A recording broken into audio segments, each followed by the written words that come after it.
Good morning, everybody, and welcome back to the Iame Series UAE Round 7. We are in Abu Dhabi once again, the capital of the United Arab Emirates. We had an action-packed day yesterday for Round 6 with plenty of racing across all the categories, mini, bambino, juniors and seniors. We've got picturesque camera shots from the director as well. Of course, this great nation and city known for many of its achievements, whether it's in the desert, its airlines, its mangroves, its seafronts, its amazing infrastructure and architecture around this capital. This is the place to be this weekend and throughout the year, to be honest. The weather is great. We are in UAE winter right now and the temperature is very, very nice. It's not as foggy as yesterday, but welcome to Abu Dhabi for Round 7 of the Iame Series UAE. Of course, thank you so much to both, well, let's cut to a video and thank Iame for what goes on behind the scenes. Let's have a look at what happens in the factories.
A little insight there into the manufacturing of these fantastic engines and some of the people behind the scenes at Iame. Of course, we wouldn't be here if it wasn't for Iame and the management of the series, Rack Track as well, and Maxi and everybody in the team. This is the calendar on your screens. As I said, yesterday was round 6. Today, January 4th, 2026, the second race of the new year is round 7. We've been to Rack Track at the start. Dubai Kartdrome saw a doubleheader, then Sharjah Kart Track. Now we're on the third doubleheader of Yas Marina Circuit. We will head to the fourth doubleheader at Al Fassan Circuit at the end of the month, January 31st and February 1st. And then just 1 week after that, on February 8th, will be the grand finale, round 10, finishing where we began at the Rack Track. The Rack Track Sandwich.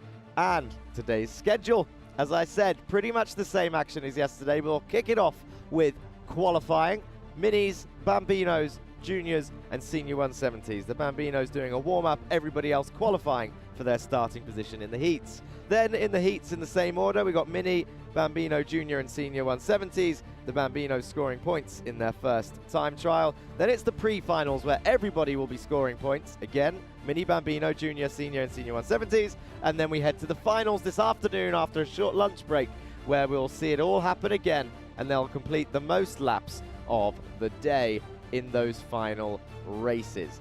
Looking forward to it. We saw plenty of action yesterday, and actually only one of the green bollards got mullered by one of the karts yesterday, and that's quite impressive. I expected to see it happen more, but maybe today is the day.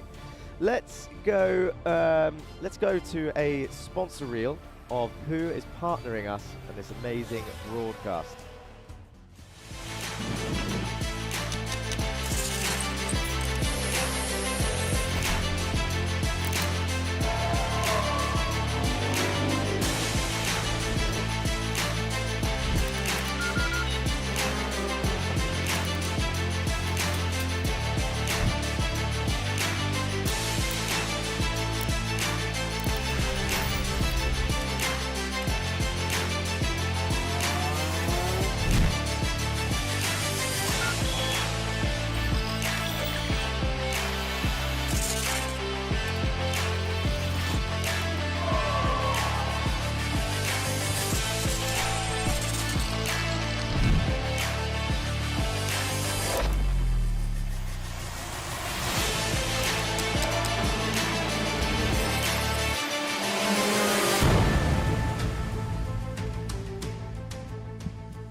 Instead of the traditional system, we've built a school specifically for athletes and anyone who needs a more flexible education. We provide a full school curriculum including GCSEs and A-levels, mentoring support from ex-athletes, and the ability to study from anywhere in the world at any time. Welcome to MBA, the #1 school for athletes.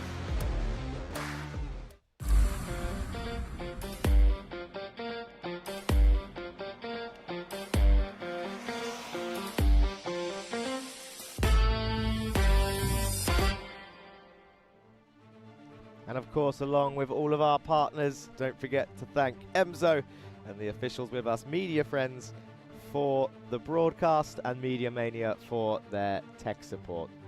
The director is whispering in my ear. They've got something special for... Oh, no. Yeah, what are you doing? You filmed me. Is that from yesterday? Okay, so the director has recorded me filming my goodbye story before I left the venue yesterday, and yeah, you can see that on my Instagram at TRL Racing Line as I pick up my final water of the day and head home. And that's how I feel right now. the roller coaster going past there from Ferrari World, which is next door to the venue. I can't believe you recorded that and saved that. Yeah, that's... Okay, there we go. You did it. You completed the achievement. Right. Anyway, let's move on. It's not just me here, of course. My name is Jack Johns. I am your commentator for today. Let's head down and meet Joanna Bergen and Matt Wells in the pit lane. Good morning, racing fans. Today is the second race of the new year, round 7. The drivers are feeling the pressure as we're just 3 races away from the championship decider. My name is Joanna Bergen, and I'm going to be bringing you exclusive interviews with drivers after each session and some key individuals that made this all possible. I'm going to pass the mic on to my co-host to introduce himself. Yes, thank you very much, Joanna. My name is Matthew, and I'm going to be bringing some pre-grid interviews for you guys. A couple insights from what these drivers are feeling right before they head out on track. And what better place to do it than the Formula One track, Yas Marina here in Abu Dhabi. Loads of stuff to do, loads of racing to get going. So we're going to be sending it back to Jack in the commentary box and get started with the day. Thank you, guys. Yeah. Happy to see these guys down there. And look who else is down there. All of the mini drivers, because they are getting ready for their qualifying. How do I know it's the mini drivers? Well, I can tell by their numbers on the side. Remember, we always go through the specifications of the series at some point, and the 100s are indeed the minis. But let's have a look at the track and remind ourselves of the layout of Yas Marina Circuit's North Handling Stage. It's a very fast and flowing circuit. Spoke to a few drivers about it yesterday. It's only 10 turns, but we're in the 30 and 40 second mark for lap times across all the categories. 1, 2, and 3 is an action zone. Plenty of overtakes into turn 1 and turn 3, where a lot of people were getting switchbacks before they head down to the late braking zone of 4. It's just a slight tap through 5, and they set themselves up for overtakes in 6 as well. 7, 8, 9, and 10. We didn't think we would see much overtaking through there, as it's quite a fast-flowing single-file section, but we did see it happen. And of course, the big highlight of yesterday was when the leaders came together on the final lap at that very zone on the circuit. Shout out to the ambulance crew out there. I'm not sure if they can hear me on the speakers. We can see them. He looked across as if he heard me, but I don't think he did. Of course, keeping us safe and looking after everybody on track if there are any incidents. And a quick reminder that we are in the UAE on this lovely pebble display of the United Arab Emirates flag. There's Peruzzi, sat in his car, wiggling his leg. And if I'm not mistaken, now this is provisional calculations, because the standings are updated after the weekend. But I think Peruzzi is only 4 points behind currently in the championship standings against Karajkovic, who is leading. Now, that is a close gap. It's getting ever closer as we approach the final few rounds. This is round 7. We've got 3 rounds after this as we see them all getting focused, ready for it's just a 6-minute qualifying. Now, on the other circuits, 6 minutes is not that much time, as they tend to get around 3-4 attempts at setting their quali lap. But with a 30-something second lap time here, they actually get plenty of opportunities. Let's introduce all of the mini drivers and see who's on the grid.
Here are your specifications then for this category. 8 to 12 years old on this grid, and the racing is super intense for this age range. Iame X30 mini engines, 10 horsepower, 60cc, with top speeds of up to 100 kilometers an hour.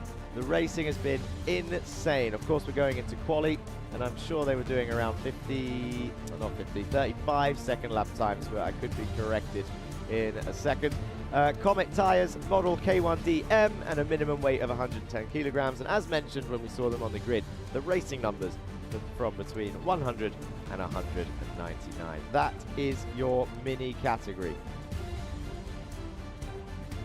The Focus. And actually, I should say, there are some extra drivers out there today, and a reminder that this weekend is a record in participant entry for Iame Series. And on this beautiful Formula One circuit, 105 driver entrants this weekend. Can you believe it? 105 drivers just in this weekend is insane. And I can hear the engines have fired up. You can see the exhaust smoke panning right as we see Peruzzi looking into the camera, looking around in his Predator car. And there's Karajkovic. That's your top two in the championship. Peruzzi and Benjamin Karajkovic. 475 points for Ben Karajkovic, 471 points for Achilles Peruzzi. It's very, very close. Baptiste Augustin, who I think was leading the championship yesterday, 465 points, about 10 points behind now.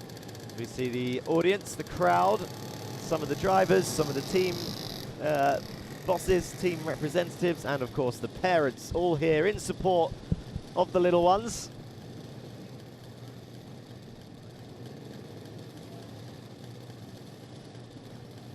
And now we see them waiting. As the timer started, well, now it's started. Look at the traffic jam. Here they all go. It's Sheikh Zayed Road, 6 p.m., 7 p.m., and they all leave the pit lane at the same time. No waiting around for the minis. We saw a lot of fun and games yesterday. I see one driver cutting straight across turn 1 and 2 to get into turn 3 first. That was an unusual strategy. The director says the mini is his favorite category. Who is that that was out in the lead? They went straight. I think it is allowed because I saw a couple of drivers doing it yesterday. But they go straight across in towards turn 3. the famous Marina corner circuit because of a certain circuit corner because of a certain thing that happened in 2021 in a top tier level of motorsport. It was 1-2-2, I think, that will cut the corner. I think Iame Uae then went straight across to take the lead in this qualifying session, but we found out yesterday that being in a group is both a blessing and a hindrance in quali. Which, I can't remember which category we saw that in. I think it was juniors, where one person didn't want to lead the train and kept backing everybody up for the full sort of 6 minutes, and then it was too late, and actually the people that got pole, I'm sure it was the junior category, the people that got pole were actually the small group that was not involved in the big gaggle of carts that were waiting around. And it was by a fair old margin as well, to be honest. As we see the drivers try and sort themselves out. It's Austin Gray that takes first orders. They've done an out lap and one full lap, 37 seconds for the first time lap. So yeah, I was about right. I think I said 35. I remembered pretty almost accurately. We should see them improve their times on the second go at it, as we see Charlie Page go in. 36.8 for Lisignoli, 36.8 again for Gray. Track conditions a little bit warmer than yesterday. It was quite foggy yesterday. But now, and look at these two together again, Charlie Page and Ilyas Sami. We saw these two inseparable yesterday throughout all of the races, and it came to blows in the final race on the final lap of the day. And they had a small incident together, which actually, I think, if I remember the result page correctly, I think Ilyas Sami got a 10-second penalty, which means he ended up being put to blame for that incident. But as I also said on the commentary yesterday, any penalty is sort of null and void, as they were both out of the race after leading it the whole time. They were both on the grass. Benjamin Karajkovic coming through to take victory in yesterday's final. If you haven't watched it, I suggest going back and watching it again. You can go onto the Media Friends channel and re-watch any of the live streams across the season. Don't forget to subscribe and stay updated for the rest of the season. We've got a few rounds left, and all of these drivers are really showing what they're capable of. And of course, you can also vote Driver of the Day, which I believe is now live. 10 a.m. Driver of the Day goes live, so 4 minutes ago. Get your votes in. Yesterday's Driver of the Day was Mark Ristic, if I remember correctly, number 88 in the Bambino category. You can vote up to 3 drivers, so please get in there, show your votes. Who is your Driver of the Day? I mean, the day's only just started, but I will remind you throughout the day to get your votes in for your favorite driver. It will close just after the last race of the day, which is this afternoon.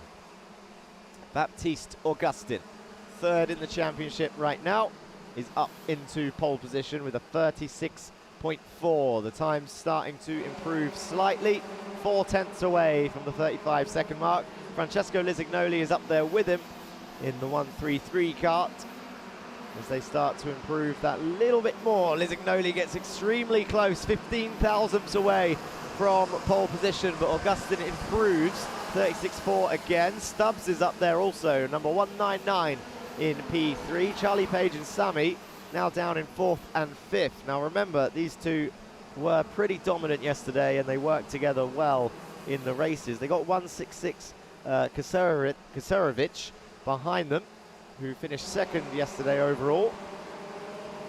And there is Baptiste Augustin chasing down Achilles Peruzzi.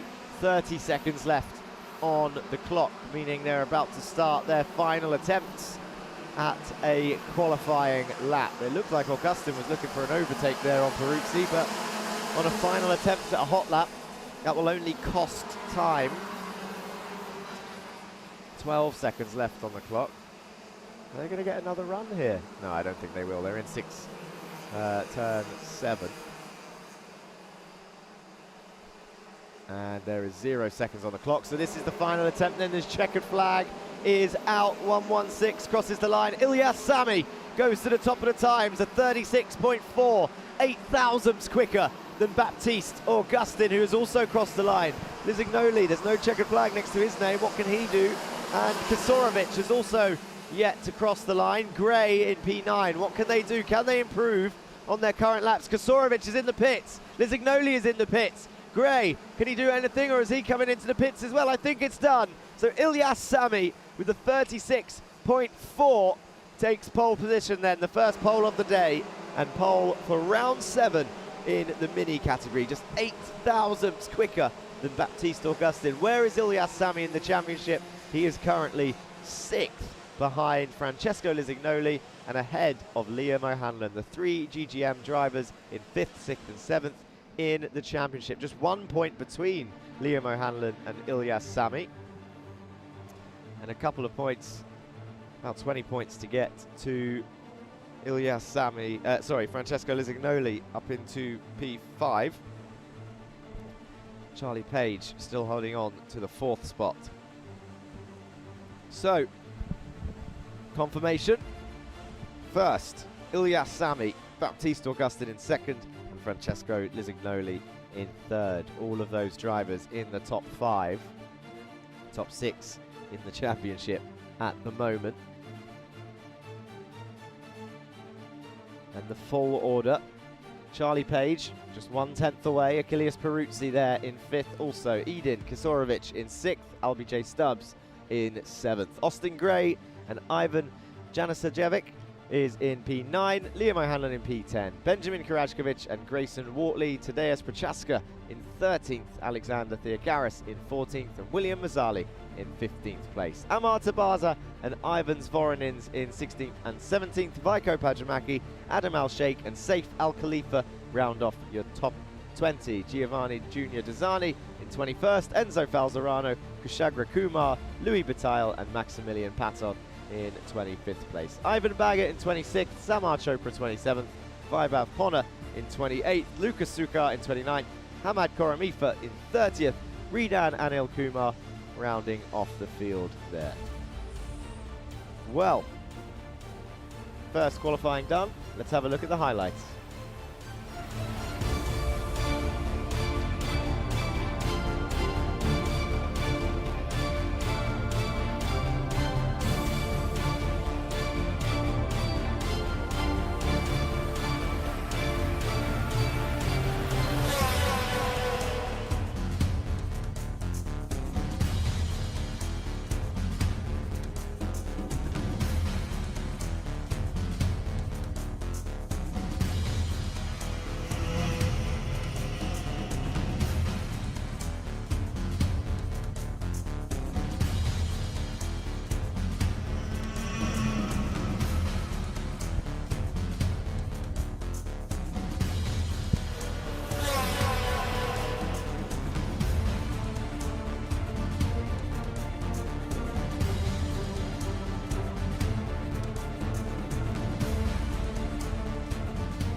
I'm standing here with Ilyas Sami, who achieved the fastest lap in the mini qualifying session.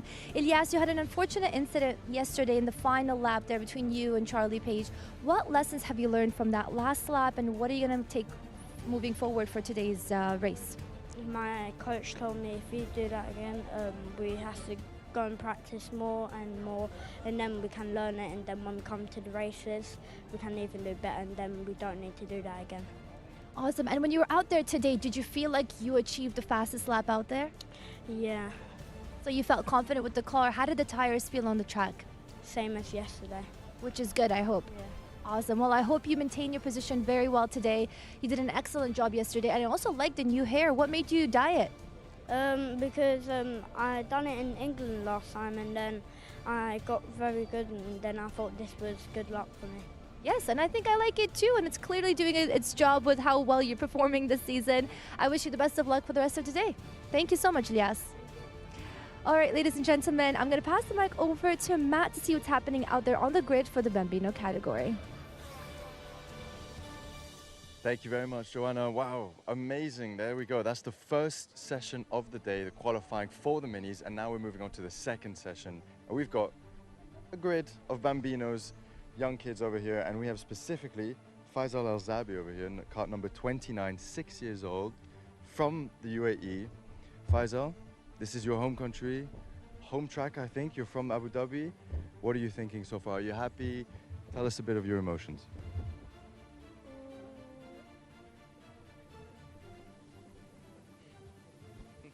Just a couple words. Just a couple of Like, you like the track? racing here. Happy you're racing here? What's your favorite part on the track? The turn one. Turn one. It's a very fast corner. Very fast corner. Many famous Formula One drivers drove on this track, and now you, at 6 years old, you're already driving on this huge track. Is this one of your favorite tracks in the UAE? Yes. What's your favorite one of all time? In the whole UAE, Dubai. Dubai? Fantastic. Okay, well, Dubai and Yas, quite different tracks, but still amazing tracks in their respective. Well, we're going to wish you the best of luck out there, and we hope to see you a couple more times and get some more interviews. We're going to hand it back to Jack for some more commentary. Thank you, Matt. Okay, we will be seeing who is on the grid in the Bambino category.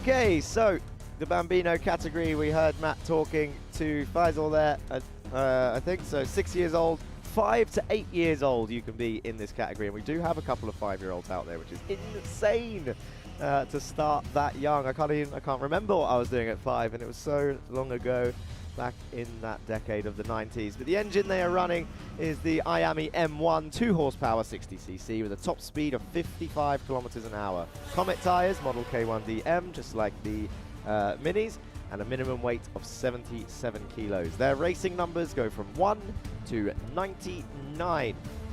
And that is your Bambino category. And this, as mentioned yesterday, is the first time that I've seen these little karts with the short wheelbase. Oh my God, that was the word I was looking for yesterday. Wheelbase. Why did that take me so long? I really struggled with that.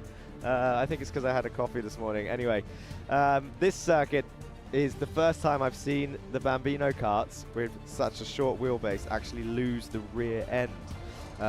So it's pretty insane. We will see some more of that action as well, because the Bambinos are about to start. And what I say by lose the rear end, I mean that the rear tires lose traction and we see them slide around the corner.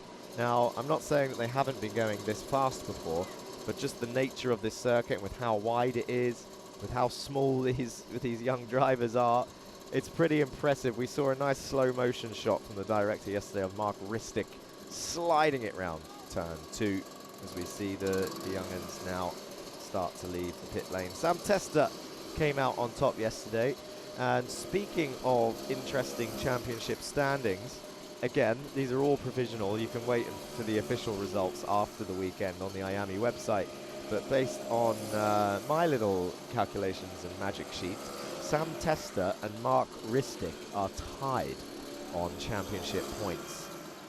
784 points each for the two Synergy drivers. Sam Tester in first and Mark Ristic in second. Why is Sam Tester in first? He has more wins and podiums, is the simple version of that. Now we see them go out for their warm-up, just to get their eye in on the circuit, to relearn. There's Yashwin Kumar already ducking down behind the steering wheel. Now that they're all out on track, let's head to Joanna with an interview. Thank you, Jack. Standing next to me is Adam El-Sheikh. Adam had an injury in the last race, and yesterday he still managed to be the winner of the mini rookie category. Adam, walk me through what happened to you in the last race. In round 2, I was overtaking an Axel driver, but then he squeezed me off. He smashed into me. I spun. Then Ammar Tabaza came straight into me, and then Saif Al Khalifa like went into Ammar, and then when Ammar smashed into me, like my hands were still on the steering wheel, so like my hands like hurt, and then I broke my arm. Wow, and how did you feel the moment that happened? Sad, angry, because I was leading that time, the rookie, and it was the last 2 laps, and I was ready to like come podium, and it was really sad, and like I was really angry. Yeah. You managed to pick back up. Tell me, what did you work on? How did you mentally pick back up the strength to keep going and push and heal properly so that you can race again? I was like exercising, watching the races that I was missing, and I promised myself when I come back I won't like be scared, and I'll just battle for it back. I love that. And did your team and family support you in all of that? They all supported me, and I'm happy they're here. I'm really happy. And do you want to give any advice to any drivers that maybe are going through what you went through, just to help support them and push them? What would you tell them? I'll tell them to never give up, keep exercising, like keep your arm safe, and that's it. And not let it get to you, yeah? Awesome. Thank you so much. And I wish you the best of luck for today's race. Thank you so much. We'll pass it on back to Jack to see what's happening with the Bambinos for the qualifying session on the track. Yeah, thank you, Joanna. Words to live by there from Adam Al-Sheikh. Keep your arm safe. Good advice. But very good to see him back on the grid after the accident in round 2. He's had a strong road to recovery, has Adam Al-Sheikh. I've seen on Instagram, in training, in the simulator, on his road back to the circuit. As we see 3 carts going into turn 1 at the same time. Oh, that looked pretty close between these guys. Sam Tester involved in this. I also saw number 44 earlier stopped on track. That's Cheyenne Gomi. These guys going wheel to wheel. Remember, these guys aren't technically racing, as we see a dive down the inside of turn 4 there. They are racing only for lap time. There's Faisal Al-Zabi being chased by Sam Tester. Lap times at the moment not on the screen. There's Yusuf Al-Kayat, number 7, chucking it in to turn 4 for the Yas Heat team. The helmet matching the colour scheme of the Yas Heat kart and the Yas Marina circuit. Now you can see, I've mentioned this colour a couple times, and I think once in YouTube chat someone mentioned that they helped pick the colour, because I was asking, is it blue or is it green? And I think it is more obvious today as we see it on the circuit. Although the camera looks slightly green, I think in person it's more blue. And the kart shows that a little bit more. There, oh look, see, he had a little slide. I told you we see the Bambino slide. Run that back. Play that back in slow motion. The number 7, Yusuf Al-Kayat. Big little quick snap. Catching it. Number 6, overtaken around the outside. Number 6, that's Alan Sari trying to get past Kumar.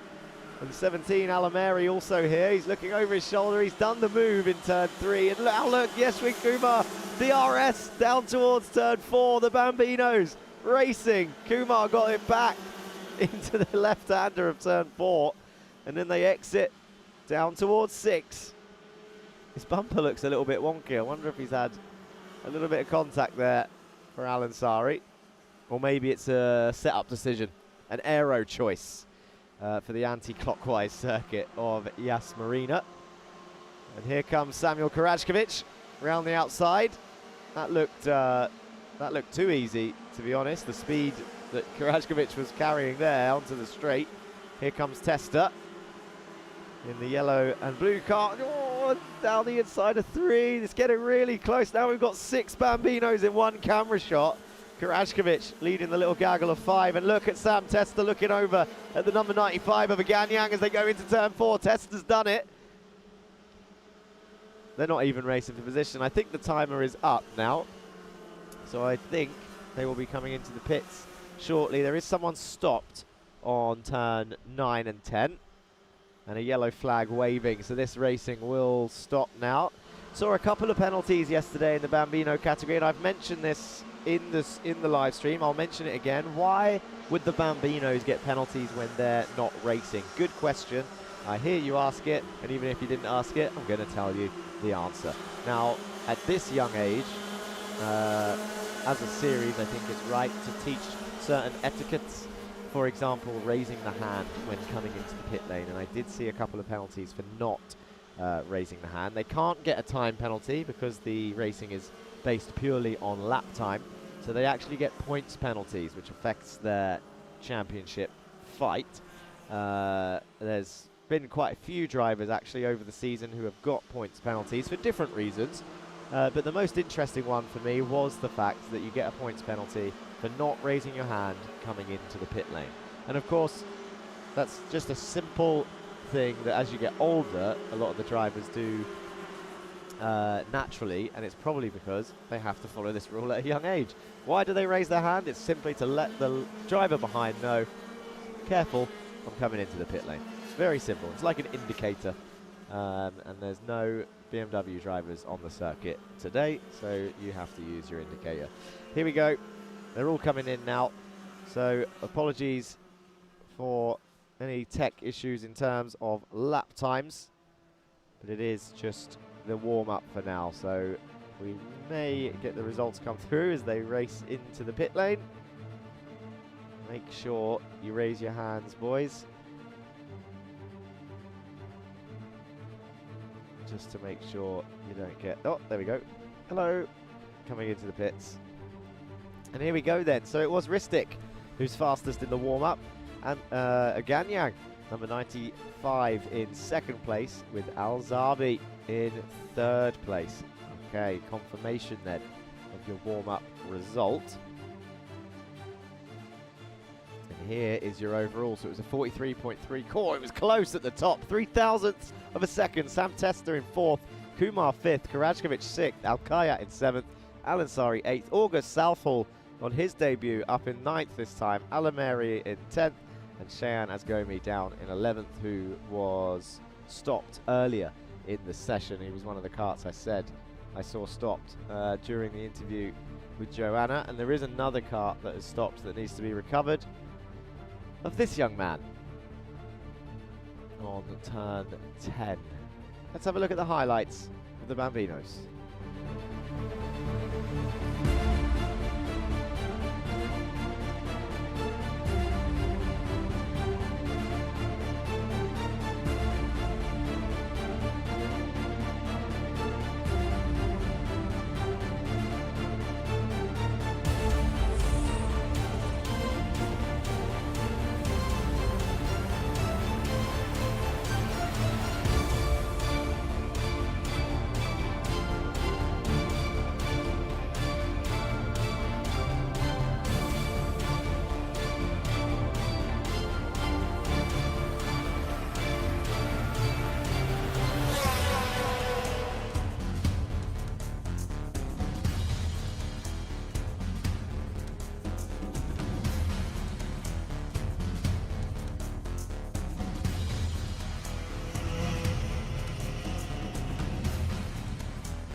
Great interview there, Joanna. And now here we are on the pre-grid, about to head out with the junior drivers right now. And we have Rayan over here.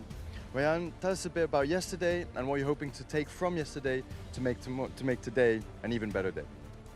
Because yesterday in the final, I did quite well, jumping positions and overtaking. I mean, I did pretty well. So probably this qualifying, I should do a bit. I should probably get some 32s, and I should probably get to the top 10. Yeah, amazing. And you've got brand new tires, so for sure there's going to be some grip out there. What is your strategy? As in, a couple laps to heat up the tires, heat up the brakes, and then flat out? Are you going to go right away, wait for the timer to go down? What's your strategy heading into qualifying?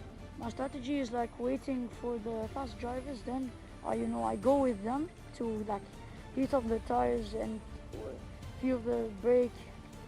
So yeah. So you're going to stick with the fast group because obviously slipstream here is super, super important. Any visualization you're doing, any sort of tips and tricks you can share with the audience? Yeah, so when at the race, like when you do a running start, usually like you should stick to the guy behind you, and then when the lights are out, you just overtake them quickly. Okay, no worries then. Well, wish you the best of luck out there. Hopefully we see you in that top 10, and now we're going to pass it back to Joanna for some interviews. Thank you, Matt. I'm standing here with Mark Rizik, who managed to get the fastest lap in the Bambino category for the qualifying session. Mark, I always talk to you and you're always so quiet and confident, but you seem to do an amazing job on the track. How are you feeling today? Good. And are you excited to potentially, do you think they're going to win this race today? Yeah, I will win this race today. I love that. I think that's the most we've heard from you. I wish you the best of luck, Mark. I want you to keep that confidence on the track, okay? Yeah. Awesome. Thank you so much. I'm going to pass the mic back to Jack to see what's happening out there on the grid for the next category. Thank you, Joanna. Yeah, we are back and we're chilling, to be honest. So let's go through the specifications and the entrance for the junior category.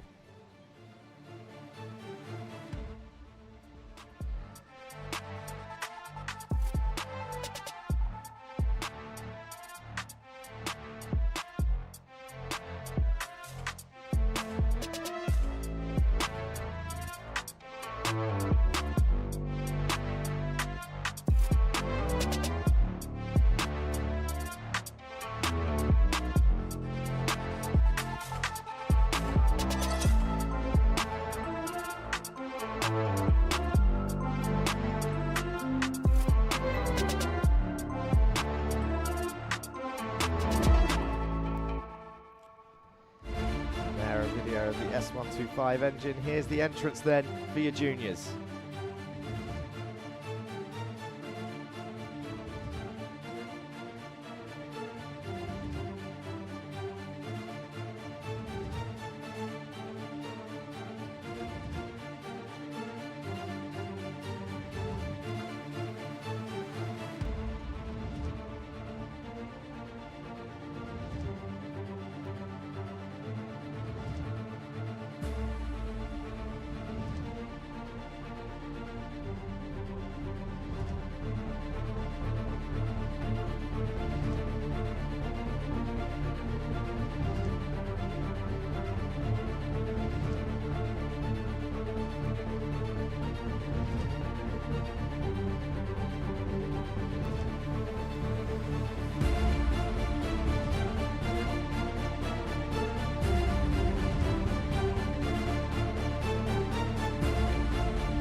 And there is your junior category grid lineup. And here is your specifications. This age range, 12 to 15 years old. So they're getting older, more mature, and more feisty on track. The engine they use is the Iame S125 junior engine, which we just saw a video about.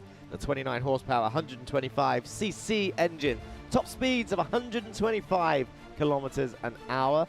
And this time the tires, Comet of course, the brand, but model K3H for both the juniors and the senior categories. Minimum weight for this one, 145 kilos. Racing numbers from 200 and to 299. Now this championship, as we see some of the drivers waiting, there's actually 5 drivers out on track at the moment, or 6 drivers by the looks of it. Qualifying has begun. This is the category where we saw the quali fun and games. 220 has gone off already. That's got to be a record.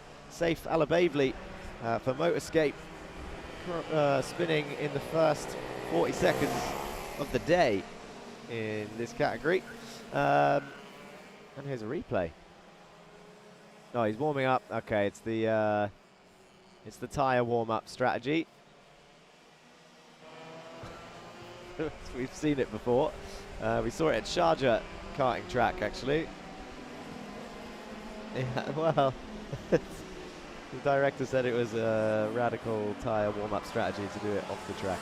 But no, we've seen it before. The aggressive weaving, go that little step too far and then end up in a spin. I've actually just seen another driver come on the track backwards at turn 2. That was interesting. I wonder if that was the same mistake. It's one of the AK carts by the looks of it. 286 has spun. Why are we seeing loads of spins? That, I think 286 might be the same one that just came on the track backwards.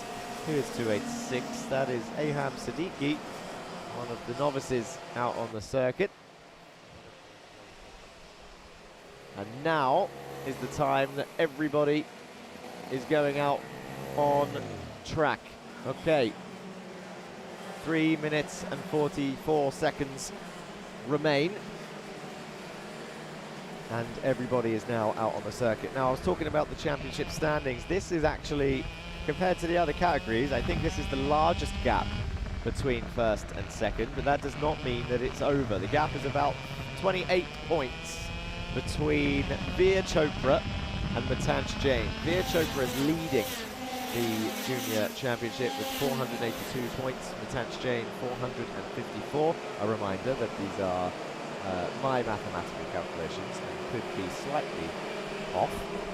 You'll find that out after the weekend. But yeah, the Leonidas Peruzzi is actually third, only 2 points behind Matanch Jain, so he's well within this as well. And 28 points might seem large compared to the other categories that we've just seen. Bambinos, of course, a tie at the top end. The minis were separated by 4 points, but just we've seen how close the racing is, right? We can see how quickly something can change and how many points can be lost. So it's definitely not over with all of these rounds to go. Bhatia, fastest lap. Siddiqui now, fastest lap. 286. Maybe that tyre warm-up worked. Spinning out twice. Goes up to the top of the times. Alabavli, the other cart that span, up to the top of the times. And now Qureshi. I think maybe because they were just first out, now they are starting to set the times. Jane up there, 500ths off. Gabriel Barracordi, fourth in the championship. Henry King, fifth in the championship. I can tell you that there's 4 points, 16 points between the other two categories that we haven't seen yet debut today on round 7. That's the seniors and the senior 170s. Safe Alabavli back up to the top of the times. Qureshi with the exact same time. And now it changes. Jane, 32.3. Amazing how close we are to the 30-second. A 30-second lap is just insane to me. Because they are traveling quite a distance in 30 seconds.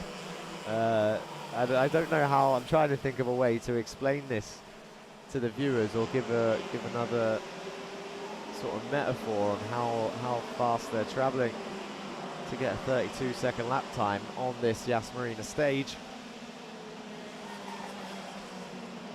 They are, I can tell you what, I bet they're quicker than a Formula 1 car around this layout. I imagine it'd be pretty close, but there's not enough. I think these karts are probably going through the corners quicker than a big and bulky aero-dependent F1 car, when the F1 car wouldn't get enough speed for the aero to work. Matanch Jain holds on to that pole position at the moment. Very, very close to the 31-second barrier. And with only 20 seconds left of your qualifying practice then, who is going to take pole position for the junior category? 13 seconds till checkered. These guys should get another lap in, actually. So if there's any changes now, they're going to have one more attempt. 5 seconds left. The checkered flag is not waved yet. Now it's waved. So the checkered flag coming out midway through that train. Zalalov up into 5th, checkered on him. Matanch Jain still up there. Bobrishov up there. He won both races yesterday, did Bobrishov. on his Iame debut, and that jumped him up from 42nd place to 32nd with an 89 points haul yesterday. Be interesting to see how high he could get up if he keeps that winning streak up. 31.8 for Matanch Jain. He broke the barrier. He didn't just walk through the door, he smashed it open. 2/10 down, 2/10 in the 31-second mark. A 31.8 for Matanch Jain and Mumbai Falcons. Pole position. And I think Bobrishov was in second. We'll get confirmation of that shortly. He must have been getting a double toe there, as there were 3 carts together. 2-3-2 was there. That's Bobrishov. Mentioned in an interview yesterday, happy to help. Although he did take both victories away from Jain yesterday, but here we go then. Matanch Jain first, pole position today. Bobrishov in second. Gabriel Baracordi in third.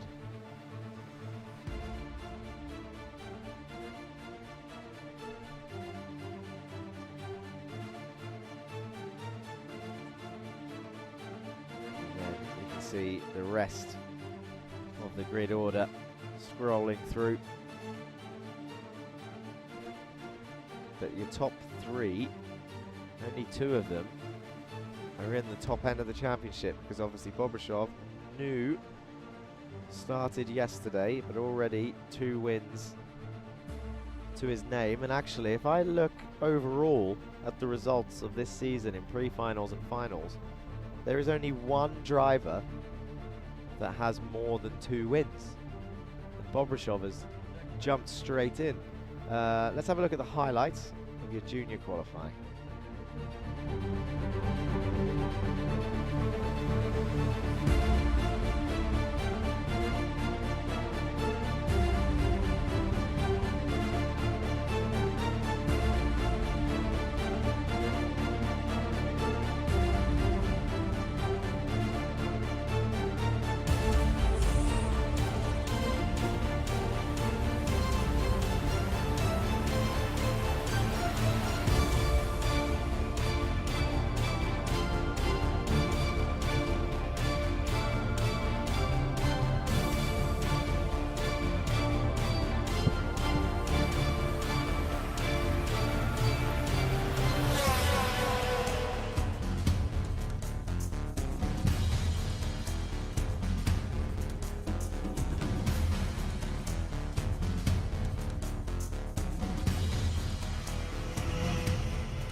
Super exciting over there for the juniors. Again, Matanch Jain, congratulations to him for that pole position. But now it's time to reset, go again, because we're here with the seniors on the pre-grid, just about to head out for their qualifying session. And I'm here with driver 369, Byron. Byron, tell me a bit of a roller coaster of emotions yesterday. Today's a brand new day. Qualifying, you got a fresh set of tires. What are your hopes going into today? Yeah, we've looked a lot at how we were managing our tyres and how we were racing yesterday. So we believe we can go a lot faster today, especially with some of the mistakes we made yesterday resulting in our position not being as good as we could be. So yeah, definitely we know how to be quicker today. Yeah, and so watching from the onboards, it's been tricky with how much curb to take, because the track limits are a bit, it's not too clear on where they are, but at the same time, you don't want to be taking too much of the curb because it really unsettles the car. So have you been finding this balance of making sure you're using all of the track, but also not too much curb so it unsettles the kart? Yeah, for a lot of the curbs, it's based on just the way you take them and more so how much you're able to take. So that is especially big on how much pace you can find going over them. And what would you say, where does this track rank for you in your favorite tracks? Well, it's got to be top 2, top 3. It's such a nice track to drive on. You're flat out almost all the time. So yeah, love it. Top 2, top 3, fantastic. Well, best of luck, Byron. We're going to be heading it back to Jack in the commentary box. Thank you, Matt. Yeah, we are ready for our seniors and senior 170s. So let's introduce our drivers and then have a look at the specifications.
Okay, so there's our drivers. It's the senior and senior 170 category. It's 15 years and over. You can see a few older drivers in this category. The Iame S125 senior engine, 37 horsepower, 125 cc, 130 kilometers an hour is the top speed. Comet tires, model K3M. And then we have the weights of the drivers. The minimum weights are 158 kilograms and 170 kilograms in the 170 category. And then of course you have the racing numbers 300 to 399 for the seniors and 400 to 499 in the 170s. Here with Mitanj Shane, who ended with the best lap this session. Yesterday you were on P2 on the podium in round 6. How did that session feel for you? I mean, it was quite simple. Just go behind someone decent and put in a lap, and that's what I did. So, what's going to be the focus for the rest of the sessions today? win. I like that. And what's the biggest challenge you feel like you might face today? Not being first. Okay, I love those. Simple, quite strong answers. Thank you so much, Mitanj. We'll cut it short for now, but I wish you the best of luck for the next session. Ladies and gentlemen, I'm going to send it back to Jack to see what's happening out there.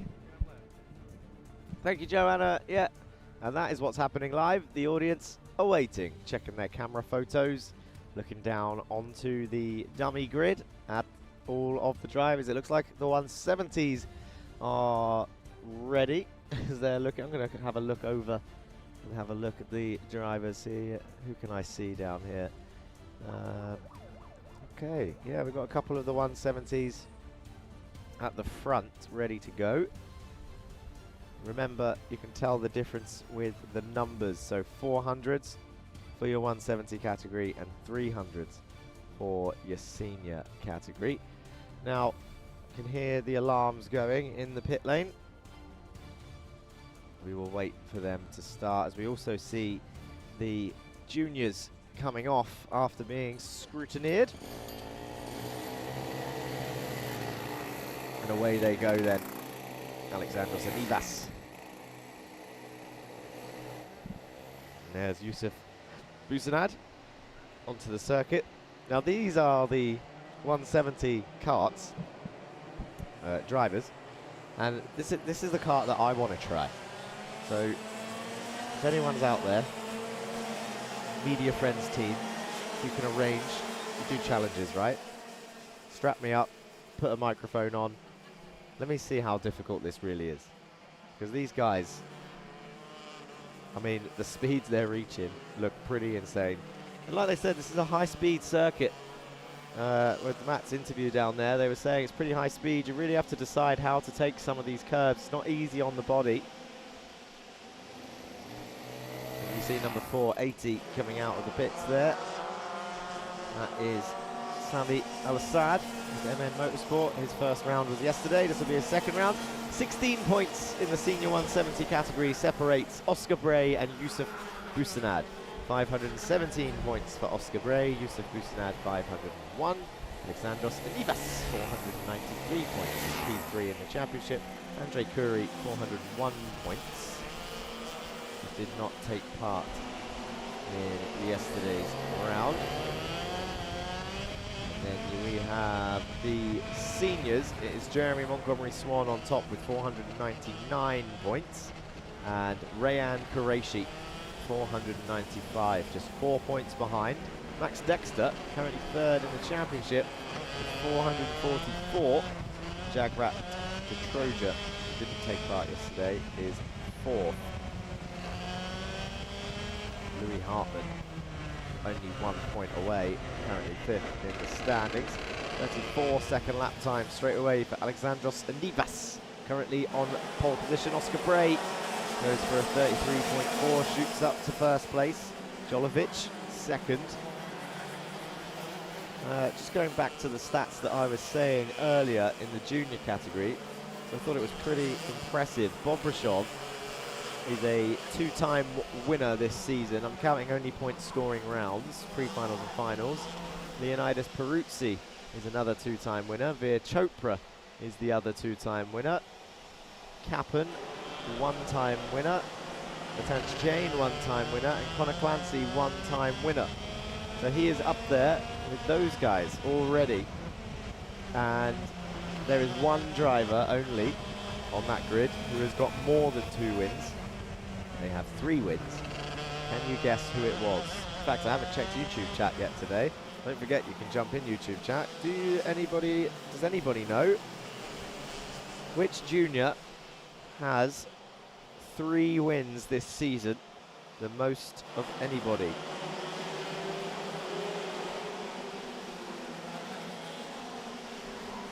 That would be insane wheel knowledge, to be honest, if anyone jumped straight in the comments and got that right.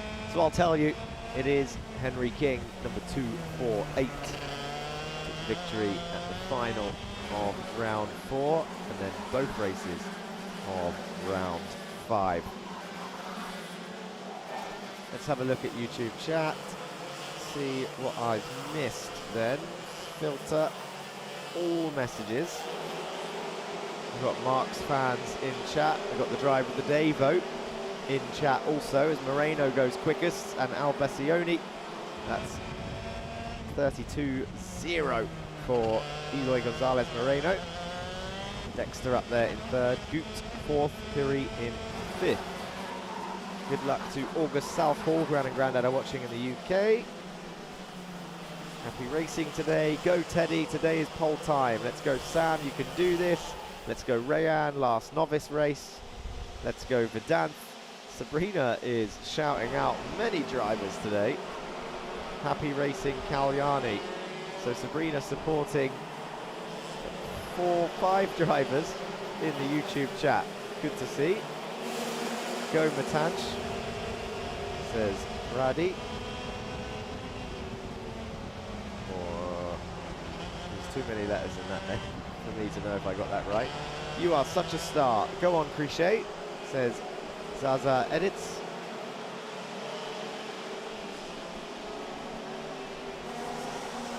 And we're straight down into the 31 seconds then. 386, Qureshi side by side with Alexandros Anivas. Through 4 and 5. Qureshi a 31.4. So, 31.1 for Adam Elbassioni. Now we're getting close to the 30-second mark. 1/10 away from a 30-second lap time for Adam Elbassioni. Can he find a 10th in the last 30 seconds? Impressive stuff. I didn't think it was going to happen in the last one, to be honest, but then Matanch Jain dropped into 31s with a 31.8.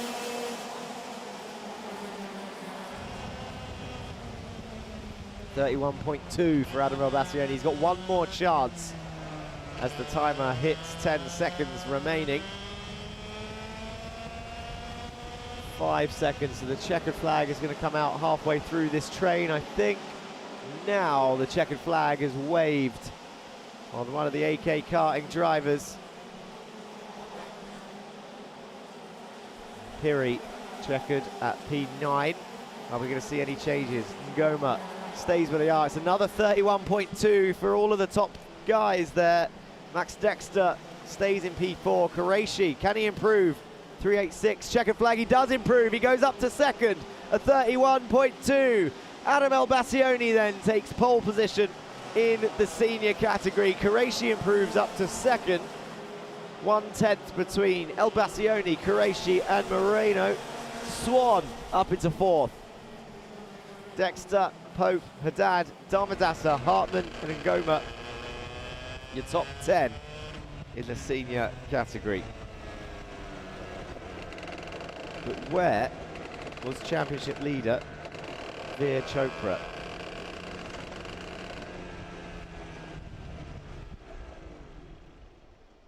Yesterday finished 4th and 6th in the pre-final and the final.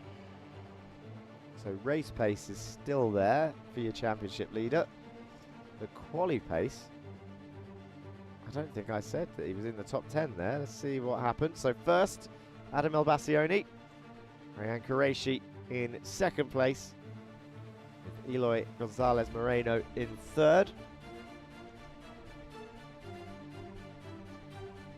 Then it's Montgomery Swan, Dexter, Pope, Haddad, Dharmadasa, Goma, and Mohan.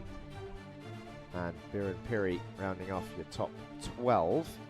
And it's Rain K. Ruse, Igor Pronchitov, Jagrat de Troja, Andrew Obeid, Riche Gut for JNKD Racing, Alessandro Vigano, Rafael Martinez, Alessandro Vigano in pole, I believe, for the Senior 170 category. Oscar Bray, second. Sami Al-Assad, Sakir Al-Qasemi, Yusuf Busanad, Marcin Jolovic, Alexandros Anivas, Daria Salame, and Amani Kunua. No Veer Chopra on the grid today then.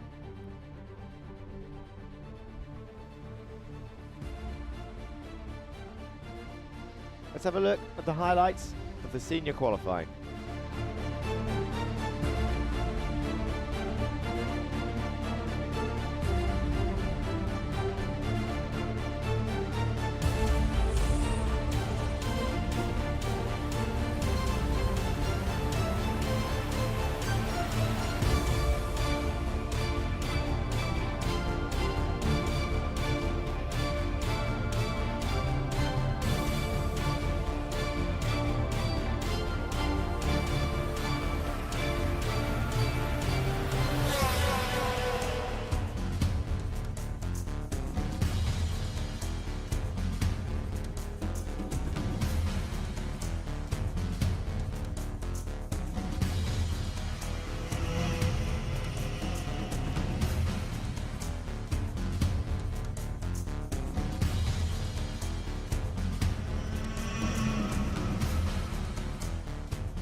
We have it. So qualifying is complete across all of the categories, and we will be heading into the heats rounds.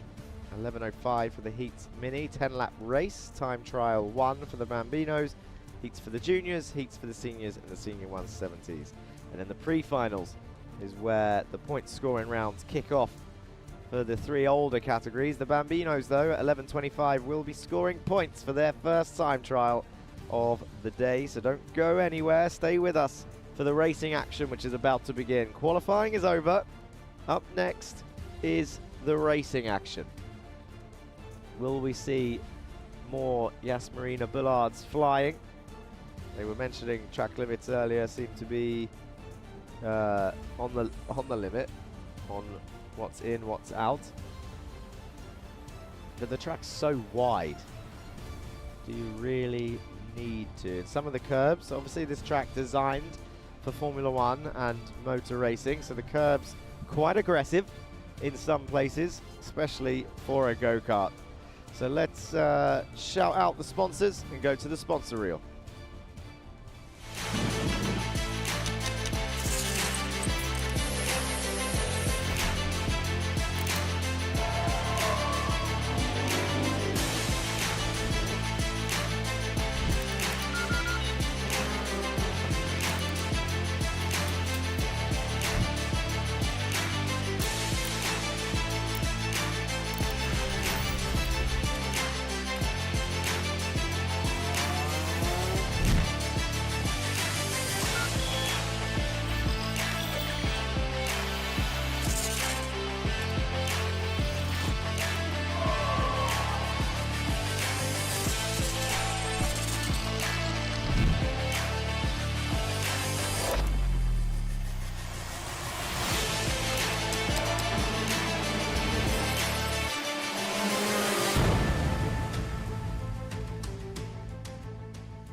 Instead of the traditional system, we've built a school specifically for athletes and anyone who needs a more flexible education. We provide a full school curriculum including GCSEs and A-levels. mentoring support from ex-athletes, and the ability to study from anywhere in the world at any time. Welcome to MBA, the #1 school for athletes.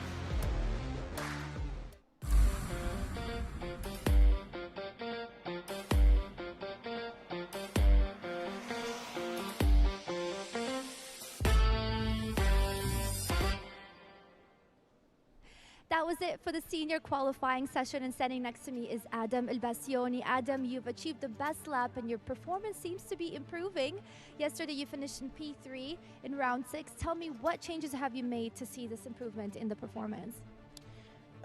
It was basically just setup changes in the car. Nothing really. What's the focus going to be moving forward for the next sessions today? Finish in front. I like that. Do you want to say anything to your family supporting you behind the scenes and here? Thank you. All right, Adam, I wish you the best of luck for the next sessions, and I hope to see you maintain that performance, all right? Good luck. I'd like to call over Oscar Bray, the senior 170 fastest lap. Oscar, give us some advice here. How did it feel out there on the session? Apologies, give me 1 second, Oscar. All right, apologies. We made a mistake in the fast lap for the senior 170 Oscar. I'm so sorry. Like to call over. Could you please introduce yourself? My name is Alessandro from Italia. All right, Italia. I like that. Alessandro, how did it feel out there on the session today? It's good. The fast is good, but in the race, because in Italy use another engine, another tires, and the race in the first, second laps is not easy for me, but the fast is okay. Is it your first time competing on this track at least? Yeah. And how does it feel to be on the same track as some of the F1 drivers? For me, it's beautiful because I am a motorsport lover, and the race in this contest is very funny. That's amazing. And walk me through your thoughts on the Iame UAE season so far. Yes, it's a beautiful contest, it's a beautiful race, it's good drivers, it's funny. Awesome, thank you very much. I wish you the best of luck for the next sessions. All right, ladies and gentlemen, that is it for the senior 170 category. I'm going to pass the mic over to Matt to see what's happening out there on the grid. Yes.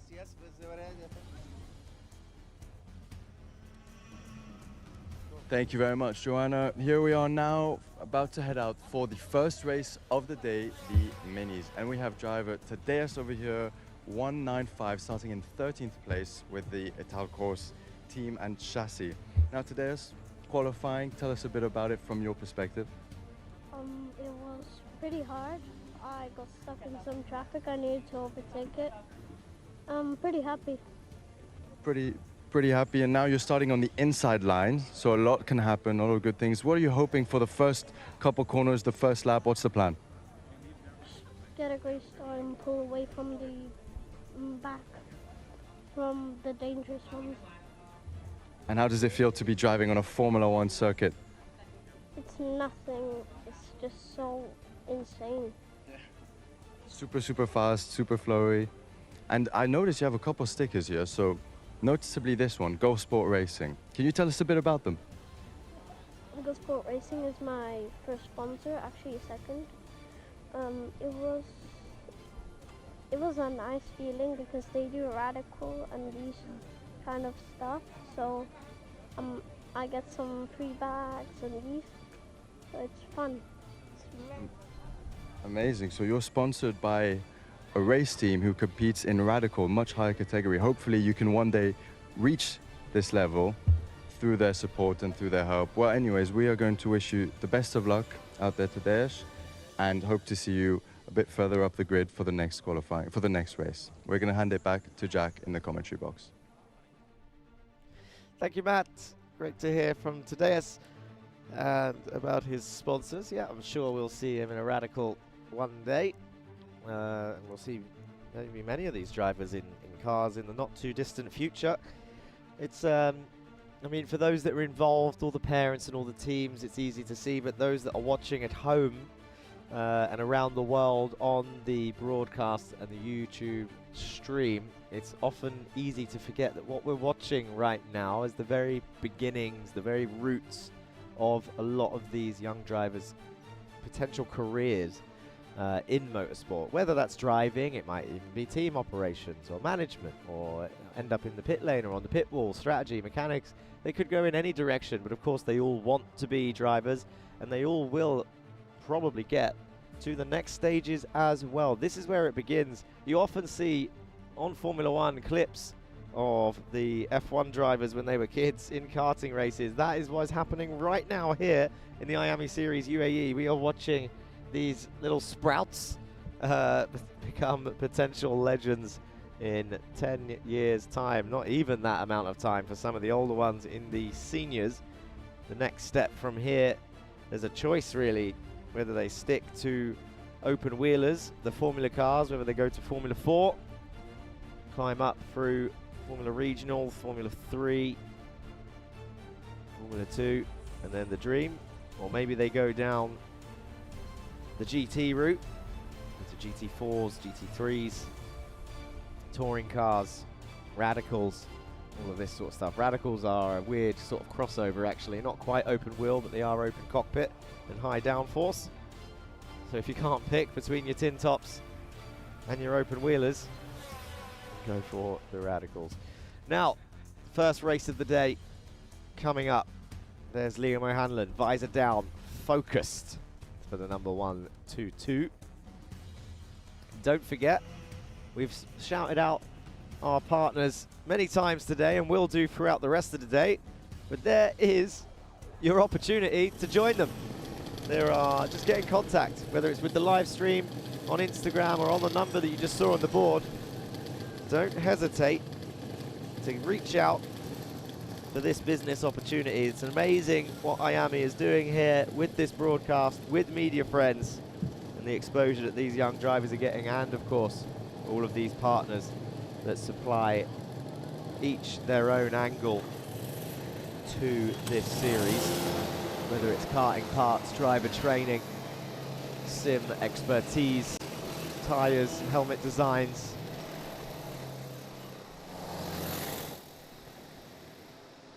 online education. We got them all. So come and join us. Now, if you haven't voted driver of the day yet, you can still go do it throughout the rest of the day. Jump in chat, click the link, vote for your driver of the day. Today is the first, not today, right now is the first race of the day. It's a heat race, so there's no points, but here comes the first mini race. They're on their formation lap, so they're going to be warming up their tyres with no spins. Saw a couple of tyre warm-up spins earlier on, different category, but it happened. We saw it.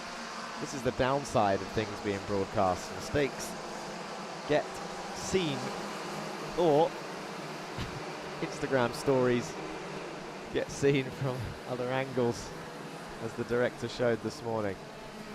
Still can't get over it. I'm glad I got the story in one take and you didn't film me doing it 3 or 4 times. That would have been even worse. Anyway, they've slowed down. They're going 2 by 2, and they will go up. I mentioned this yesterday, so for those joining us for the first time today for round 7, the formation lap slightly different.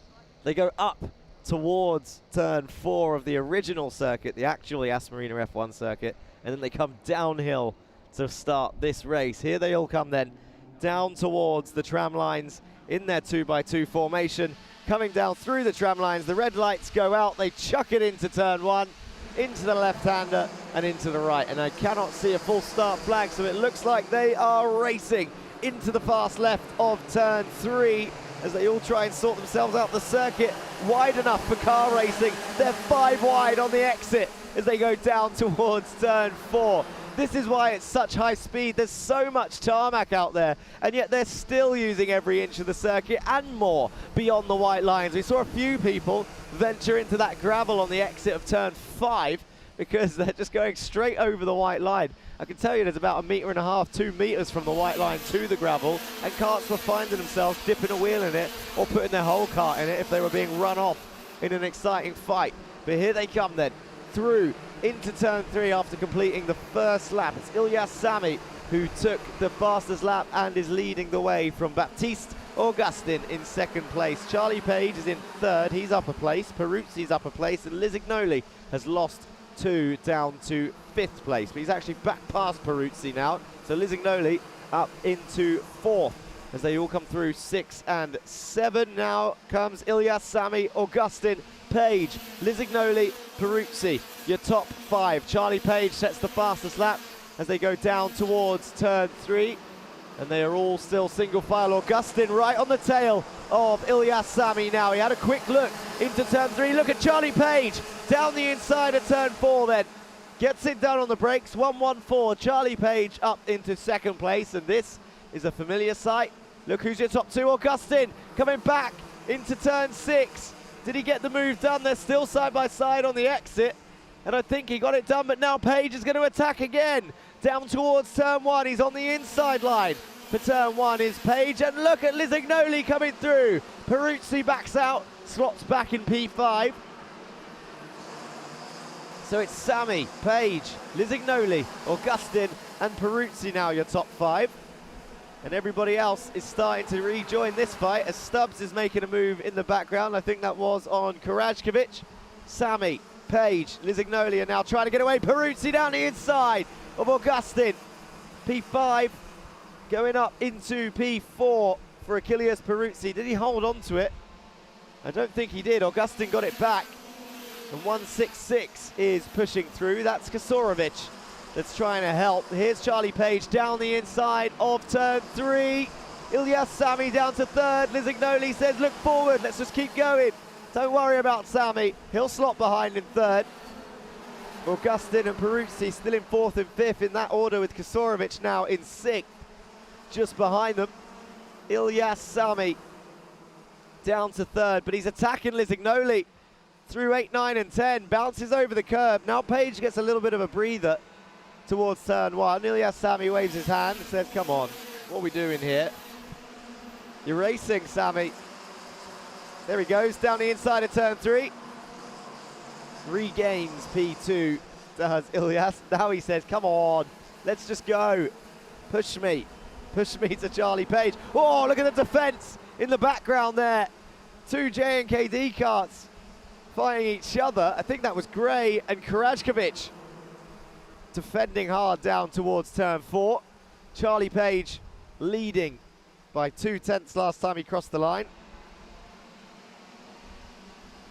Has he extended? He has, 6/10 now, because of the others trying to sort themselves out. Augustin looked like he was setting up a move to 3, but it didn't work. Not this time, it did work. I take that back. Augustin up into P3 then, past Lisignoli.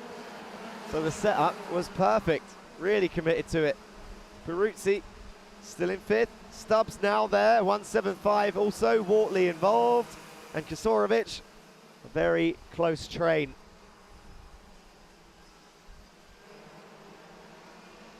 So here they come, down towards turn 1. Only a couple laps left, and Charlie Page has got a decent lead. Doesn't seem to be under pressure. There's another move there into turn 3. Karajkovic is fighting Liam O'Hanlon on your screens. Down towards turn 4. Peruzzi pushes one of the carts through. I think he pushed Sami into an overtake there. Lisignoli is defending. Oh, down the inside of 6 for Peruzzi.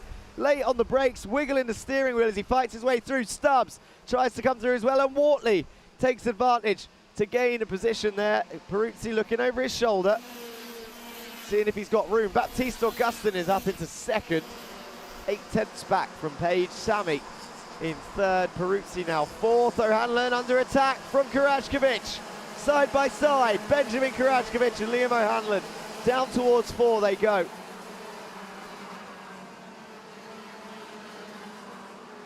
Here's the rest of the field. There is the action. Kasorovic, this is Lisignoli and Wortley with Peruzzi behind. Not Peruzzi, sorry. Peruzzi's up ahead. No, I was right. I need to trust myself. Peruzzi is behind them in 6th. Lisignoli and Wortley up into 4th and 5th.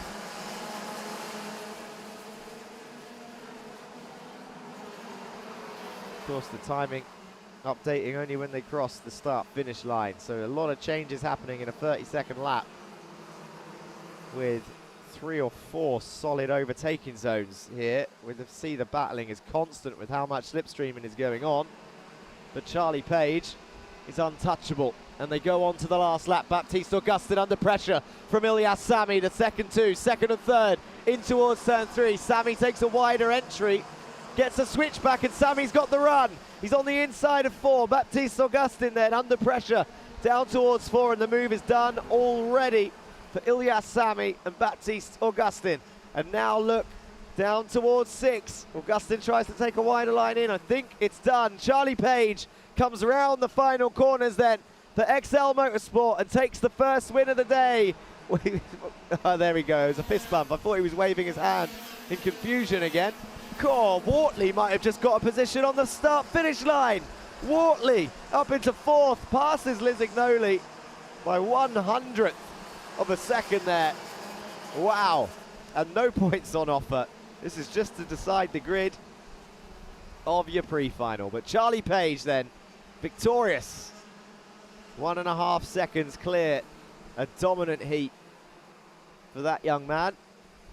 Baptiste Augustin, I think, holding on to second. We'll get confirmation of the results come up shortly as they all drive back to the pits.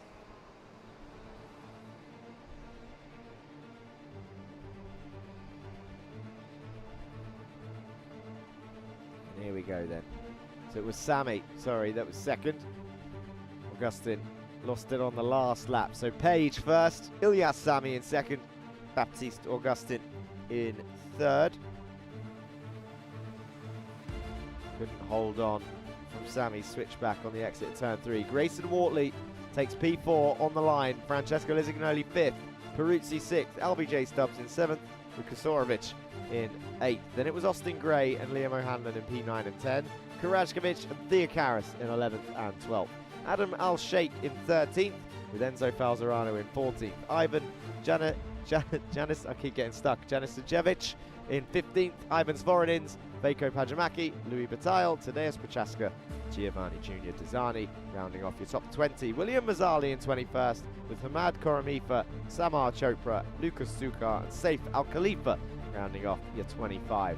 Vaibhav Ponna in 26th, Kushagra Kumar 27th, Ivan Bagad in 28th, Maximilian Patton in 29th, Ridan Anil Kumar in 30th, Gautam Subramaniam in 31st, and 32nd was there also.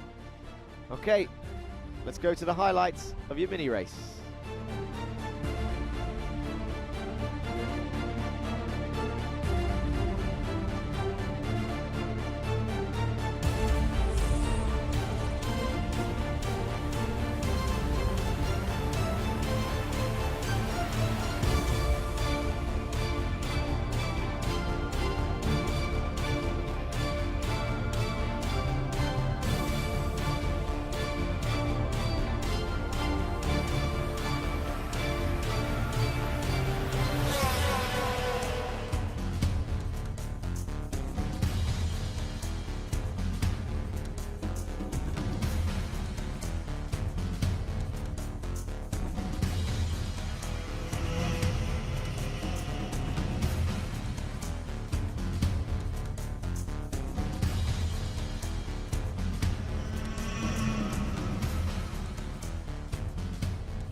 Now we've seen loads of action.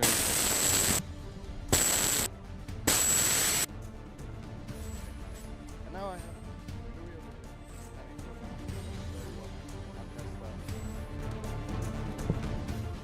Apologies for that.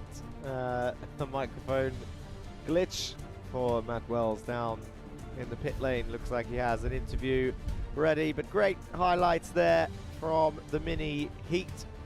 And up next will be the first time trial for the Bambinos.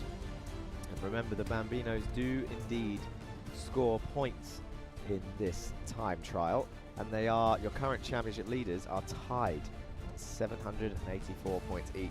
Now, as we go in, I keep saying it's provisional results because I'm trying to work it out myself. But as we go further into the championship, I need to brush up more on the points rules because I believe there are such bonuses out there. I think you get bonus points for every race that you take part in. I think there's also drop rounds in some of the categories. So this is a chat that I can have with, of course, Iame, Rack Track, and the organisers to just make sure that I don't get that wrong. But there are plenty more points and stuff to take into account in your championship order. Looking at those flags has just made me realise that I am in a considerable gust of wind right now up here on the second floor terrace.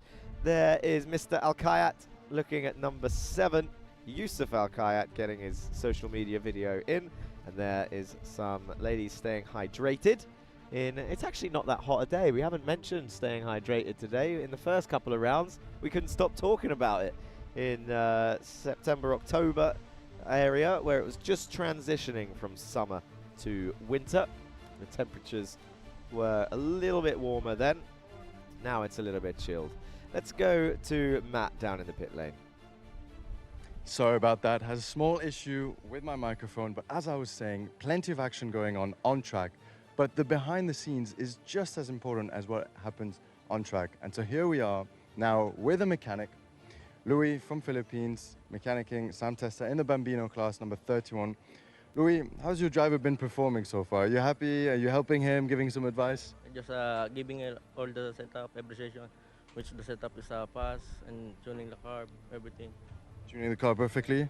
Amazing. Yeah, and he's been quick so far, all thanks to you, thanks to your tuning skills? No, just helping for my boss, for my team manager. Nice, and what do you think of this Iame experience, coming here from the Philippines, the UAE, this championship? I'm very happy for that, this race. Okay, well anyways, we're going to wish you the best of luck and we're going to hand it to Joanna for some interviews. Thank you, Matt. I'm standing here with Charlie Page. What an incredible session you had out there, from P4 to P1 in the heat session. You had quite a competition between you, Ilyas, and Baptiste. Walk me through what gave you that advantage to maintain your position in P1. So the start was really good. I was P4, I was on the outside. Then I dropped probably one position. Then I just came back. And how do you feel now moving forward to the next session? Confident. I like that answer. What do you think are the conditions like? What's going to be maybe the biggest challenge for you in the sessions today? Nothing really. Nothing. I like that. All right. So you're pretty confident. I think you're going to do just amazing. So keep on the effort and can't wait to see you in the next session. You've got a bug on you, so I'll check it out. Thank you so much, Charlie. Best of luck. All right, next, ladies and gentlemen, I do want to talk to Matthew, the father of driver number 128. I'd just like to call him over here. Welcome. How are you feeling? Good, thank you. How are you? Good. And how are you feeling? Good. All right, as a parent, Matthew, talk me through how his passion started into motorsports and what inspired him to get into the industry. Yeah, sure. So obviously when he was young, we tried a few different sports. He was enjoying them, but, wasn't that passion didn't click. So I think he watched some of my racing and, we gave it a try. 6 years old, we got him a kart. He started practicing in the driveway, then the streets, and then we said, okay, let's get on the track. And so he's been driving ever since and he loves it. That's incredible. So you're basically the inspiration behind all this. You could say that, yeah. Early influencer. Well, as a parent, walk me through how do you keep your son motivated through some of the challenges that come with motorsports? Yeah, look, I think the first thing is, really transparency that, competitive sport in general is going to be challenging. Motorsport in general is very, very challenging. So I think, the understanding up front helps. It builds that expectation. And as you kind of come off the track and not have a great session, it's about, giving them a little bit of space to diffuse and then going through and talking about what happened, what could we have done differently, what was within our control, not in our control, and make a plan to do better for the next session. I love that. Communication, meeting up and talking, discussing how we can do better for the next round. You're definitely correct. What is your goal for him? At least for this season, let's say. Or, motorsports in general. Yeah, look, I think in general, you know, the goal for him is to really use these experiences to develop as a child into an adult that can deal with failure and deal with difficult situations. As far as what he wants to do with his motorsport career, that's entirely up to him. It depends on where he wants to take it. School is the priority, you know, that's clear. But obviously, you know, he's got a passion to do things. You know, F1 is, everyone's looking at that, but he's also looking at, you know, what would GT racing look like? What would some other categories look like? But, you know, that's decisions we can wait to make till later. Yeah, you're absolutely right. I mean, so many people focus on F1, but there are so many other categories of racing that you can get into that are just as big. It's just there's not a lot of awareness that goes into it. But the fundamental skills you're gaining through your experience in karting, what advice do you have for other parents out there? And then I want to ask you what advice you have maybe for people your age that are looking to potentially be in your position. Yeah, look, I think, you know, the advice to other parents is, you know, this is all about fun. It's all about them. I know we get excited and there's a lot on the line. We put a lot of time and energy and resources into it, but at the end of the day, it's about the kids and it's about, you know, making sure that they walk away with the right experiences and the bonding between, you know, the parents and the kids. You know, I think we've developed a great relationship, or I'm going to say we have, just through kind of working through these weekends and coming to the event. So I love the memory making, and thanks to Media Friends, you get that now on YouTube for the rest of your life. Significantly elevated. You know, we've got family that can watch. You know, we can look back on things. Yeah, Media Friends has really changed the way we look at this sport. That's awesome. And let's get to you. Give me some advice you have for young drivers that maybe want to be in your position one day. Yeah, so I mean, I spent a whole year at the back, so failure is good because you learn more from failure than you learn from just winning. So now after the failure, I'm starting to get better and better, and so now I'm going to make my way to the top. I love that. Very mature and smart answer. Thank you very much, and I wish you the best of luck for the season. Thank you guys again. All right, ladies and gentlemen, that is it for my side. Back to you, Jack, to see what's happening out there on the grid for the next heat session. Thank you very much, Joanna. Hello, everybody. You can see me. They found me on the top of the terrace. Oh, the director's whispering sweet nothings into my ear.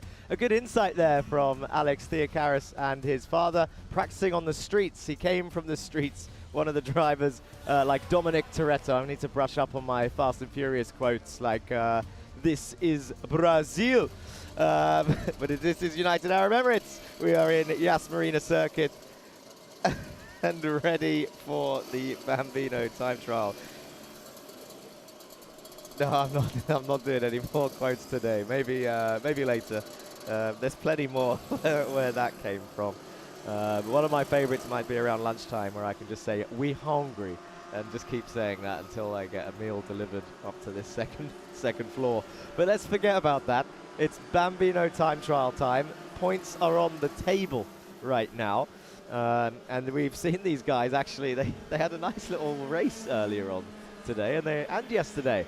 This circuit has provided racing opportunity for the Bambinos when actually they're only racing for fastest lap time, but they are actually fighting. Now, slipstream is important, but you need to find the right driver to tow you along or give a tow to, because you can't have too much of a pace difference between you. If you are a second quicker on a track that's like this, then perhaps that's the wrong person to get a tow from. Or, if you're extremely lucky, you can get a tow from multiple drivers at exactly the right time. Tow being the kart in front, punching a hole in the air for you so that you can get a little bit more top speed. Now, Sam Testa is going to want to repeat yesterday's win. Mark Ristic is going to want to take a win at Iame Marina circuit. I'm sure if I open up YouTube chat, we will see some Mark comments. Let's have a look. Marky Super C, Junior 215 Ethan Realstone, vote your driver of the day from Media Friends, and good luck Mark 88 from Darinka. There we go. Like clockwork, his fans are in the chat, and probably also voting all over again for Mark Ristic to be driver of the day. He won yesterday with a considerable amount of the votes. I think 25% of the votes yesterday were for Mark Ristic, as I see one of the karts has stopped between turn 5 and 6. Green flags waving. I think they are back moving again, this kart. Oh, no, coming to a stop. We've got Yusuf Al-Kayat and Sam Tester have just gone past the kart in the background. Let's go to Joanna down by the interviews. I'm right here standing with Atika Mir. She's an incredibly empowering karting driver. You're an inspiration. You do so much media to inspire other drivers to be in your position. Can you just tell everybody how you started in the industry? So I started like driving at like mall carts when I was 5 years old, but I started doing Bambinos when I was 6. And it's been a great experience because I've raced UAE almost all my life. So yeah, it's been good. And what advice do you have for other people out there watching you? So like if you're just starting out, just like don't give up, you know, because there's like when you start, you're not gonna be good enough, of course, but you need to get good enough in order to see if you can still be doing it or not. But yeah, I think it's like karting here in the UAE is a great place to start. And yeah, you should start with Bambino. I don't know like what age, but yeah, like maybe start with Bambino and then keep moving up. I totally agree with you. You just start anywhere, no matter what age you are. Increase your skills and see where your strengths are and your weaknesses are, and you can decide from there. Tell me, Atika, how has the season been going with the UAE Iame series, and what goals do you have for the new year? So basically, I started with the mini. So this season, and the mini has been going good. I moved to junior like this year, so it's been going good. It's a new category, so it's harder to get used to it. But I think like this is the easiest, like this is the best track to start on because it's pretty easy. And so I think starting here is good, like to play. I love the confidence you have. Okay, tell us on social media, how can everybody find you? And also tell everybody some of the accomplishments you've done so far. So you can find me on Instagram, atika.asifmir. I don't know my Facebook account and stuff, but probably just search Atika Mir and it'll probably pop up. So I think... tell everybody maybe an accomplishment that you've achieved so far in your industry. Okay, so basically I've accomplished being the first female to win at the RMCIT, like a race, and then the highest female qualifier and highest female finisher in the F1 Academy DYD, like Discover Your Drive. So it's been good, and I'm hoping for an even better 2026. That's not good. That's fantastic. You're actually very talented and incredible and inspiration to so many. So thank you so much for everything that you're doing. Keep on posting online because we all want to follow your journey and hope to see you in bigger places one day. Thank you so much. Thank you. That is it, ladies and gentlemen. Atika Mir, make sure to follow her on socials. And I'm going to head back to you, Jack. Thank you, Joanna, and thank you, Atika. And I second what Joanna says. An inspiration is what Atika is to many young girls out there who want to get involved in motorsport, leading the way here in the UAE. And we've seen many, well, I say we've seen many, we haven't seen many, we've seen a few female drivers come before and are currently racing also. We've got a few on the grid this weekend, which is great to see. Of course, Amna and Hamda Al-Qubaisi in years gone by, also trying to start the empowerment of women in motorsport, but we need to see more. It is still rare, but not impossible, and that is what people like Atika Mir is showing. Now, Yeshwin Kumar showing on top of the times with the 45, but Al-Zabi second with the 44.4. So I'm wondering if that is based on track position and not lap time. Unsure. Ristic is fastest looking at the lap times, but maybe a refresh will fix that. Who knows? But I can tell you that they are racing. Yeshwin Kumar there, and number 29, Al-Zabi. coming through turn 4 into 6. It was Karajkovic that stopped, unfortunately. Samuel Karajkovic, number 9, is the one that is stopped between 5 and 6. And number 6, Alan Sari, just in front of Yeshwin Kumar here. 2.5 minutes left of this first time trial. And down towards turn 1 they go. I think an overtake is coming here. Yeshwin Kumar then down the inside of 3, not this time. Keep an eye behind him as well. Number 29, Alzabi, switchback down the inside towards 4, gets past. Now through 5. Alan Sari still holding on quite well, actually, in the As Heat car. With the same angled bumper as earlier. Maybe it is a setup choice. Aero. Pure aerodynamic front wing choice there. In fact, are they all slightly down to the left? I'm not sure. There's the overtake, though, down in towards turn 1. That was giving plenty of space. No risks. And none needed when they're fighting for lap time.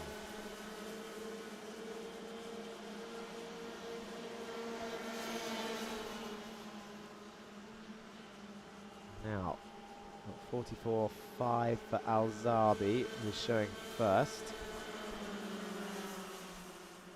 44.2 for Yusuf Al-Kayat. And Aganyang is now out on track. Also, there we go. I think this is the actual lap times now, so it's fixed. Aganyang first. Ristic second with 43.4 and a 43.6. Yusuf Al-Kayat up there with a 43.8. Great times from your top 3. So Aganyang, number 95 with a P1. Mark Ristic second, number 88. Yusuf Al-Kayat number 7. Could it change, though, in the next 25 seconds? Alzabi, number 29, currently in P4. Did their first round yesterday, their first 3 time trials. Sam Tester, number 31, joint leader of the championship, is currently down in P5, half a second off. Yeshwin Kumar, P6. Alan Sari, number 6, is in P7. And Cheyenne Asgomi is still out on track this time, number 44 in P8. Southall up into P9. Alameri P10. And that leaves Sam Karajkovic down in P11. And the checkered flag has waved. And I have a feeling it is going to be the same result. Can't see any changes here. So it's Aganyang first, Ristic and Al-Kayat. And that means that Ristic will take the lead of the championship after the first time trial today, with Sam Tester down in 5th. They were joint on points. That's 829 points now for Mark Ristic, 820 points for Sam Tester. 9 points difference between them, providing they get no points penalties for any bumpers or scrutineering or waving their hand. What's number 29 so frustrated about? Wait, oh, he's raised his hand for the pit lane entry, so he's done everything he needs to do. Has Faisal Alzabi. And it's Robert Aganyang then in first, Mark Ristic second, and Yusuf Al-Kayat with a 3rd place finish. Yusuf Al-Kayat, 607 points overall, currently in P5. Faisal Alzabi 4th, Sam Tester 5th, Yeshwin Vinay Kumar, Zayed Al-Ansari, Cheyenne Asgomi, August Southall, Rayan Alameri, and Samuel Karajkovic is your Bambino result. Now, Al-Kayat is chasing down Al-Ansari in the championship overall. Let's have a look at the highlights from the Bambinos.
we are back then. So, first time trial done, and now we're back to the wheel-to-wheel racing action.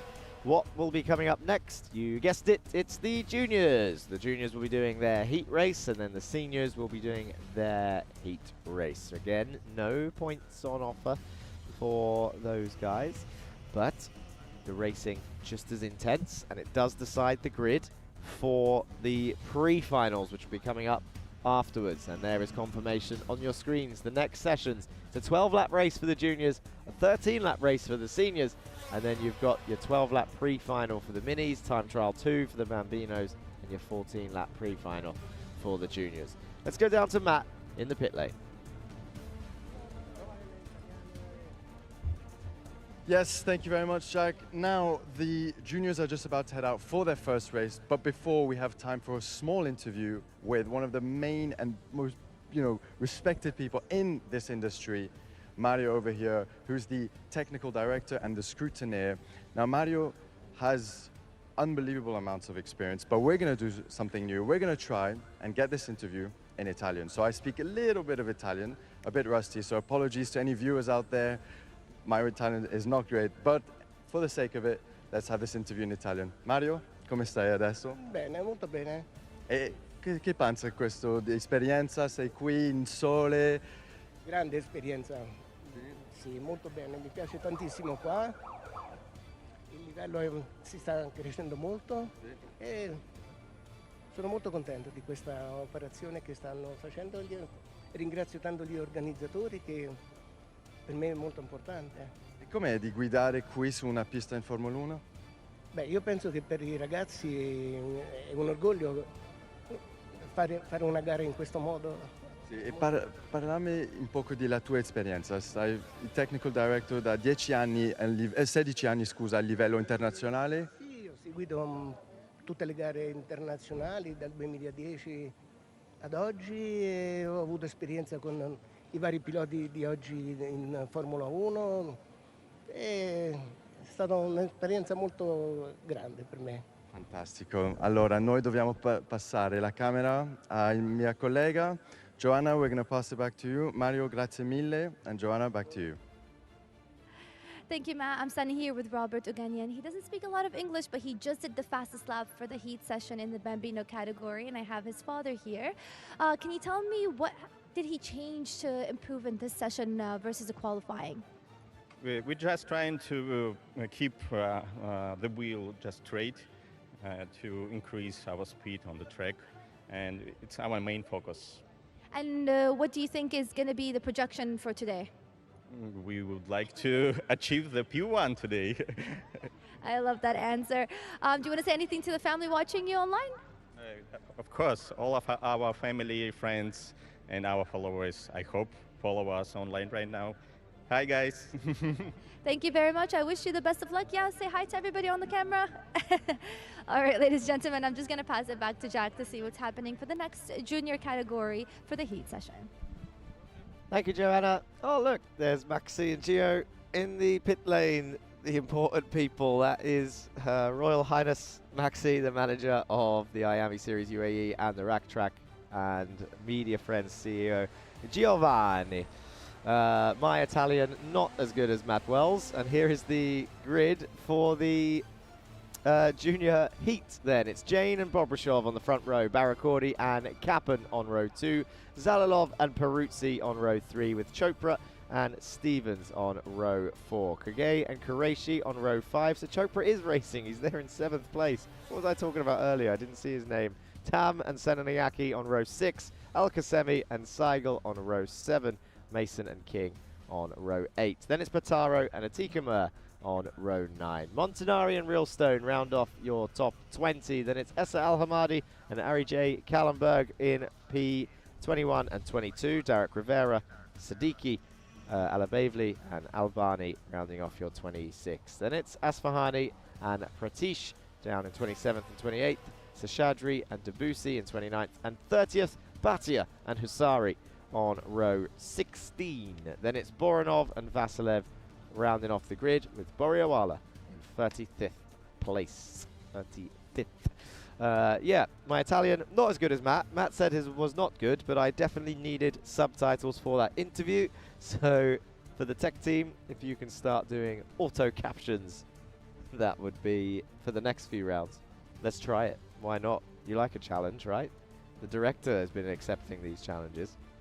I need to think of a new shot for you guys to try and get. You already got the roller coaster. I think you should send one of the cameramen over there, to be honest, to get a POV of the Ferrari World roller coaster whilst we wait for the juniors to start their first race of the day. There's a lot of interesting and unique helmet designs out there. Speaking of helmet designs, shout out Deer Designs, one of our sponsors and partners here for the Media Things broadcast. I've seen, you showed me this one. This is the this roller coaster has a name, but I've forgotten it. But it's based on. Here's an interesting and useless fact. That roller coaster is based on like a World War aircraft. No, director, it's not Rossa Corsa. That one is an aeroplane, and the queue. I'm telling you, that is an aeroplane, and the queue, like when it's busy, you queue up in like a World War II bunker, and there's like a guy in a parachute that's stuck in a tree, and they guide you through this bunker, and then you get on this plane, you're dangling down. It's actually a really good roller coaster. If you haven't been there, you should go. Yeah, like Saving Private Ryan, why not? The Formula Rossa is shaped like a red Formula One car. Probably based on, and I'm assuming here, a Ferrari. I don't know what gives it away, but this is my assumption. I think there's only 2 Ferrari worlds in the world, actually. Someone might have to fact check me on this one in terms of my useless general knowledge. But I think Abu Dhabi obviously has Ferrari World. It's right there. And I believe there is also one in Español, Spain, España. Someone can look that up. Or do you know what? Even better than the director and the technical team looking it up. Why don't all of you watching at home jump in the YouTube chat and tell me? Everyone else has access to Google whilst you're watching on the internet. You can help me out here whilst the juniors go out for their formation lap. There may even be more than 2 that I don't know about. Yeah. I wonder where Disneyland's going to be put. That's coming to Abu Dhabi soon. Not sure. But we don't need to talk about that anymore because the formation lap is slowing down, which means it's nearly ready for the battle, the fighting. I'm still a little bit confused at myself at why I didn't see Veer Chopra's name earlier. But he is out there. He was P7 on that grid that was shown. And here is Jane Bobrishov. They were on the front row yesterday. Bobrishov took 2 wins out of 2 in the pre-final and the final. Remember, no points on offer in this one, but this could undo or redo a good chance for your starting position in the pre-final. This can affect your point scoring rounds as they come down towards the tram lines. Then down the hill they go, down towards turn 1. The red lights are out and they go into the left-hander of 1, chuck it into the right-hander of 2, and that is a very good start for Barracordi, who goes around the outside of 3 to take P2, and he's got to run down towards P4 as Matanch Jain comes to a stop, and there's contact there between 2 karts. Is that Essa Al-Hamadi in one of them, who is still, are they going to get going again? One of them's got going again. It is Essa Al-Hamadi, number 246, who's getting out of the kart by the looks of it, and he's going to roll it off the circuit. Yellow flags will be waved in towards turn 3.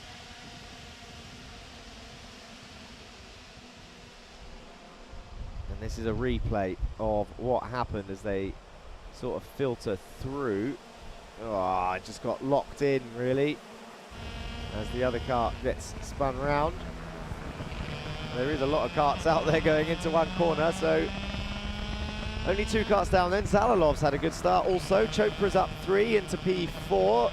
Kage up into P5. It's Bobrishov that actually had the poor start. He's down 4 places at the moment, but we know that Bobrishov is quick.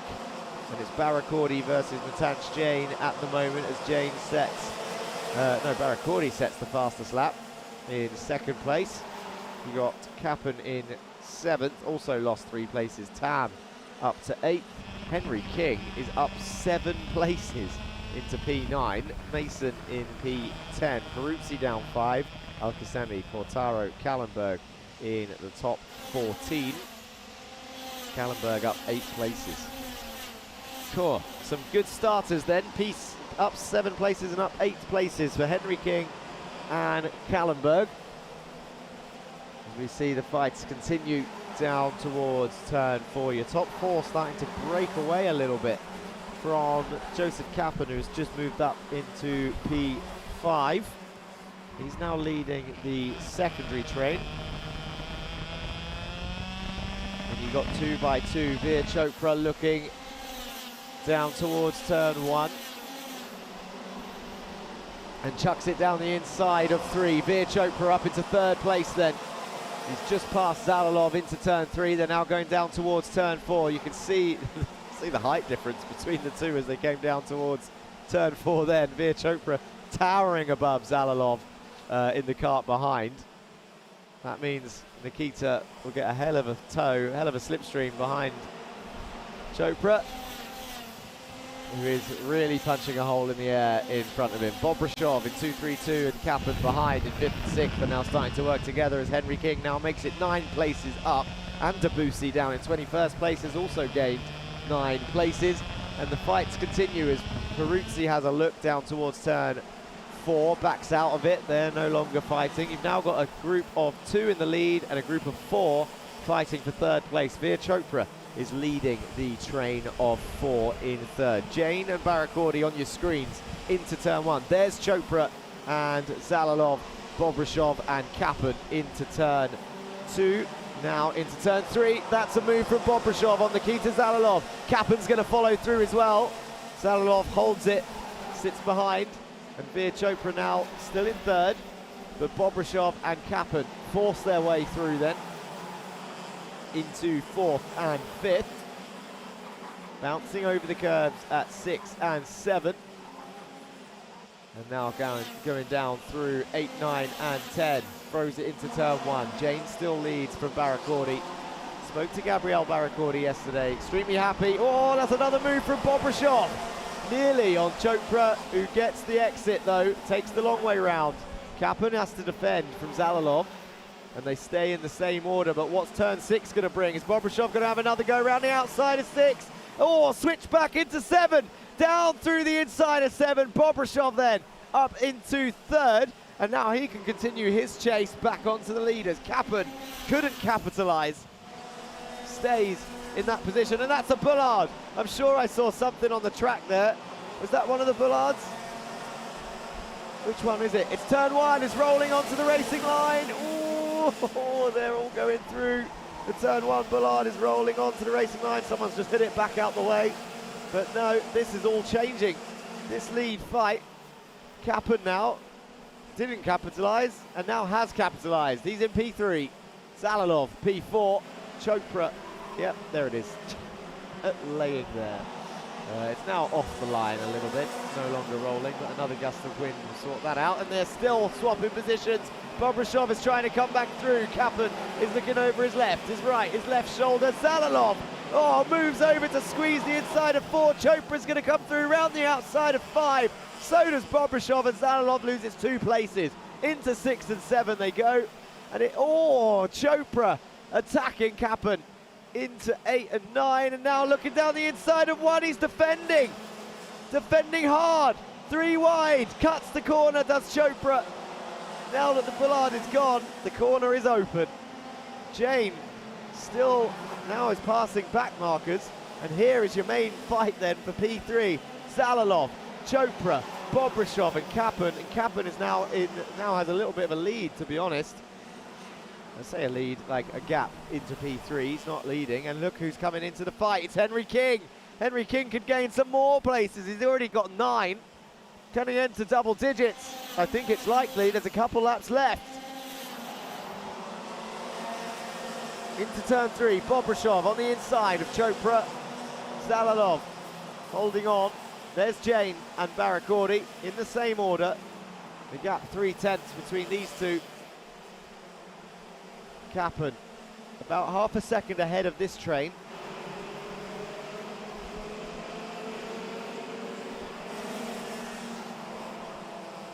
Matanj Jane controlling the race at the moment. He was confident in the interview earlier. Bobrishov has just passed Zalalov into P4, into turn 1.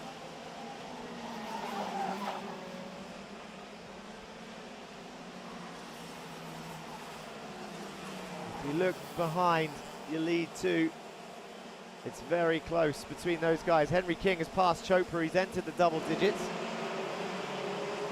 These guys are catching up to back markers as well. Where is the rest of the train? Here they are. That's Kappen. They cross the line. Kappen and Bobrishov. Then it's King up 11 places now. But Zalalov's going to fight back. King's going to absolutely sell him the dummy. That was calculated from number 248. He opened up the corner, really just planned for Zalalov to overtake him. Got the switch back and carried on. And now Bobrishov down the inside of 6 on Kappen, moves up into P3. Matanj Jane on the last lap of the race then. Going round turn 3. This is the final lap, and he's led pretty much the whole race. He's got a 1 second gap to Barakordi behind. This is Matanj Jane coming through turn 7. Now into 8. Into 9, and number 255 for Mumbai Falcons, Matanj Jane is going to cross the line and win the heat race. He'll be starting on pole for the pre-final with Barakordi in second. Bobrishov, is he going to come back in P3, or will Kappen have retaken it? No, Bobrishov stays. Kappen in 4th. Henry King, 11 places gained, will be starting the pre-final in 11th place. Zalalov, 6th. Chopra will stay in 7th. Kagay in 8th. Oh, cameraman all right? Looked like he's going to fall over.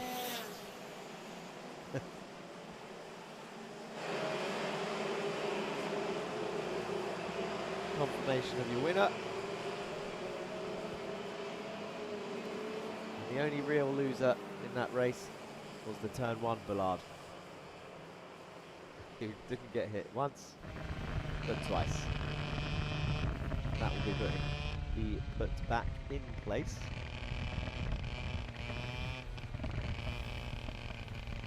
And that will no longer open up the corner of turn 1.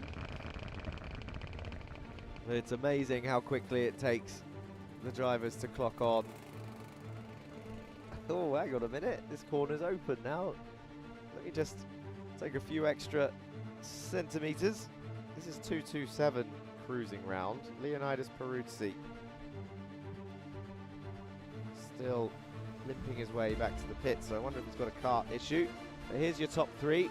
Mumbai Falcons, Matanj Jane, GGM, Gabriel Barakordi, and then Mumbai Falcons, Bobrishov in P3. Did manage to stay on the podium. And it puts him in a good position, puts them all in a good position. For later, it's Kappen, King, Zalalov, Chopra, Kagay, Qureshi, and Al-Qasemi, your top 10. Then it's Stevens and Tam in P11 and 12. Atika Mer managed to find her way up to P13. She's done a fantastic job in that race with Aaron Mason, Johansa Senaniaki, Ange Seigel, Leonidas Peruzzi, Harry James Kallenberg, Saif Alabavli, and Kalyani Patish rounding off your top 20. Ethan Realstone, Malik Debussy, Rayan Albani, and Aham Siddiqui your next 4. Then it's Derek Rivera in 25th, Giuseppe Montanari, Jasfir Bhatia, David Asfahani in 28th place. Then it's Luca Portaro, Vedant Seshadri, Rayan Boriawala, and Ivan Boranov 32nd. Then it's Antonio Hasari, Christo Vasilev, and Essa Al-Hamadi, who was out on lap 1 in 35th place. Let's go to the highlights of your junior race.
Unbelievable racing and action going on there for the juniors. But here we are now on the pre-grid where the seniors are about to head out for their first race of the day. And we're here with a pole sitter in the senior 170 class, Alessandro Vigano from Italy, racing with Teleos. Alessandro, first experience here on this track, first experience in the Iame Uae Championship. What are your thoughts so far? For me, it's fantastic because the contest is very beautiful, amazing, because I love the Formula One, the motorsport lover, and the race with the go-kart in this track is fantastic. The results is important, but the contest is the experience is fantastic. Yeah, for sure, the experience is unbelievable to be racing on the track, as you mentioned, you know, Formula One. And yesterday, a bit of an up and down day, but today seems like started off really strong. Pole position in your class. What are you hoping? Quite a bit of competition. What are you hoping into the first corner? I hope the good result today. Yesterday is good fast. Today is good fast. But the first laps is not my comfort zone because it's different tires, engine, etc. Respect to the track in the race in the Italy, and the first laps is not easy for me, but the speed is good. Yep, for sure, for sure. And I just want to say, from a personal perspective, beautiful helmet, lucky design, full chrome, looks amazing, and we wish you the best of luck. And I'm going to be heading it back to Joanna for some driver interviews. All right, I'm back here with Mtaj Jain. You seem to be able to maintain your position there in P1. Walk me through, what do you think was the most challenging part about that session? The lap drivers. Tell me more about that. I got held up. The gap could have been bigger to Gabri, but yeah, it is what it is. And how do you keep that confidence? I mean, the drivers behind you, you have Maxime and Gabrielle, were kind of putting a lot of pressure there. They're a very competitive team. How do you maintain that confidence and lead ahead?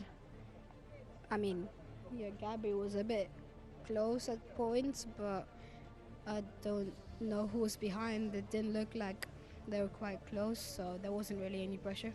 So you kind of keep head on and you just focus on going towards the finish line. Is that right? Yeah, I was just cruising. You were what? Just cruising out. Just cruising. I like that. So much confidence. It's awesome. Thank you so much, Mtaj. We'll see you hopefully in the next round again, maintaining that position in P1. All right, ladies and gentlemen, I might pass it back to Matt to see what's happening out there with him on the grid. Thank you very much, Joanna. Now we're back with XL driver Louis Hartmann, number 347, starting 9th place, so probably not as high up as you wanted. But tell us a bit from your experience how quali went. I mean, it went okay. We had a lot of pace, but I decided to go alone so I wouldn't get stuck with anybody. I mean, behind somebody, it's like 3 tenths, so I think it would be good in the race. Good pace for the race. For sure, and you're on the inside line. It's been pretty chaotic so far. What are you planning into the first couple corners? Get up to the lead, hopefully. Yeah, get up to the lead. And from previous experience as well, I know that being tall on a track like this, such short, 30-second lap times and just flat out, it's not necessarily the best. What are you doing to try and maybe keep it into your advantage and get those extra few tenths? I mean, being as smooth as possible as a tall driver really helps, because if you're aggressive, chassis will flex too much and then you lose a lot of pace.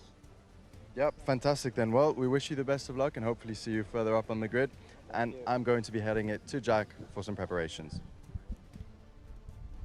Yeah, thank you, Matt. So there you can see the last drivers coming off of scrutineering and the next drivers getting ready for their heat race. Montgomery Swan still stood out of the cart. I was just looking at the stat sheet for the juniors again, and actually I have another one for you. I have another useless fact whilst you see what's coming up next. Obviously senior heats, and then it's the pre-finals where we'll see a lot of point scoring races coming up, so don't go anywhere. Now, there are technically 2 drivers on the junior grid. No, sorry, 3 drivers on the junior grid that have finished in the top 9 in every point scoring race that they have taken part in. It's a bit of a cheating fact.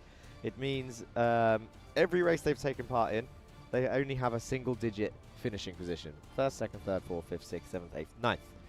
3 drivers. But one of those drivers has competed in every single round. So for Bobrishov, it's not really fair because he won both races yesterday. Fine, great. He's won every race he's entered in the Iame series, but he only entered yesterday in round 6. For Connor Clancy, he only entered in round 2 and 3. He got 5th, 1st, 3rd, and 4th. So Connor Clancy has 4 single-digit results from round 2 and 3. But there is one driver who has entered round 1, 2, 3, 4, 5, 6, and is currently in round 7, but hasn't done a pre-final yet, so we can't ruin this stat yet. He is 100% finished in the top 9. In fact, his lowest finishing position is 8th, which he's done twice this season. Who is it? I think it's fairly obvious if you look at the championship standings. It is, of course, 219 Veer Chopra, with 482 points, number 219. But up next is the seniors and the senior 170s. Now, Montgomery Swan leading the championship in this one. There's Louis Hartmann. We just spoke to him on the grid with Matt, number 347. Louis is 5th in the standings, just 1 point behind Jagrat Detroja. There, it's number 332. Chilling, relaxed, fist bumping the cameraman. Yes, we never see interaction with the cameraman. There we go, that's what you want to see. It's getting windy up here. I nearly just fell off my chair, but there we go. So the driver's giving fist bump to the cameraman. I'm going to look over and see. I think the track is clear. If you can hear the wind, forgive me. I'm just leaning over to see the grid, the dummy grid. Montgomery Swan still not in his car. He's chilling somewhere else. Championship leader wandering around. And the senior 170s all looking relaxed and ready. I was talking about helmet designs earlier, and Matt actually mentioned it as well, walking up and down the grid. There's a lot. I love the different styles of helmet designs, and it is expensive to get a helmet paint job. Don't get me wrong, but each helmet tends to tell a story. It has a logo. It has their initials. It has their race number. But you get some really interesting ideas. I think we spoke to Atika Mur yesterday about her helmet design. It has her initials on it, the Indian flag, which is where she's from. So they always throw it back to their heritage. And there, look, that's almost like you planned that shot. Dia Designs is a helmet painting company, and it's one of our partners here on the Media Friends broadcast and the Iame series UAE. We also have, for karting parts, drakekart.com, K. Roos and Associates, Damwell's Driver Management is a legal firm, and Damwell's Driver Management, obviously a driver management company. Drivers Lab for driver training, based in Motor City on turn 1 of the Autodrome on the outside on the main street. Don't forget 800 Sport for all of your sport equipment needs, and they provide sport equipment to Align Pilates for your health and fitness needs, based in JLT. Minerva School Online to keep your young athletes educated outside of the normal school system, timetabling system, I should say. Of course, the education is the same regardless. And of course, Almeida Academy, Racing Academy, sim racer turned real racer. And now the engines are on. And away they go. I should mention just the last two to make sure that I've gone around all the sponsors. Don't forget Keysol, Investment Group, and Chorus Group for this series. Great partners. And the grid is on your screen then. It's El Bastioni and Qureshi on the front row. Moreno and Swan on row 2. Dexter and Pope, Haddad, Damadasa, Hartman and Ngoma, Mohan, Piri, Keiruz, Ponchitov, Troja, Obeid, Goot, Martinez, Alkasemi, Vigano Bray, Alisad, Jolovic, Aniva, Salome, and Busanad, your 26 drivers. I know that the tech truck didn't think I was going to make that, and I did. So have that. There you go. Formation lap still going. And they will start to slow down shortly. We've got a new pole sitter in the senior 170s. We've heard from him twice in the interviews. Alessandro Vegano, Italiano Pilotti. That's right. Been brushing up. I haven't been brushing up. Actually, do you know where I picked up those words? From the interview down there earlier. When they were talking about Formula Uno, etc., etc. Now, for final heat race, and the first heat race for your seniors, and then after this we'll be going to the pre-finals, which is where things start getting feisty. We've already matched yesterday's Bullard rate of 1 Bullard being taken out. Will we see more? We're on board with Eloy Gonzalez Moreno. Coming round that turn. And they are controlling this pace all the way down. And actually quite a late getaway then. Down the tram lines they go. The red lights are out and they go down towards turn 1 into the left-hander, which quickly becomes a right-hander, and one driver has chose to cut straight across turn 2, and now he's going to have to slot back in somewhere. I think that might have been Qureshi, but I'm not sure from up here at the moment. And they're down towards 4 into the right-hander of 5. Another quick succession left-right into the double left of 6, then into 7. Through there they go, and we're on board with Moreno, who's in P2, just behind number 3, 3, 5. Away they go down towards turn 1. 3, 3, 5. Adam Elbassioni leading the way then from Moreno. Dexter, Qureshi. It was Qureshi that went across turn 2, slotted back into P4. Montgomery Swan is in P5. Nathan Pope holds on to 6th. But keep an eye on Eloy Gonzalez Moreno. He's not shy of an overtake. But then again, neither is Adam Elbassioni. So this is going to be a feisty top 2. And Maximilian Dexter as well. He's right behind. He's actually closing in. Down towards turn 1 they go then. Into the left-hander.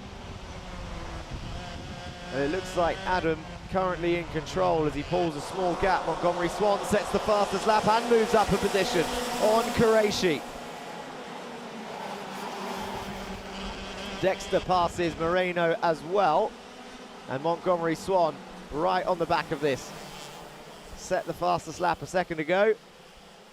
Will he gain a position into turn 1? They exit through 9 and 10. Down the main straight they go. Dexter leaning in to try and get the extra speed on the straight. He's got 3 cars behind him. Push in, Montgomery Swan looks to the inside. I think Moreno also made the move on Dexter at the same time. Wow. Moreno then back up into 2nd. Montgomery Swan couldn't get the move off because Moreno was in the middle of an overtake. So setup became setup. Dexter now behind Moreno. Montgomery Swan down behind Qureshi, who managed to attack as a result of that overtake attempt. And look who's joining the fight, Nathan Pope.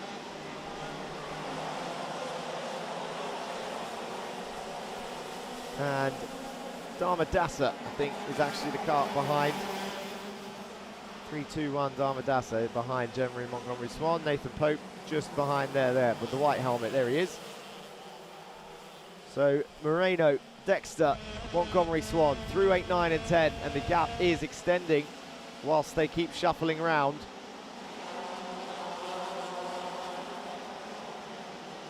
I'm wondering if Moreno has a transponder issue, because he is still in 2nd place. He's not out of the race. He's showing in a lap down, but he is in 2nd place, guys. You can see it, he's right there. So maybe it could be a technical glitch. And oh, Qureshi down the inside of 6. Damadasa and Pope through as well. Swan loses 3 places in 1 corner. That was insane. but round the outside of one, and Swan takes one of them back. Okay, it's not that bad. Manages to control it. In towards turn 3 he goes. He'll now be trying to chase down Dhabi. Qureshi, though, all over the back of Dexter. I think Dexter's lost a few places. That fight is finished. Yeah, Dexter's down now in front of Dhabi. And your leaders coming across the line. Elbassioni and Moreno clear. Montgomery Swan down the inside of Dhabi for turn 1. Backs out of it. In towards turn 3. Qureshi clear in P3. Whilst Dexter tries to fend off Dhabi, Swan and Pope behind. There's Adam Elbassioni into turn 8, 9 and 10, which is a nothing corner. Beautiful shot of Charlie Page watching on the senior race. He's already down on the dummy grid then, ready for the pre-final. The gap now 6/10 between your top two. Fastest. Oh, look at that for a lap time. 1.3 seconds. Oh, on the gravel for Moreno. Too wide on the exit of turn 5. We've seen it a couple of times, but we've never seen it from an onboard shot. I mean, we briefly saw an onboard shot of one of the garages, but it quickly cut to Moreno off the circuit. That's going to cost him time. But I think still safe in P2. But Adam Elbassioni can breathe. He's got like 6 laps left. And I think he will be starting the pre-final on pole. Qureshi still trying to chase down Moreno to get one more position on the grid. They basically swapped over from where they started. Dhabi up 4 places into P4. There's all of the minis waiting. Jeremy Montgomery Swan has lost 1 place.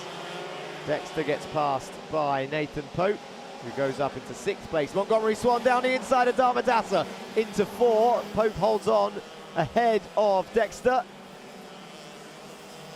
into 6. And you'll see the positions update when they cross the line then. Swan up to 4th. Pope up to 6th.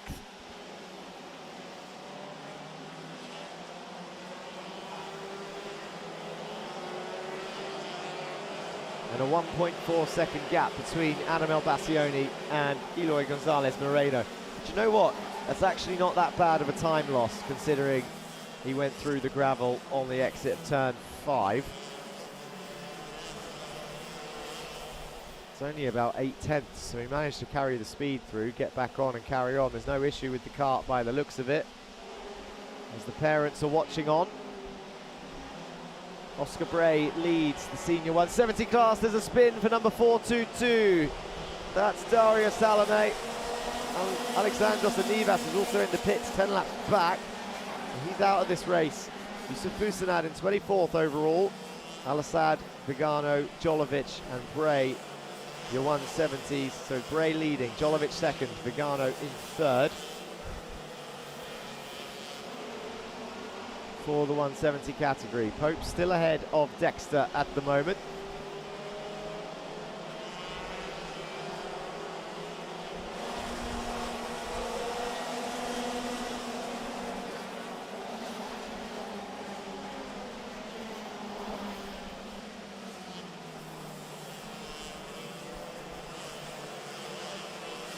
I'm mesmerized by the flow of this circuit in these karts, to be honest. I'm gutted, I should have got here a day early. I do want to try this, but Max Dexter going down the inside of turn 1 then gets the move done, moves up into 6th place. We're on board with Moreno, who's caught up to Yusuf Busanad up ahead in the senior 170s. Opens up the corner, chucks it in. Moreno has actually closed the gap on Adam Elbassioni, who may have started relaxing.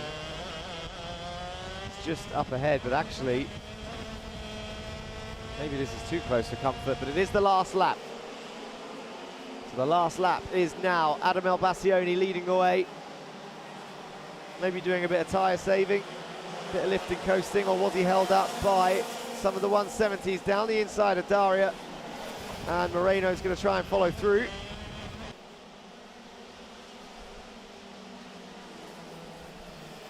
And does so. And here they come then, through 8, 9 and 10. Adam Elbassioni, for the first heat race of the seniors, is going to cross the line and win here at Yas Marina circuit, with Eloy Gonzalez Moreno just 2/10 behind in second place. Qureshi in third, Swan fourth, Davidasa fifth. Dexter in sixth. Pope did lose out then. So Dexter down in seventh. Pronchetov, Hartmann and Detroja, your top 10. But a good setup for the pre-final.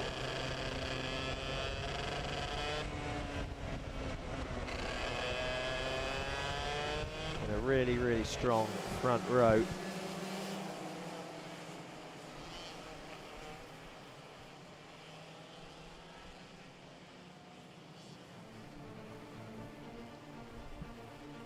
Two wins yesterday for Eloy Gonzalez Moreno, and he's in a strong position to maybe do it again.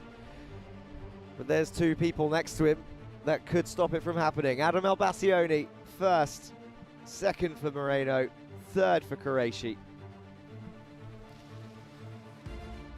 Adam Elbassioni 3-3-5. Jeremy Montgomery Swan in fourth, Damadasa in fifth, Dexter in sixth, Pope in seventh. Then it's Pronchetov in eighth, Hartmann in ninth, Jagrat Detroja in 10th. And Jose Nagoma in 11th, Biran Piri in 12th, Mohan in 13th, Antonio Sadad and Rain K. Ruse in 14th and 15th, Andrew Obeid in 16th, Krishay Gut in 17th, Arsene Jolovic in 1st for the senior 170s, then Sakir Al-Qasemi in 2nd, Oscar Bray down to, sorry, Al-Qasemi is not in senior 170s, he's in 19th, Oscar Bray in 2nd for the 170s, Alessandro Vigano in 3rd, Sami Al-Assad, Martinez, Busanat Salome and Anivas rounding off the grid in 26th. Let's go to the highlights then of the senior and senior 170 race.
There we have it then.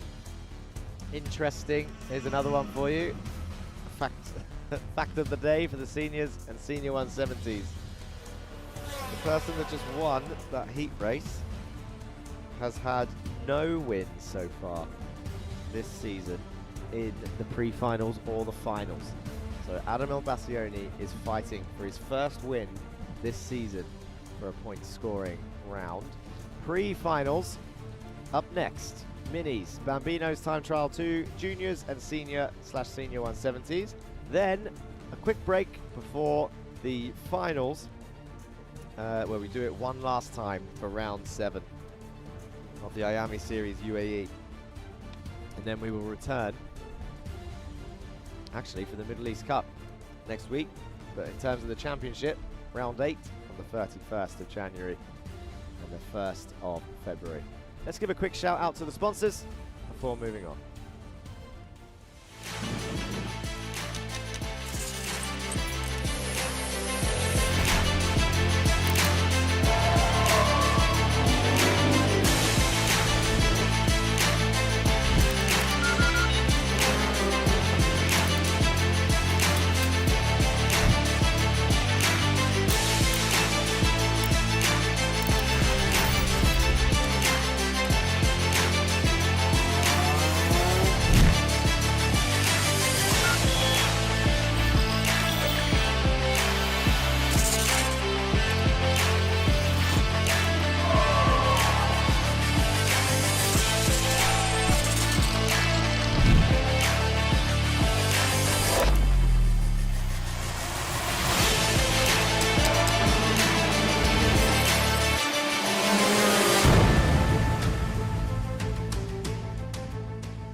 Instead of the traditional system, we've built a school specifically for athletes and anyone who needs a more flexible education. We provide a full school curriculum including GCSEs and A-levels, mentoring support from ex-athletes, and the ability to study from anywhere in the world at any time. Welcome to MBA, the #1 school for athletes.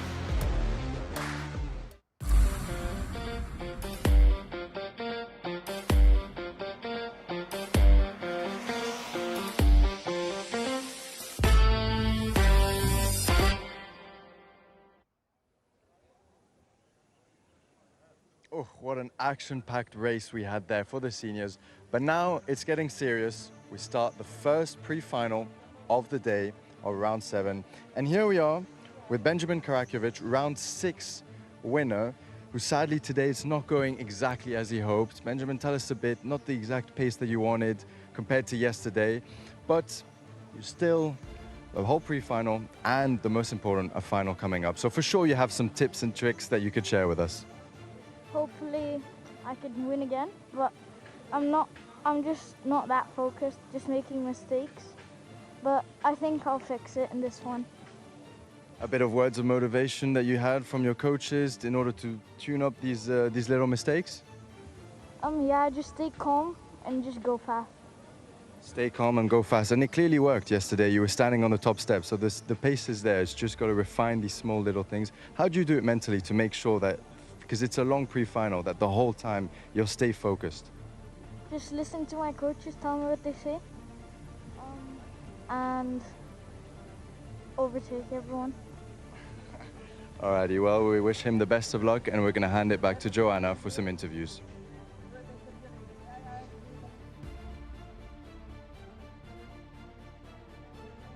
That was an incredible session for Adam Albassioni. For the senior category, Adam, how did you manage to maintain that pace? It was just all down to the start.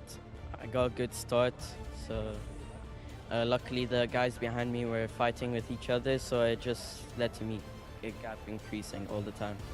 That's amazing. You were mentioning that you found the perfect setting for the kart starting yesterday, since you ended up on the podium there for round 6. Walk me through, what do you think will be some of the biggest challenges that you will have today? Could be weather, could be track conditions, or your teammates. Basically maintaining the pace, maintaining the gap behind the P2. Awesome. And are you excited now for the final? Yeah. That's what I like to hear. Thank you so much, Adam. Best of luck. Next, I'd like to interview our P1 driver from the senior 170 category. Welcome here. How are you feeling? Really good. I'm pretty happy. What do you think gave you that advantage to maintain the pace for the session? The P1 Oscar was kind of blocked by some senior, so I could catch him. At the start, he had like a little distance, but I could catch back. And at the end, I saw him fighting with a senior. They just took advantage of that, going more large enough to go in. Arsene, tell me, for the pre-finals going in now, what do you think you will change in your strategy, or are you planning to maintain the same? I mean, I'm gonna defend because it's the maximum I can get, and defend and keep it until the final. That's awesome. That's glad to hear. I wish you the best of luck for the pre-finals and hope to see you back here. Yeah. Thank you so much. All right, ladies and gentlemen, we're going to pass it back to Jack to see what's happening for the next category right there on the grid. Back to Jack. Yes, we are. Here we are. It is time for the pre-finals. Thank you, Matt. Thank you, Joanna. Let's go to Matt in the pit lane and see who he's talking to. Yes, thank you, Jack. Just a quick one as we're making our way out of the pit lane. All these drivers clearly focused in the zone. They have an exciting couple laps coming up, and we just want to wish them all the best as they see this massive grid, and we're making our way back to the pits. Back to you, Jack. Okay, thank you for that. So everyone's relaxed, waiting. Essa Al-Hamadi up there, looking over the backs of the parents and teams and supporters, waiting for the race. Can you hear me up there? Essa, wave. You see it? He's like, I can see him smiling, but I don't think he can hear me. Anyway, these guys all on the dummy grid, ready to go. And there is, where have I seen that helmet before? Where the name is on the visor. We were speaking of, it was LBJ Stubbs, he's back there. 199 has his logo on the visor, and now there's another driver who has it. Is this a new trend? I've never seen this before until this season.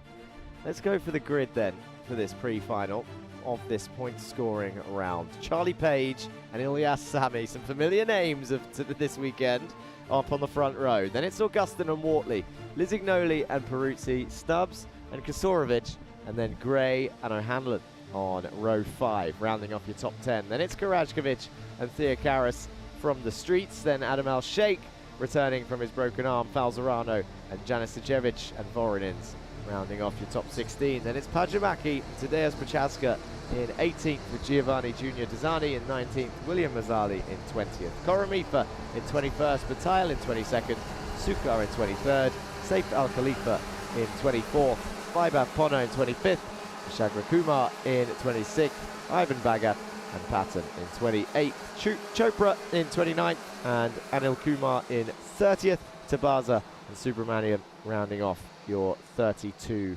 driver grid. Okay, they come round and complete their first formation lap, warming up those tyres. Are you ready? I'll tell you what, I haven't checked on YouTube chat in a while. I've been asking you questions. Let's see if anyone has been answering my quiz questions, or if you're just showing, and I say just showing, you should be showing support to your favourite drivers. Oh, the people have been answering my questions. Now I feel bad for neglecting the chat. Thank you for joining in the chat. I will catch up on it, but first let's watch the start of the race and commentate on the action, and then I'll get back to those comments. But please do jump in, say hello, and join the conversation on the Media Friends live stream.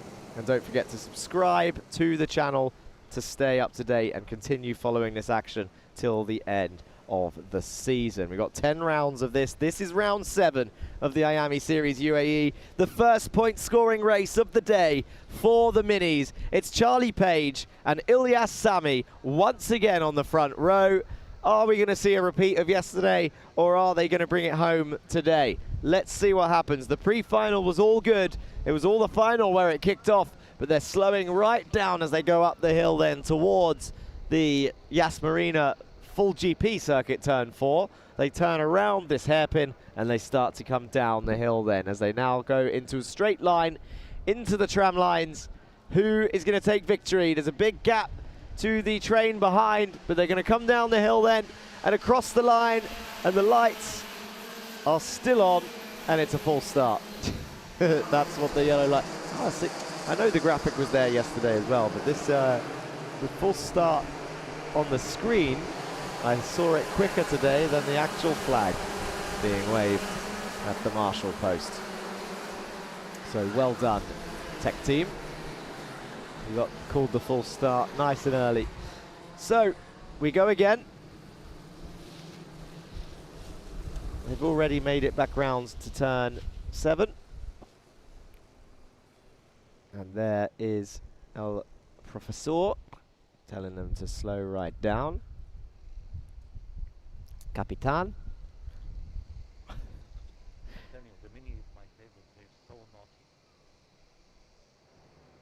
Here they go. The calm before the storm.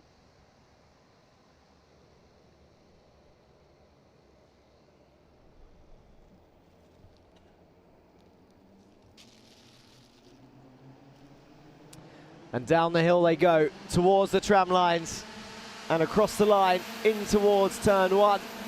Chug it straight into the right of turn 2, and no full start lights are shown this time. They are racing in through 3, and I love the confusion about where to be through turn 3, because it is technically a tight left initially, but it opens up so much on the exit that you can just either carry the speed around the outside or the inside, and you just don't know which way to go. And that's why they end up 4 or 5 wide on the exit. But it's Page leading from Augustin, is that Lisignoli in 3rd? Lisignoli's found himself up in the top 3. Stubbs, Karajkovic. It's been a terrible start for Ilyas Sami down into 8th place then, with Wortley also up, he's down into 7th.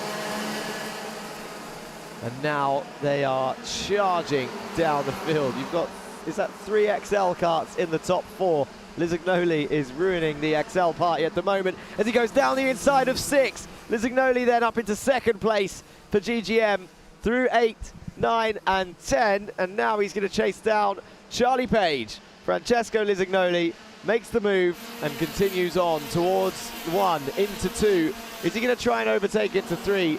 He thought about it, but Augustin is coming back through, back up into 2nd place then. Ilyas Sami sets the fastest lap. He's back up into 7th and will be trying to charge back up to where he started in this race. Through 5 they go. No one in the minis has been touching or flirting with that gravel on the exit. Gray up in 4th place ahead of Stubbs. He gained 5 positions at the start, as did Falzarano. Chopra, Samar Chopra I should say, up 7 places, down in 22nd place. Gray sets the fastest lap in 4th position. Looks to set up an overtake in turn 3. He's opened it up to try and get a good exit. Lizignoli, 3rd, down the inside of turn 4. On the inside, throws it into the left, back up into 2nd place for number 133. Francesco Lizignoli says, come on, let's just focus forward. It never works when it's cross-team communication. Well, it did yesterday with Page and Sami until the last lap.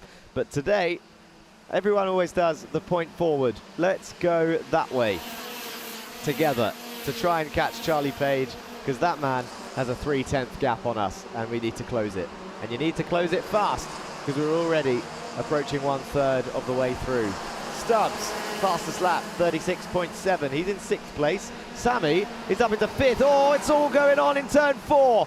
Francesco Lizignoli holds on to P2, but behind it's all changed. I think Gray is now up into 3rd. Whoa, Stubbs comes through into 4th, into the inside of 6. So it's Page, Lizignoli, Gray, and then Stubbs. I think when they cross the line, that will be the order. Here we go, confirmation, it is. Augustin down to 5th, Sami down to 6th, Wortley still there. Here's Augustin and Sami side by side. There is Stubbs and Gray in 3rd and 4th, and Peruzzi sets the fastest lap. Where is Achilles Peruzzi? Because I can't see him in this fight. He's in 11th place at the moment. Achilles Peruzzi, that is not the position that he wants in a point-scoring race, so he needs to try and find his way up the grid. At least put himself in a better position for the higher point-scoring race of the final later on. But Page, Lizignoli, Gray, Stubbs, into turn 1 they go.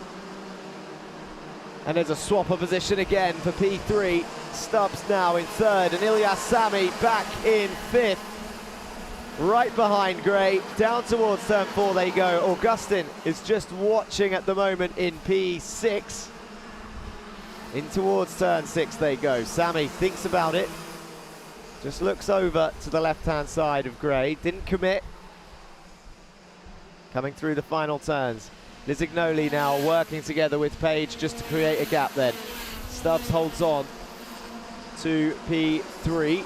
Sami now in P4. Looks to the inside of 3. Couldn't get it done this time. Augustin followed Sami through. And now he's going to push him and says, come on, let's go. They're right there, we can catch them up. Into 4, into the right of 5.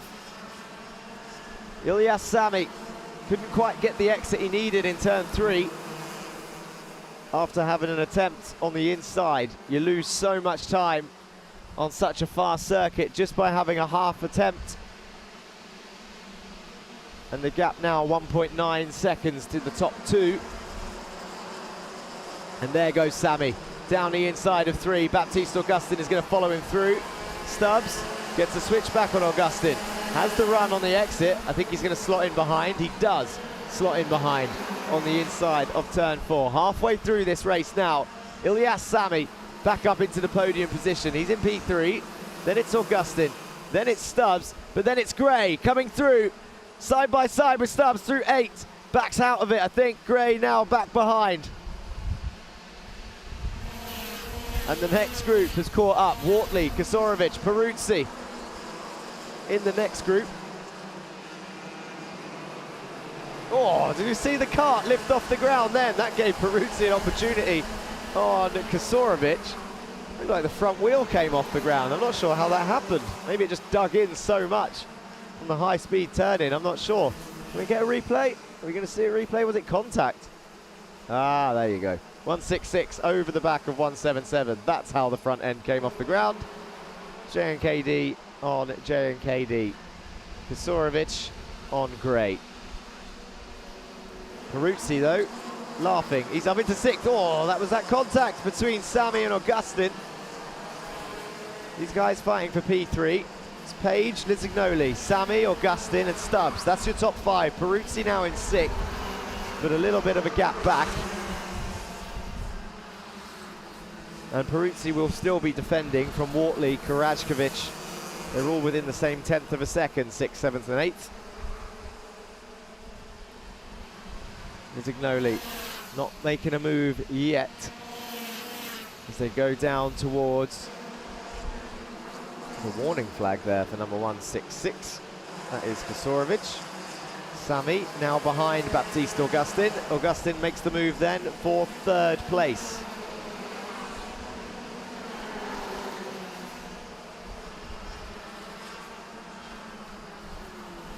Okay, here's your leaders. Charlie Page, Francesco Lisignoli, going on to lap 12 of 15. We're getting closer to the end, and that sign means, okay, keep going, I'm assuming.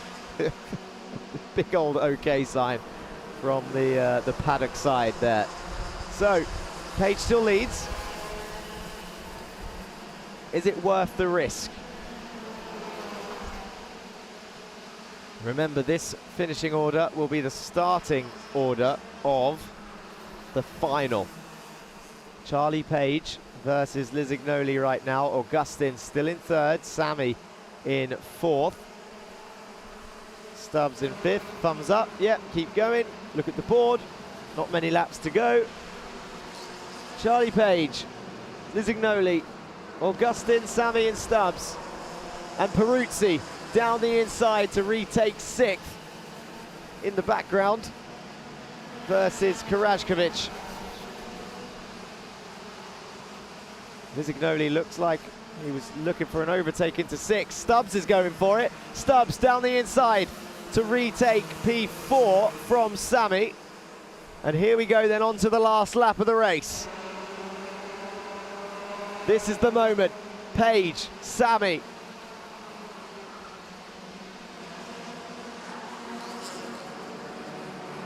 Lisignoli in second.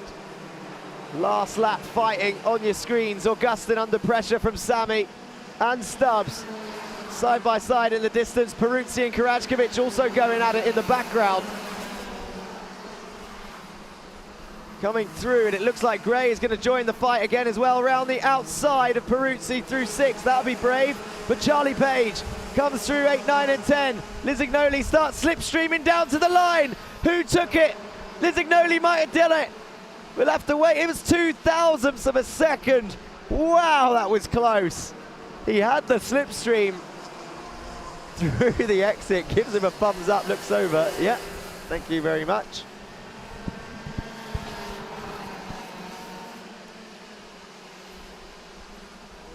Here's the replay. And you cannot call it. Can you pause it? I don't know. I've never seen the replay be paused. He paused it on the line. Because that was insane. 0.02 of a second is basically the same time. That would have been millimeters of transponder interaction with the magnetic strip in the floor. Now, got a cart going slowly on their way back to the pits back there. Here we go. Look at this. That's the gap between your top two across the line. Oh, that's the one. Spot the difference. I mean, I don't know where the transponders are on the carts, actually, but that is insane. Take a screenshot at Media Friends. Post it on your Instagrams. Page and Lisignoli crossing the line at the same time. 0.02 of a second. There's the cart that I mentioned that was going slowly. That's 103. Ridan Anil Kumar for Axel GP.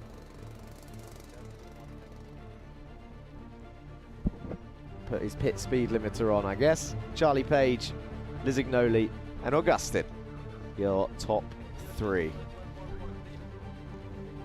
And there's Ilyas Sami in 4th, Stubbs, Karajkovic, Peruzzi, Gray, Kasorovic, and O'Hanlon, your top 10. Then it was Grayson Wortley who dropped down the order. He's now in 11th. Ivan Janisajevic, Enzo Falzerano, Vaiko Pajamaki, and Alexander Theocaris. Adam Al-Sheikh in 16th. Ivan Zvoronins, Tadeusz Prochaska, Louis Bataille, and Samar Chopra rounding off your top 20. Giovanni Junior Dezani, Max Patton, Vaibhav Ponna, Amar Tabaza are your top 24. Then it's Saif Al Khalifa, Lucas Sukar, William Mazzali, Ivan Baggett round off your 28 drivers. And then in 29th, Kushagra Kumar, Anil Kumar in 30th, Subramaniam in 31st, and Koramifa in 32nd. And there is another car abandoned. That is Koramifa. Here is a replay of the finish line one more time. This is a different angle. Is that the finish line? It's yellow. I thought the finish line was white. That is not 2,000ths of a second. I think it's further along. It's going to be behind that wall. Maybe. I think it was behind that Yas Marina sign. 2,000ths of a second. Maybe at that angle it looks a little bit bigger. That the, yeah, crazy racing.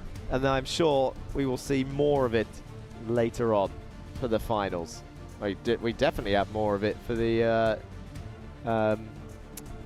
for the next categories. We've got Bambino's time trial up next, the juniors pre-finals for 14 laps, and then the pre-final seniors for 15 laps. And then we'll have a quick break before heading to the finale of the weekend. Round 7, nearly done. Look at this. He's walking exactly on the bottom of the screen. It doesn't look real. There he goes. Crosses the road safely. Look both ways, left and right.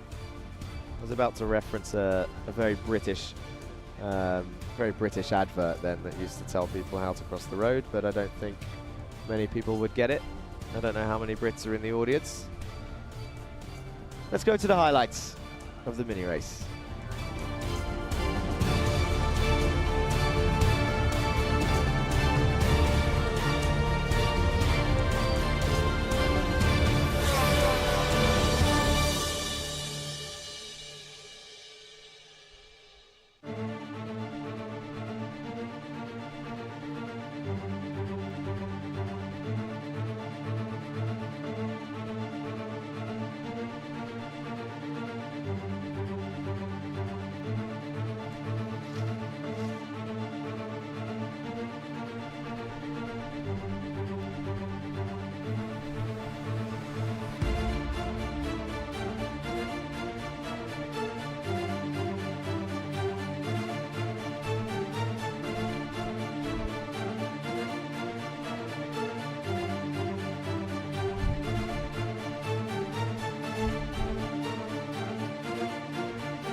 What an action-packed session that was for the mini category in the pre-finals. Francesco Lisignoli, that was a very, very, very close call. I mean, I think you're still confused there for a second.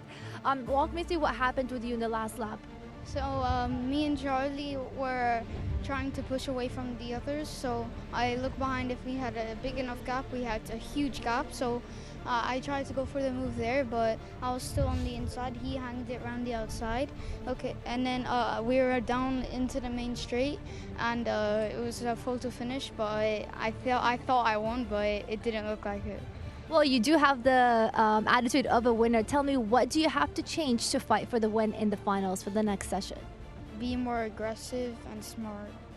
That's amazing. And so far in the UAE series, what have you learned from racing this season? It's challenging, and I need to put my A game in every day. I love that. Good luck. Best of luck, Francesco. Nice to talk to you and hear from you. I would like to call up our P1 winner, Charlie Page. You did an incredible job. What happened there? How did you feel, and how did you maintain your position given all that pressure from Francesco behind you? So the start was really good, and yeah, and then by the middle, I gapped them a bit, and then Francesco got to me. We pushed, and then we battled on the last lap, and then we were side by side to like on the line. So yeah. Do you feel like that pressure is going to affect your performance for the final session? No, not really. So you're keeping that confidence, yeah? Yeah. I love to hear that. Awesome. Well, I wish you the best of luck, Charlie. Hope to see you back here in the finals, all right? Give me a high five. Well done, ladies and gentlemen. I have one more interview for you. The team manager of AK Karting, Alan Khoury. Welcome, Alan. How you feeling? Yeah, feeling good. Alan, walk us through a little bit of your experience first before I ask you about the team itself. You're the team manager of AK Karting. Tell me, how did the journey start for you personally? Well, the journey started because of my passion. So I've been kart racing for quite a while, and I really wanted to start a team, and I was given the opportunity to do that. We've been going on now our 4th season, and alhamdulillah, everything is going well. What an incredible achievement. Tell me, how do you guys prepare your drivers mentally, physically? Walk me through some of the unique trainings and features that you have within your team. Look, karting is really about the mental game, yeah? If you don't have a strong mental game and you don't have the drive to push yourself, then you're not going to be touching the front. I do my best to get into the heads of my drivers, try to push them, try to mature them, take responsibility, and of course physical, they need to go, sort of work out. But I think the more driving that they do, that's the more fitness of driving, and that's how they will get better. I mean, it's really good that you also have had experience, so that you're also a mentor to them in a way, and helping them, guide them in their careers. Tell me, for everybody watching us, how can they join AK Karting? It's very simple. They can always message us on Instagram. It's AK Karting, and I'll be the one replying back, and we can see what we can do. Amazing. Thank you so much, Alan. That's right, you guys. You heard it. Follow them on Instagram at AK Karting. And ladies and gentlemen, we've got some time for more questions, Alan. Yes. Okay, Alan, you've been in the championship for a while with Iame. How has the progression been, in your opinion? The progression is fantastic. Like, even Iame as the organizer, where it was before and what they're doing now, especially with media friends and with all these interviews and highlighting the drivers and their achievements on the day. I think it's fantastic what they've done, and it helps the drivers to get more exposure. And I mean, I heard they broke a record. Last season was 80 drivers. We have over 100, I think 105 drivers right here in Yas Kart Zone. In terms of the future for these drivers, a lot of drivers aim to go into F1, but there's so many other categories. Can you mention a few that people can look into getting from GT3 racing and Le Mans? It's a very interesting question, and I'm a realist. Yeah, the chances of people getting into F1 is very, very low. You obviously need the budget, you need the talent, you need the exposure, you need to be going and racing in Europe where the best drivers are, and of course they can always progress to different parts of motorsports. But to me, with my drivers, I don't try to put that dream for them. I try to let them be more focused in school and have this sort of sport as a hobby and a passion. And then they can always, whatever they want to study in university, they can always stick into motorsports, like myself. I agree with you. I feel like you can always multitask, and if you do have that talent, you will shine no matter what you're doing on the side. And you're completely right with not giving them unrealistic expectation, because that can really set drivers' mentality back, especially with these young drivers at the ages of 5 to 7. I mean, it's a lot of pressure for them out there on the track. Any final words and advice that you have for everybody watching? Enjoy the show. It's a fantastic grid, like what you said. It's a record grid over here, entries. We've got, I think, 32 minis, 36 juniors. That's massive, and enjoy the show. That's right, you heard it. Make sure to keep watching us. I'm losing my words right now, but definitely vote for the driver of the day online. The link is in the chat, and I'm going to send it back to Jack to see what's happening with the Bambinos for the pre-final session. Thank you, Joanna. Yeah, Bambino's up next, time trial number 2. And whilst we wait for these younguns to go on track, ages 5 to 8, the Bambino category. And look at the audience it pulls in. They're all watching, because these guys have been racing this weekend. And well, there's the winner from the first time trial. It is all about lap time. Let me give you an update, again on my magic calculator, on the mini standings. Karajkovic, still in the lead, 504 points. Kilias Peruzzi, 499. 5 points between your top two. Baptiste Augustin, 497 points. Only 2 points behind Peruzzi. Charlie Page, 490 points. Very, very close between your top four. Now, the Bambinos out on circuit. And there is number 44, Cheyenne Gomi, the kart advisor, straight out. And number 7, Yusuf Al-Kayat. And there's Sam Tester, the blue and yellow machine. I think it's time. I said I would come back to the YouTube chat, who have been responding to me, which is it's different. I think the last time I asked a question and people responded was about the Yas Marina blue-green situation, but let's have a look. We saw some messages for Rayan. We saw a Matanch Jane fan in there also. Speaking of fans of drivers, go and vote for your driver of the day. Joanna just mentioned it. If you don't want to listen to me, then listen to her. Go and vote your driver of the day. Make sure they do get an award at the end of the day. The winner of driver of the day gets a prize. As I see 3 of the Bambinos going towards turn 1 at the same time. It's 29 overtaking number 17. And now 29 overtaking again into turn 3. Good, good, good, good. Via Shandilia said there's 2, you're right. That would be, this will be when I was talking about Ferrari World next door. Then we got Joy Canada says, let's go Ethan. Ethan Realstone fans in the chat. Ferrari World in Abu Dhabi and Ferrari Land in Barcelona, says Elio D'Alessandro. So there we go. I am an encyclopedia. Jack GPT over here. Adam El Bassioni has got a fan in chat. Sharif Hisham. There's some Arabic comments there, and I must apologise. I cannot read. Not because it's rude or anything like that, but just because I am incapable of reading Arabic at the moment. Maybe I will learn one day. Mark 88, we believe in you. You are capable and show everyone what you can do at the age of 5, says Stan. And the Mark fans out in force again in the YouTube chat. Ademo Mark. Mark 88, half of Slovenia is following you and cheering for you. We know what you can do and are capable of. You are our angel. Half of Slovenia. I would like to know what that is numerically. What is the... Someone, there you go, there's your next question for your YouTube chat. What is the population of Slovenia? And then half it. G-Sport 01 says, hello, we'll try this later on, GT7. GT7 referring to Gran Turismo, which has just added Yas Marina circuit to its roster. It's a funny one actually, because there's a few circuits, I mean there's so many race circuits around the world, there's many racing games, but Yas Marina only ever tended to be on a certain licensed Formula 1 game. I'm not sure how it works in terms of licensing, who has to pay who to be on what.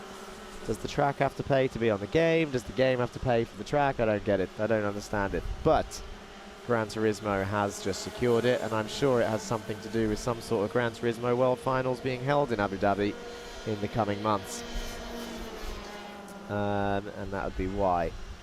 But it's very much time that the Middle East gets some circuits on iRacing, to be honest. We've all been waiting for it. It's been too long. I asked for it a few years ago. Although Bahrain is coming to iRacing next year, guys. There you go, another interesting, useless fact for you all. Good luck to all competitors sending support from 226.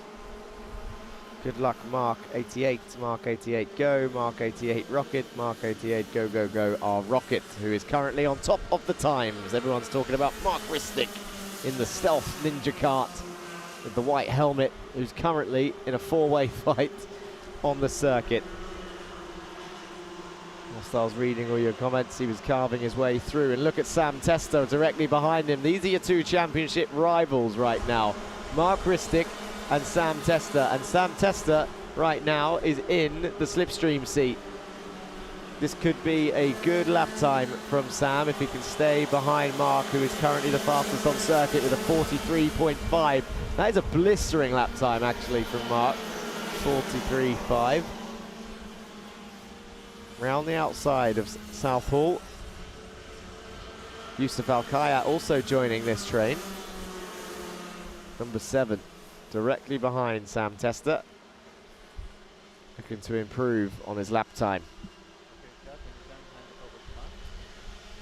Whilst these guys have got 4.5 minutes left, let's go down to Matt in the pit lane.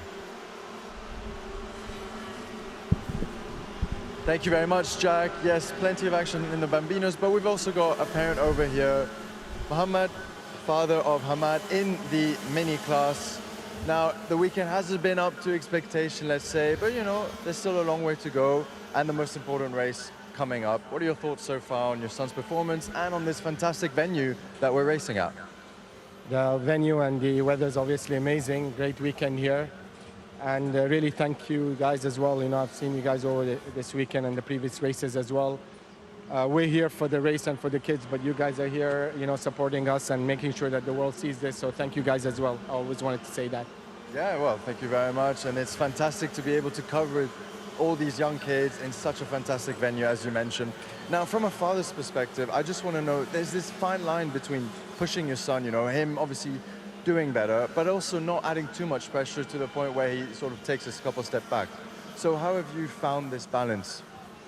Well, it's a work in progress, obviously, as they evolve, as their racing evolves, as they grow as well. That relationship obviously changes as well. But it's just trying to understand them, and you know, obviously as parents we need to control our emotions first and foremost, but we need to also make sure that we're always there at their highs, at their lows, and make sure that you know, we're preparing them for what's to come next. Yeah, and for sure, and it's only your second season, so there's a lot of progress to be made for sure. And you know, whenever I'm doing these pre-good walks, he's always the most engaging, enthusiastic, so it's really a pleasure to speak to him. And hopefully, you know, a bit more help, and then he'll be up there fighting with the big boys. Anyways, we're gonna hand it back to Jack in the commentary box for the Bambinos.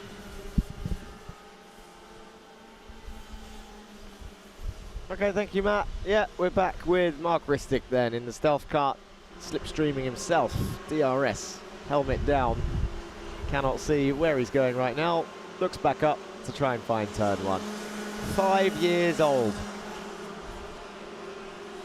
Throwing it round the circuit, 43.5. Samuel Karajkovic has joined the party. He's up in second this time, after a retirement earlier. Al-Zabi is in P3. Aganyang down in P4 this time. Testa P5. Al-Kayat P6. Kumar 7th. Al-Ansari 8th. Alameri 9th. Asgomi 10th. And Southall in 11th. Will we see any late changes here? This is exactly, I mean, Mark Ristic, based on the time trial earlier, is already leading the championship. But with Sam Testa down in 5th, this is exactly what Ristic needs to expand his lead. Karajkovic will be happy with this also, to finish in second place. Al-Zabi, 45.5 for the number 29.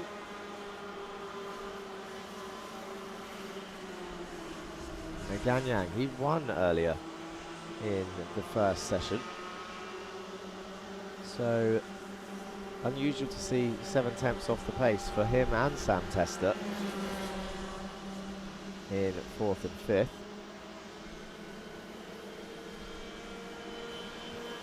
And Yusuf Al-Kayat was following Sam Testa earlier.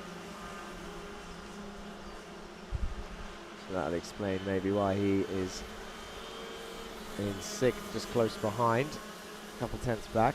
Ishwin Kumar has had a couple of strong results this season, currently showing in 7th place.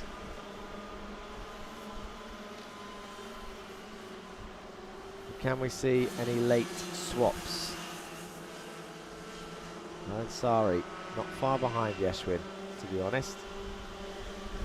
He's in P8, he was 7th last time out, so we might be able to find a 10th. Alameri in 9th. Alameri's best result, P8 yesterday.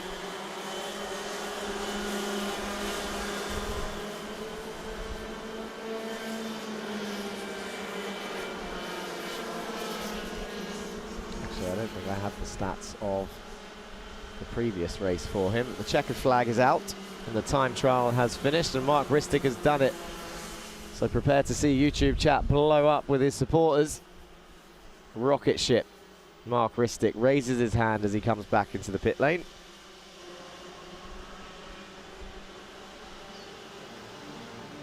And that will extend his lead by quite an amount, actually, I think. With him in first and Testa in 5th. Last I checked, unless he put in a quick lap time right there at the end. And there we have confirmation of your top 3. It's Ristic on top, Kurajkovic 2nd, and Alzabi in 3rd. And then the rest of the results: Aganyang in 4th, Sam Testa 5th, Alkayat 6th, Kumar in 7th, Alansari in 8th, Alameri 9th, Asgomi 10th, and then Southall in 11th. And that is your second time trial. Let's have a look at the highlights then.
Okay, that's your highlights for your Bambinos.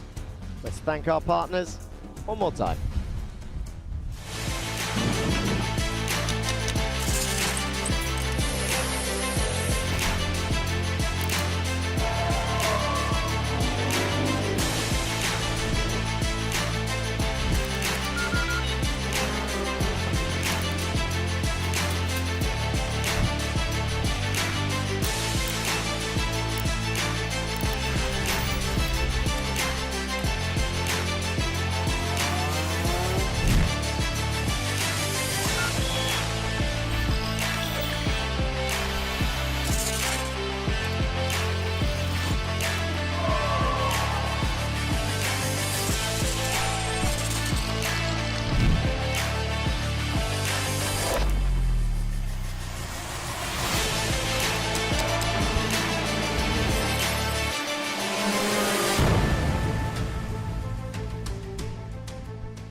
Instead of the traditional system, we've built a school specifically for athletes and anyone who needs a more flexible education.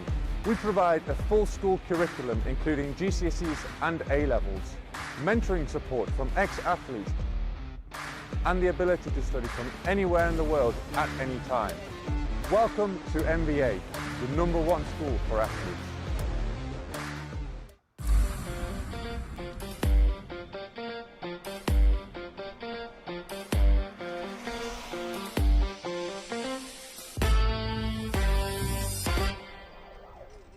That was a great session for the Bambino category in the pre-finals. And next to me is Samuel Karajovic. He did incredible. I mean, you picked up your pace very well for this session. What did you do differently? I got as fast as I can, and I made my ends in new. That's awesome. And how are you feeling now going into the finals? Feels good. Feels good. And if you, and I hope you win the finals, what do you think, what's your favorite meal that you want to eat after celebrating? Anything. Anything, okay. Happy with anything, I love that. Well, I wish you the best of luck, Samuel, and good job. Give me a high five. That's what I like to hear. All right, let's get Mark Ristic, our fastest lap for this session. You're doing amazing all the time. How did it feel, again, in the pre-finals now? So good. So good. And you feeling really confident going into the finals now? Yes. And let's say you win. I'm going to ask you the same question. What are you going to eat post-celebrations? Pizza. I don't know. McDonald's? Yeah. Okay. No, the mom's saying no. All right. Well, I wish you the best of luck into the finals. Can I have a high five and a big smile to the camera? That's right. There you have it, the Bambino category. I'm going to send it back to you, Jack, to see what's happening out there for the juniors going into the pre-finals. Thank you, Joanna. Yeah, we got some, well, we got 2 pre-finals left, two more point scoring rounds.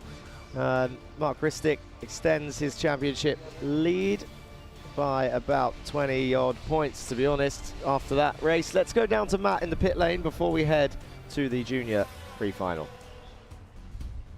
Yes, thank you very much, Jack. Now these juniors are about to head out for a 19-lap pre-final, but we're here with Nikita. Now Nikita does a lot of European racing. Albert, sorry. My apologies, his name's Albert. He does a lot of racing in Europe. And tell us a bit about your experience. I'm not sure you raced F1 circuits in Europe. Yeah, definitely not. I mean, the circuit is really fun. We're just struggling a bit with the pace right now, but yeah, we had a great year in Europe, and let's wish to do the same this year. How would you say the competition is over here in this championship compared to the competition in Europe? I mean, of course, in Europe it's a bit harder, but I'd say, considering this is like a local championship, it's UAE. I think it's quite good level over here. Yeah, and there's a lot of drivers, as you can see, a big grid, sort of like the European grids. What are you feeling in terms of the weather? How's the weather affecting you? I mean, it is a bit hotter than usual, but right now it's nice. But when we come here in October, then it's a bit hot for us. Yeah, I can imagine. Alrighty, well, we're gonna have to head out soon, so we wish you the best of luck, and hopefully we see you a bit further up on the grid. We're gonna make our way out off of this pre-grid now. A lot of laps coming up with these juniors, plenty of fighting, plenty of action to look forward to. So we're going to be handing it back to Jack in the commentary box. Thank you, Matt. Yeah, and thank you, Albert, down there on the grid. So the last couple of drivers getting into their seats now, and the mechanics clearing the grid as everybody gets kicked off of the, I keep saying grid, dummy grid, because it's not a grid start. I would have to, now there's a useless fact I'm not aware of. When was the last time that karting races used grid starts? I understand why we don't, because it's probably very chaotic. But yeah, I wonder when that happened. When did they start using rolling starts? At what stage in karting history? Well, Baracordi, Matanch Jain on the front row. Matanch psyching himself up, or just trying to wake up as he nods up and down. Says, yes, I'm ready. No, yes, I'm ready for the race. And here we go then. Engines fired up. And they will be about to begin their formation now. Oh, the cameraman's on the floor again. And he's still holding it because I can see it moving slightly. Where is he? Oh yeah, he's crouching down. He's squatting. And we're back on board. Yeah, there he goes. Wait, if he looks up, he can... Oh, no, I'm not going to make it. He's focused on the karts. And there is the fans and some of the drivers supporting, always up on that balcony, watching over. I wonder if the drivers learn anything from any of the other categories by watching the races.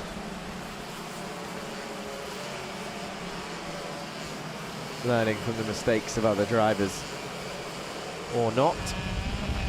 Anyway, point scoring round at play, pre-final for the juniors.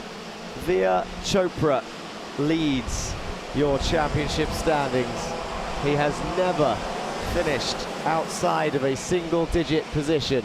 P8 is his lowest standing. What can he do today? Can he keep that streak after 7 rounds of intense fighting on a huge junior grid?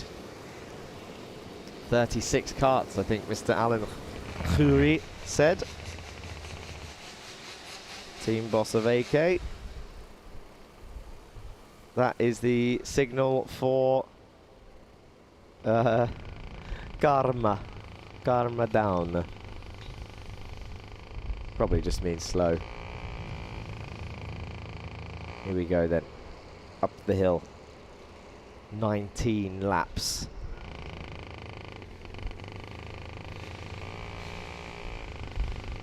And as before, they slow extremely heavily up the top of the hill. And they're about to come down towards the tram lines. I can hear the revs start rising as they go down in 2x2, then down the main straight and down the hill towards turn 1. Jane leads into the first corner. Barracordi slots into second. Only one person cuts the corner this time, and it wasn't by much, but it was to stay safe as they felt like they were about to get pinched towards the apex of turn 2. There's a big spin there in the top 10. Round into the wall. 2, 3, 4, I think that was. That is Nikita Zalalov, spun round and in towards the wall on the entry of turn 4. It is 2, 3, 4. Nikita Zalalov out of the race then as they go down towards turn 1, in towards turn 2 and 3. And Matanj Jain still trying to fight off and fend off his attackers. Barracordi down into third now. As they go into the left-hand side, left-hand turn of turn 4. Barracordi under attack in towards turn 6. Down the inside. And I thought, is he going to pull it off? Barracordi comes back through 9. Wow, and it's still going on. It's Kappen versus Barracordi in towards turn 1. And actually Barracordi lost 2 more positions there as we're still on board with Portaro in towards turn 3.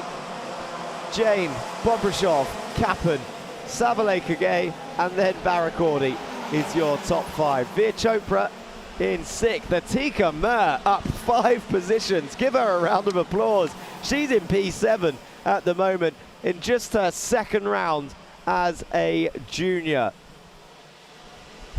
Extremely good start for Atika, and it's not over yet. Lap 3 of 19. There is a long way to go.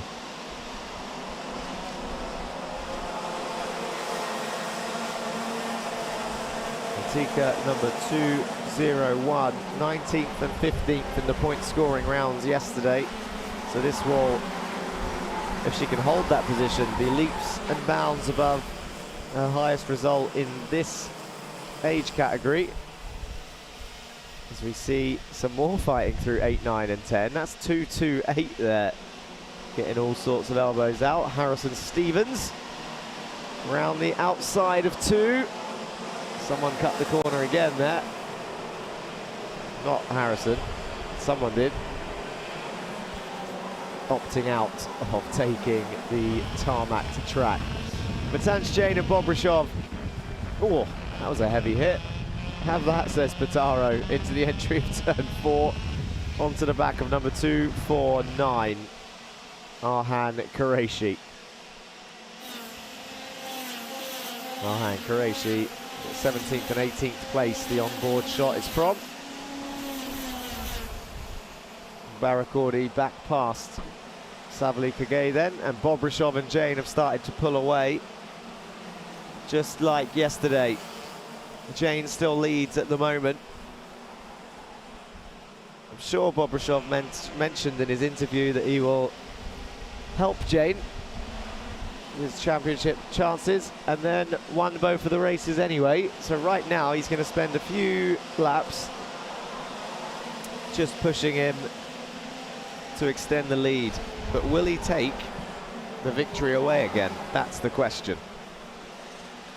If he does, it will continue an impressive 100% win rate in the Iame Series UAE this season. Barakordi passes Kappen. He's back up into P3. Number 200 in the GGM car. As they exit turn 3, there's your leaders. And look at the gap to 3rd and 4th. Barakordi says, let's go get them. Savali Kage starting to drop back a little bit as well. Atika Mer up into 6th. Up next for Atika is Savali. If you look in the background, after 251, you can see 260. There they are. And there is 201. Atika Mer up into P6 then.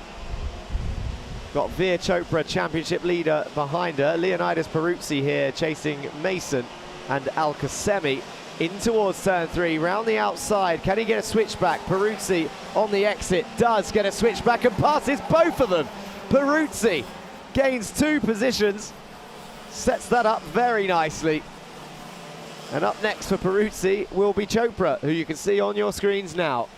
Veer Chopra, championship leader, P7, pretty close to his worst result this season, funnily enough. Peruzzi up 8 positions, Henry King is up 12, Darek Rivera is up 14, Essa Al-Hamadi is up 12 positions. Henry King, I feel like I keep seeing him gain a lot of positions at the start, so my question would be, why does he keep starting so far down? He's got the pace. And there is number 216 out of this race.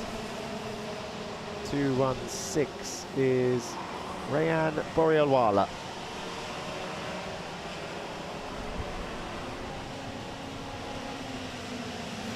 And it looks like the leaders are catching up to the back of the pack already on lap 10 of 19. They're going to approach some back markers. That just shows the pace of these two. Jain and Bobrishov are lightning as they come through turn 10. And they both made it through without any issues. They'll be happy with that. Matanj Jain for 2 days in a row has been complaining of back markers' pace. But this time, no issues getting through as Adam El-Bassioni and Moreno watch on. Lap 11 of 19.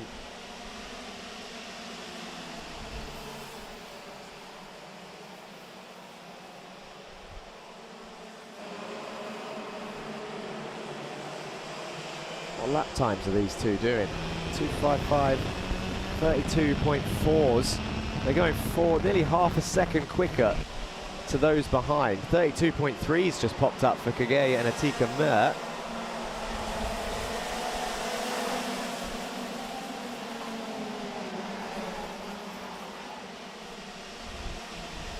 Atika half a second behind Savali.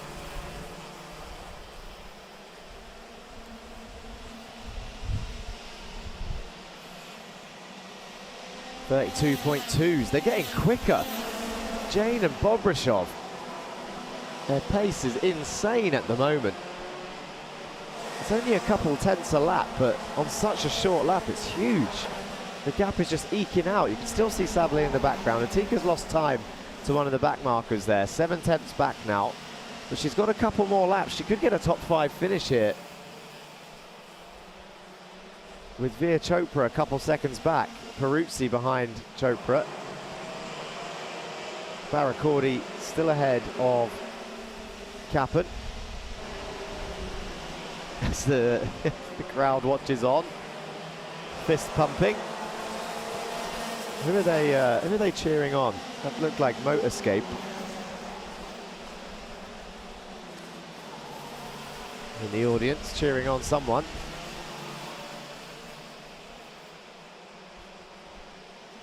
They should get into the live stream chat. Tell me who are you cheering in the junior finals, and don't forget to vote your driver of the day. We're back on board with Luca Portaro down in 20th place. That's Kallenberg up ahead, who took a very shortcut line through 7. And here we got Jane and Bobrishov back at it, and we're getting ever closer. We've got a meatball flag for number 215. 215, Ethan Realstone is going to have to come into the pits. He's got a technical flag, black and orange. There's Motorscape cheering. Bobrishov, fastest lap, 32.1.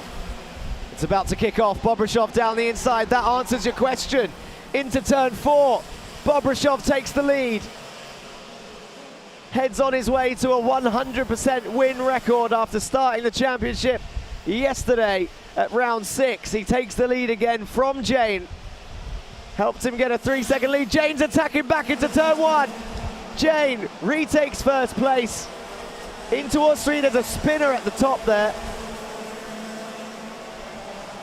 And now Bobrishov back in the lead. Round the outside of 4 is going to be brave. Down the inside of 4. Here's a replay of the overtake. And here the fight continues. Last lap is now, and I think Jane, if that was because of the spun car or the back marker, he's going down the inside of turn 1 again. Matanch Jane retakes the lead on the last lap before the yellow flag zone, so he can't fight back in turn 3, but Bobrishov might have a run down towards turn 4. Jane defends to the inside. Holds the inside line. Into 5 they go. Down towards turn 6. Defends the inside again. Bobrishov to the outside. Tries to get a switch back through 7. Thinks better of it.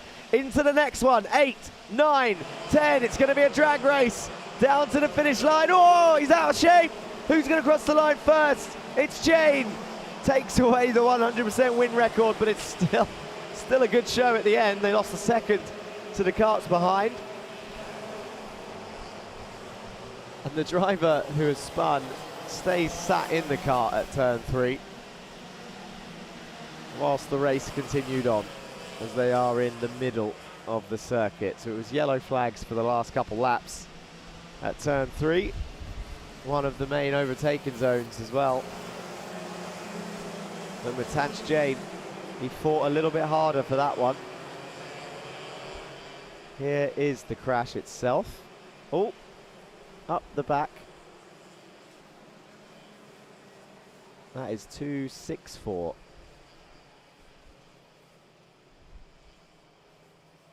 But then I'm not sure what happened to 226. I think he rejoined poorly, I'm assuming. 226. Hristo Vasilev. After being... Was it? I don't think it was him that was involved in the initial contact, because it was a yellow helmet. 264. Aaron Mason went up the back of a different car, and then somehow, as we panned across, it was Hristo that was facing the wrong way at turn 3. Jane, Bobrishov, Barakordi. That's your top 3. Strong fight from your leaders. 700ths of a second separated them. It's Kappen, Kage, Atika Mur with a personal best in this new category. P6. Leonidas Peruzzi up 9 positions for 7th. Chopra 8th. That matches his worst finishing position. Alcasemi, Stevens, King, Rivera, Qureshi, Albert Tam in 14th. Essa Al Hamadi 15th, up 19 positions from last place after not finishing in the heat. Johansa Senaniaki, Kallenberg, Mason, Potaro, Montanari, your top 20. Malek Debussy, Kalyani Pratish, Rayan Albani, Ansh Seigel, Saif Alabavli, Batia, Asfahani and Boronov are your top 28. In 29th is Aham Siddiqui. Ethan Realstone was called in.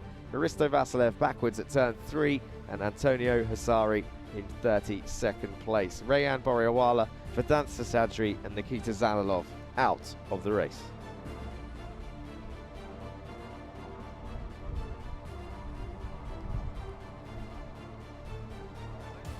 Let's go to the highlights then of the junior race.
What a session that was for the junior category. They're very competitive, and standing next to me is Maxime Bobrichov. You went from P3 to P2. I think you did such an incredible job, and there was that last bit of you and Mitanj going back and forth for P1. How hard do you think you have to fight to come in the lead for the final? I don't really know. We're just gonna work together. I'm starting from P2, so it'll probably be a bit harder. I don't know, we'll figure it out. I would think that would be a bit easier now that you're at the top of the group there. All right, tell me, for the finals, how are you feeling? And maybe describe how this session went versus the last. I'm feeling alright. The last session was alright. I would rather have finished P3 than P2 because it's easier to get away. We were fighting a lot in the last one, now we're just pushing. All right, well, thank you very much, Maxime. I wish you the best of luck in the finals. I'd like to call over Mitanj Jain. He's been keeping up the lead. Well done. You're probably, you seem a little bit tired of these interviews, but you should be proud of yourself. You're doing such an incredible job. Do you feel like you can maintain that pace for the finals? Yeah. Feel that pressure there from Maxime for a second? No, because I knew we were working together. Last laps, we fight, and that was the only time where there really wasn't any pressure. Awesome. And anything you want to say to your team before you head into the finals? P1. That's right. That's what he wants to be at the end of today. And I wish you the best of luck, Mitanj. Hopefully we see you on the podium in P1. For the time being, we're going to send it back to Mac to see he's got a few interviews out there on the grid. Thank you very much, Joanna. Here we are now on the pre-grid, about to head out for the pre-final in the senior class. But I have with me Sakir Al-Qasimi, driver number 312. Fun fact, Sakir and I used to race a couple of years ago. Now he's still racing. Sakir, been a while since you've been at this track. Took a while to get up to speed. Tell us a bit from your experience, how is it? It's not been the best of weekends so far, but what are you doing to try and keep moving up the rank? Well, since I haven't driven this track for nearly 6 years, I try my best to follow and mimic the other seniors, or at least the one, especially Max Dexter, because I know he's the one really good. In every track, I know him very well about it. So I try to mimic him, his lines, but even then, I'm still very rusty due to military training. Had to be away. I haven't driven for nearly a year, for at least about a year, and it took a long while just to get back up, and I'm still trying to get back up. Yeah, for sure. I mean, it takes time, you know, with these big breaks, you sort of start to lose a couple small details, so it takes a while to get fully back into the rhythm, back into the routine. And now, long pre-final, around 20 laps. What are you hoping? You're starting a bit further down than expected, but you can make your way up. I'm just really hoping I make a good start like a heat. If I can make a good start, I could at least try to stall out my position for as long as possible, especially defending. It would cut the line between the previous positions in the front, but at least I get to have a better position than last time, because it wasn't so great in heat. And we've seen how important the slipstream is. You know, now you're starting on the outside, so probably not the best position to be, but anything can happen. We've seen how important the slipstream is. Do you think you're going to be working with these drivers in front of you to try and close the gap to the ones ahead, or are you just going to do your own thing? I think I have to do my own thing. Unfortunately, I am way behind in terms of their best times and my best times. I'm still lacking a bit of consistency with the timing. So unfortunately, I have to hold out on my own in this one. Okay, well, we wish you the best of luck, Sakir, and we are going to head it back to Jack in the commentary box. Thank you, Matt. Yeah, we got one more pre-final then before the lunch break. And as ever, Matanch Jain confident in his post-race interview. I don't think he's smiled in his interviews yet, but well, when I speak to him later. Let's have a look at this. This is Nikita Zalalov. Cuts a cap and just cuts straight across the nose of Nikita. And then, yeah, there he is. He gets straight out the cart and jumps over the wall. He looks okay. And he was sat there watching the race. Let's go to Matt in the pit lane. Yes, thank you very much, Jack. Now we're back at the front of the field with Eloy over here starting in P2. Now it's been unbelievable action so far. Yesterday, you won the final. I'm sure the goal is the same for this one, but it's very, very tight at the top field. What are you doing to try and make the most out of it and get that top step? Well, we will try to push as hard as we can all the laps, and we will see what happens now in the pre-final and later in the final. And is it going to be working with the other drivers to try and push and make a gap against the rest of the field, or is it everyone for themselves? Yeah, we work all the drivers in front to push hard, and later the last laps on the final we will see. And I know you race a lot in Europe. How is it to tell your other teammates and friends that you race on a Formula One track? It's interesting because it's like Formula One track, and it's very, very nice track. I like it, and yes, I enjoy a lot. Okay, gracias, Eloy. And now we're going to head it back to Jack in the commentary box. Yeah, thank you, Matt. I'm just looking over on the dummy grid. Let's go through the starting order then. He was just speaking to Eloy Gonzalez Moreno, who will be starting alongside Adam Elbassioni on pole position. Jeremy Montgomery-Swan in third with Max Dexter in fourth. Nathan Pope in fifth with Pronchetov in sixth. Hartmann seventh. Darmatassa in eighth. The Troja and Goma is your top 10. Then it's Piri, Mohan 11th and 12th. Then it's Haddad and K. Ruse in 13th and 14th.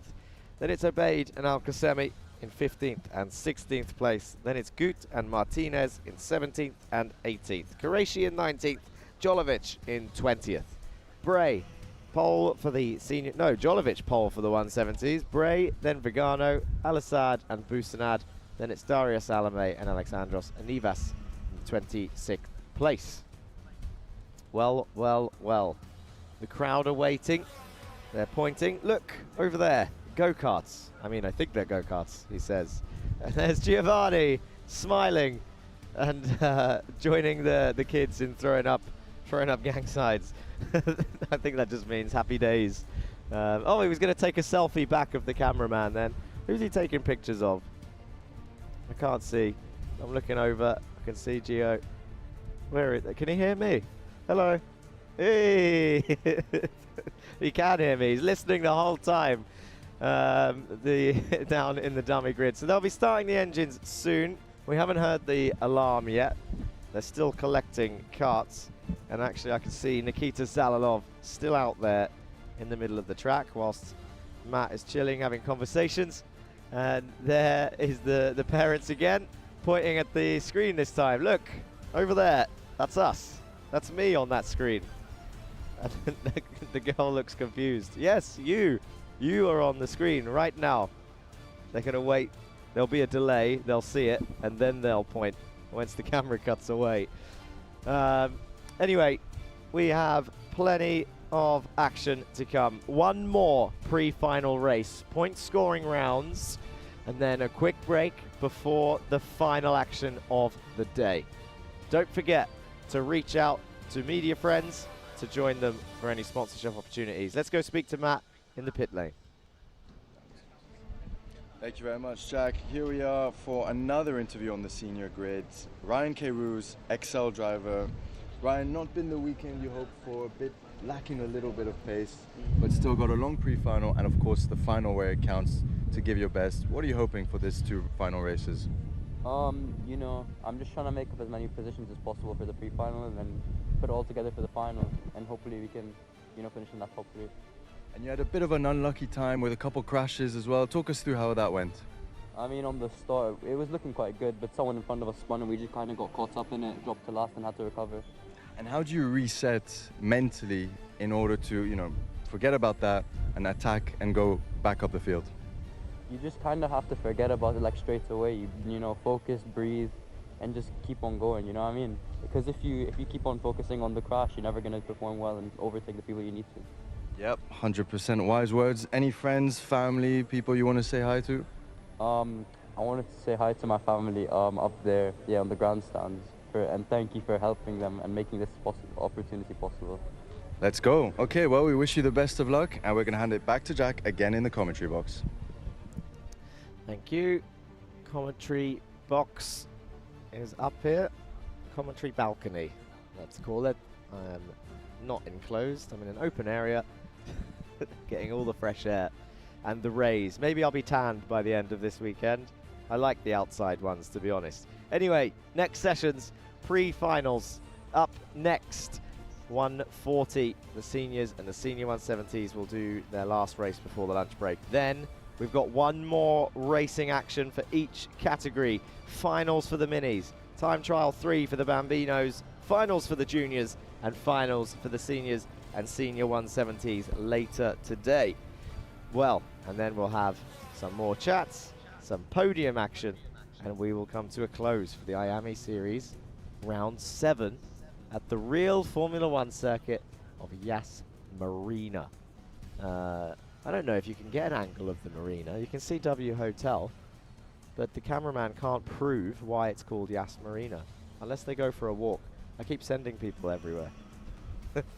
Put me in the director's truck. Let me go and find some scenery. I'm joking. Anyway, the driver's still chatting. Let's go back to Matt and see what they're talking about. Yeah, thank you, Jack. It looks like there's a recovery vehicle on track, so these drivers are out here in the sun. But anyways, we're here with Ryan Qureshi. Ryan showed unbelievable pace yesterday and today. Just a bit unlucky. Talk us through what happened in the previous race.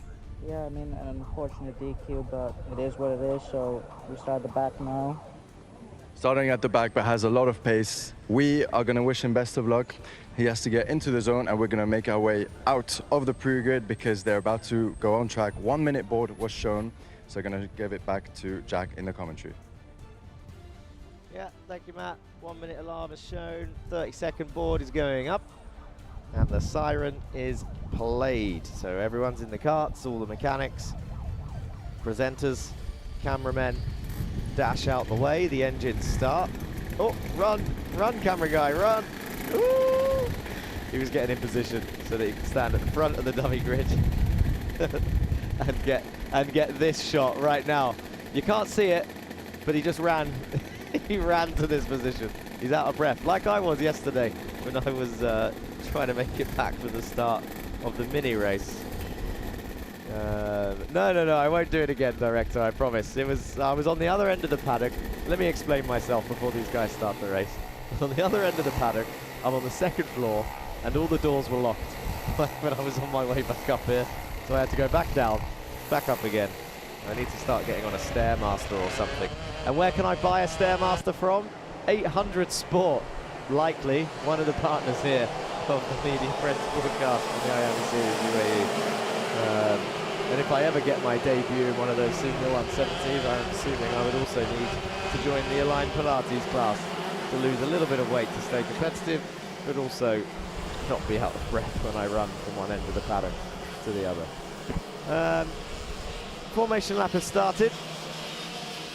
Matt Wells is munching on a Subway as he watches them warm up their tyres. So his lunch break has started early. And now we wait for the 20 lap pre-final. Seniors, senior 170s. The last racing action of the day. I'm joined by a spectator again somehow. I don't know how they find me hidden in this corner.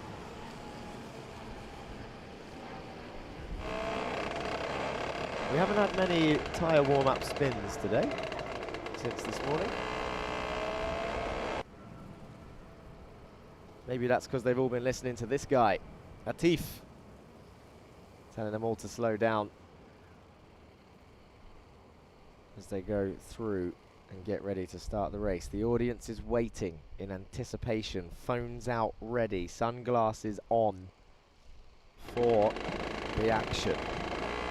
Eloy, Gonzalez, Moreno and Adam Elbassioni, a fiery front row.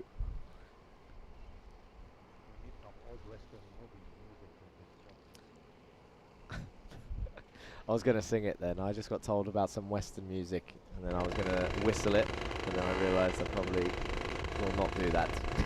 So we wait for them. Look at this is the second senior race today where they've waited a long time before they dart down. Look how slow they're going. They're really reducing the speed down towards turn one. Down the hill, in through the tram lines. The red lights are out and the green light is on, and away they go. In towards the left-hander, chuck it into the right of turn two. We're on board with Moreno, who slots into second place. Adam Elbassioni leads then as they go in towards turn three, all firing through. And that's what I mean when I was speaking earlier. It's so wide on the exit that they all go right out to the white line to try and just survive the start as he drifts through turn 4 and 5. Fully sideways opposite lock, as Lightning McQueen says, turn right to go left and all that jazz. As they come through turn 8, 9 and 10, down across the line. It's Nathan Pope again with a blistering start up into third, but Jeremy Montgomery Swan tries to attack him on the outside of 2, out inside of 3, out switchback after switchback. I lost in, out, and Jeremy did get the position. He's up into third. Nathan Pope round the outside of 4, holds on to 4th place, I think, from Louis Hartman, who is now down in 5th. So they come through 6, now 7, now 8. Is that Dexter trying to come back through 8 and 9? He's got some pace on him as Max Dexter as he comes down. It's Hartman ahead of him down the inside of turn 1. Max Dexter back up into P4. Nathan Pope drops down the order after the fight through turn 7. And now he's just being shuffled back as they're all sort of trying to find racing position. One kart seems to have an engine issue. They got a terrible exit out of turn 3. They lost about 6 positions just on the exit of turn 3. Coming through turn 6 and 7, Moreno still in second place, right behind Adam Elbassioni, but over his shoulder is Jeremy Montgomery Swan, who gives him a push in towards turn 1. They're going to try and pull away from Dexter behind. Hartman, Damadasa, Pronchitov, Qureshi and Pope is the train behind Max Dexter. In towards 4 and 5. Moreno turns in. They use the Armco as an apex. They cut the curve fully.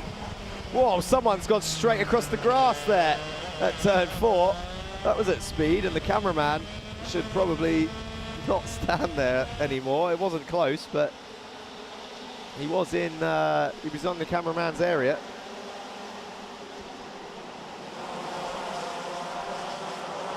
Yeah, that's the first time I've seen someone go straight across turn 4.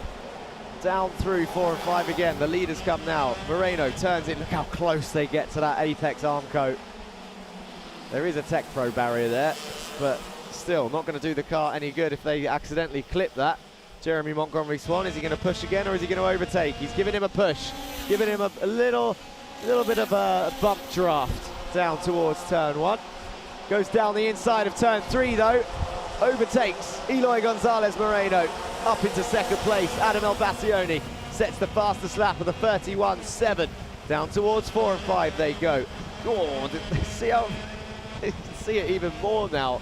Jeremy super close to the turn 4 apex through 6, 7, 8, 9 and 10. Adam Elbassioni now has Montgomery Swan for company. Montgomery Swan has found a lot of pace right now. Is he using too much tyre? Only time will tell later in the final. But right now in this pre-final, Jeremy is looking hungry with a fire in his belly through 5. Could have probably sent it on the inside of 6, but didn't want to take any risks on the inside of Adam Elbassioni. He had a great run through 4 and 5. Maybe he's going to psych him out and wait another lap, or will he push Adam and try and extend their lead from Moreno in 3rd. Max Dexter still 4th. Damadasa 5th. Sorry, Max Dexter 3rd. Damadasa 4th. Qureshi in 5th. They're into 4-5 again, and Montgomery Swan has taken the lead. Jeremy leading from Adam Elbassioni into 6th they go. So we got it done in turn 3 in the end. He didn't wait much longer. Down through 8, 9 and 10. Oh, whoa! Big snap for Jeremy Montgomery Swan, and he held it together, but Adam round the outside of turn 1. Jeremy the outside of 2. But watch Moreno, who's taken a wide line into 3. He's going to get a good exit here. Can't quite get the run down to turn 4. That was a save from Jeremy Montgomery Swan. Huge moment. Watch, he dips a wheel over the curb, bang, unsettles the car, full opposite lock, saves it in the right direction, and Adam tries to get it back. Amazing stuff from Jeremy there, who is he a championship leader? I've forgotten. He is your championship leader by 4 points from Rayan Qureshi. And that was insane. I'm sure that's going to make the highlights reel as we see 480 versus 409. 478, Yusuf Busanad down the inside of Al Assad to take the lead in the 170s there. Is that the lead, or is Oscar Bray in the lead? Oscar Bray actually is way up the road in P17. Jolovic in 2nd. Al Qasemi is not the 170s, it's Vigano, Al Assad, then Yusuf Busanad. So it's for P4 in the senior 170s, that move.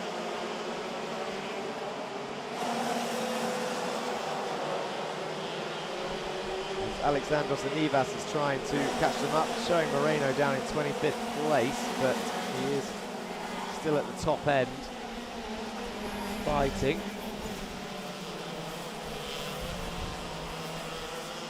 And it is Swan, Elbassioni, Damadasa, Qureshi, Dexter. Where is Eloy? I've lost the leaders. There he is. There's Moreno behind Jeremy Montgomery Swan. He's actually back up into 2nd place, so he's charged past Adam Elbassioni. And there is a move, is that Qureshi making a move there? Up 15 places, by the way, Rayan Qureshi.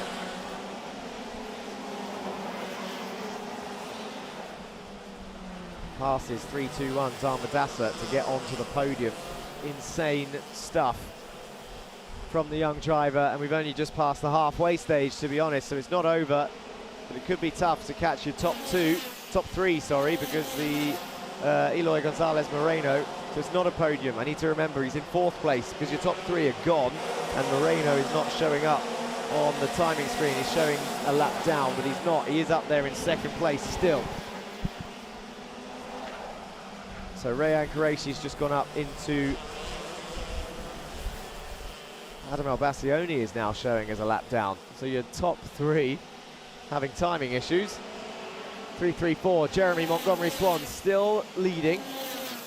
And from Adam Albacioni now, who's got back past Moreno. This is Max Dexter chasing Damadasa. But ignore the timing screen. Trust me. I'm trusting myself this time. It is Montgomery Swan, Albacioni, and Moreno is your top three. Then it's Qureshi, Damadasa, and Dexter in 4th, 5th, and 6th. Montgomery Swan not making the mistake of using too much curb anymore after that huge step of oversteer as the chassis bounced over the bump. That 15 of 20 now. Moreno tries to get a good exit down towards turn 4. In towards the left they go. Into Fruth 5. He's got a good run into 6. Moreno down the inside of Adam Albacioni. Into 6. Gets it stopped for 7. Comes through 8. Moreno back up into P2 then. Threads the needle through 8, 9 and 10. Goes in towards turn 1. Remember, they can't have any incidents right now because this will set the grid for the final race later on. Jeremy Montgomery Swan deploys human DRS, ducks back down behind his steering wheel to try and pull a gap. In towards 6, slides it in to the entry. Bounces over the curb of 7 on the exit. Here's a good view as they come down the main straight. It really shows the speed actually that they cross that line at. Into 3, Jeremy leads. Rayan Qureshi back in front of the rest. But Moreno trying to take victory with a couple laps remaining. Jeremy Montgomery Swan is still right there. Adam Albacioni is still right there. Qureshi, Damadasa and Dexter are also fighting for 4th, 5th and 6th. But your top 3, the change could happen any second now. Look at them, you can see all 6 in shot. There's your top 3 and your next 3 not far behind. Jeremy Montgomery Swan in towards turn 3. Moreno down the inside to take the lead on Jeremy. Adam Albacioni trying to get a run down to 4. Montgomery Swan pushes Moreno down towards 4. Is he going to have a look at 6? No, thinks better of it. Opens up the corner. Is he going to be patient and look for an opportunity somewhere else? Slots in behind Eloy Gonzalez, who has no one in front of him, and it starts the last lap of the race. Watch Adam Albacioni here. He's going to try and take advantage of any moment he can. He's got a wide line into 3. He's going to get a good exit down towards 4. Moreno looks over his shoulder, thinks that it's done. Oh, Montgomery Swan round the outside of 4. That was brave stuff from the championship leader. Tries to hold off Albacioni, who gets the switch back into 6 and 7. Wow, Montgomery Swan back on 8. And Adam Albacioni back through 9 and 10. They cross the line side by side. Wow! All for second place because Eloy Gonzalez Moreno takes victory then of your pre-final of your senior race. With Adam Albacioni crossing the line in 2nd in the end. What a great little fight between Albacioni and Montgomery Swan on that last lap. Amazing stuff. 4, 5, 6, 7, 8, 9 and 10. The fight continued and it all helped this man take victory in the pre-final, and that makes it a 100% point scoring win rate at Yas Marina circuit for Moreno at the moment, provisionally. Waiting for stewards' decisions on anything, scrutineering, etc. But I'm sure it will be fine. The race looked good. And we'll get confirmation of those results coming up. But let's have a look at the highlights first for your seniors and your senior 170s.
Okay, there's the highlights.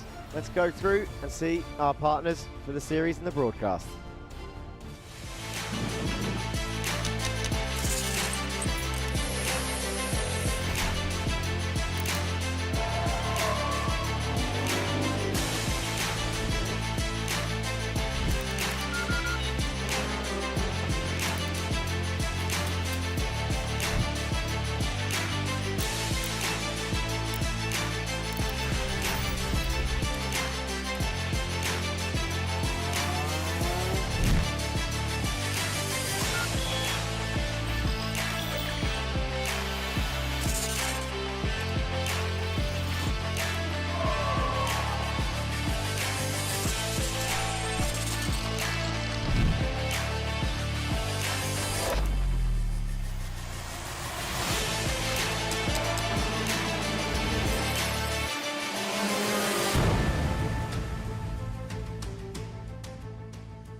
Instead of the traditional system, we've built a school specifically for athletes and anyone who needs a more flexible education.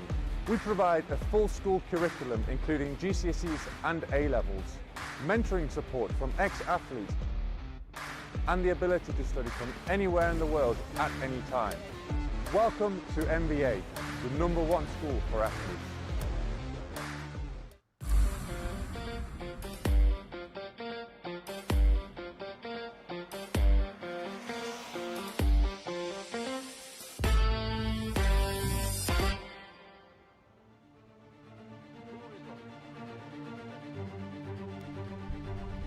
Okay, let's go through the full results then for your seniors and your senior 170s. It's Marino first, Adam Elbassioni in second, and Jeremy Montgomery Swan in third. As for the rest, it's Qureshi in fourth, Pope in fifth, Hartman in sixth, and Dexter in seventh. Dharmadasa down in eighth. That means a lot of action happened behind for that to change that much in the last couple laps. Kronchatov P9, Rain K-Ruse P10, Obeid P11, Mohan P12, and Goma 13, Piri 14, Detroja 15, Martinez in 16th, Gut 17th, Oscar Bray, victory for the senior 170s, Arsene Jolovic second, Sakir Al-Qasemi 20th, and Yusuf Busanad third in the senior 170s. Samet Al-Assad, Vigano, Anivas, Haddad and Salome round off the field. Okay, next up will be a short break of track action, and then the finals of the mini, the time trials, and the finals for the juniors and the finals for the seniors. One more round of races for the round 7 of the Iame Series UAE. Let's have a replay of that close finish.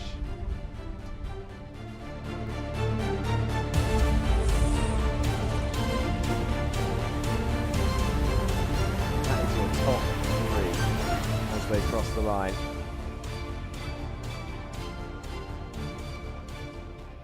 Good little fight. Let's go to Joanna down in the interview pen.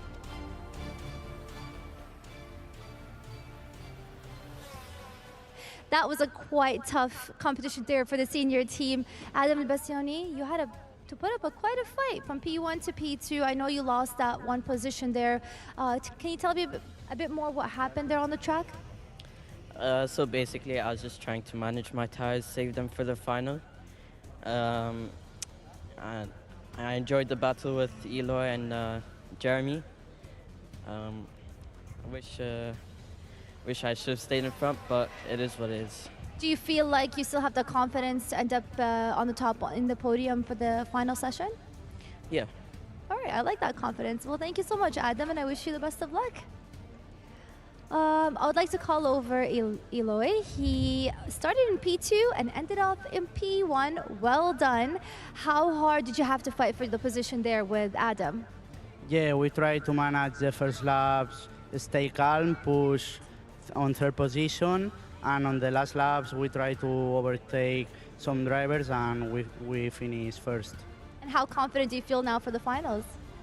Very, very good because the speed is here, so we only need to push the first laps. I think that we can push with the other drivers, and the final laps we will see what happens. And let's say you end up on the top on the podium today. What do you think will be your post celebrations? We will see. Maybe we take dinner after the race. I don't know. We will see. Get some Italian food. Awesome. Well, I wish you the best of luck. We'll see you hopefully in the finals. Up next, I'd like to call Oscar Bray in the senior 170 category. Oscar, I know you're fighting alongside the senior category, and it's pretty tough out there. You go 20 laps. How are you feeling now after the session? Yeah, it's pretty exhausting trying to have to battle with the back of the senior grid most of the time. I think some of the drivers like to fight us too, keep us behind. But yeah, it's tough work. And are you finding the challenge between you or Arsene quite entertaining on the track? Yeah, it's good. I think Nacho, our manager, is not enjoying it enough. It'll be quite bad if we collide, but it's good to have someone to race with. Awesome. Well, I can't wait to watch you both compete for the finals and hope to see you back here. Best of luck, Oscar. Awesome. I'd like to call Arsene here from the senior 170 category. Finished in P2. Arsene, how did that feel? Walk me through how the competition was between you and Oscar. So I was kind of disappointed because at the beginning he could get far from me, so I didn't take a good start, and I was trying to catch him, but because we're in the same lap time, I need a bit more time, so couldn't do it. Do you think it's quite promising for you to gain that one position back in P1 for the finals? I think yeah, it's possible. Just everything depends of the start and the rhythm the way I'm driving. What have you learned so far today from everything that's been happening? To climb on the apex, to use the whole track and everything.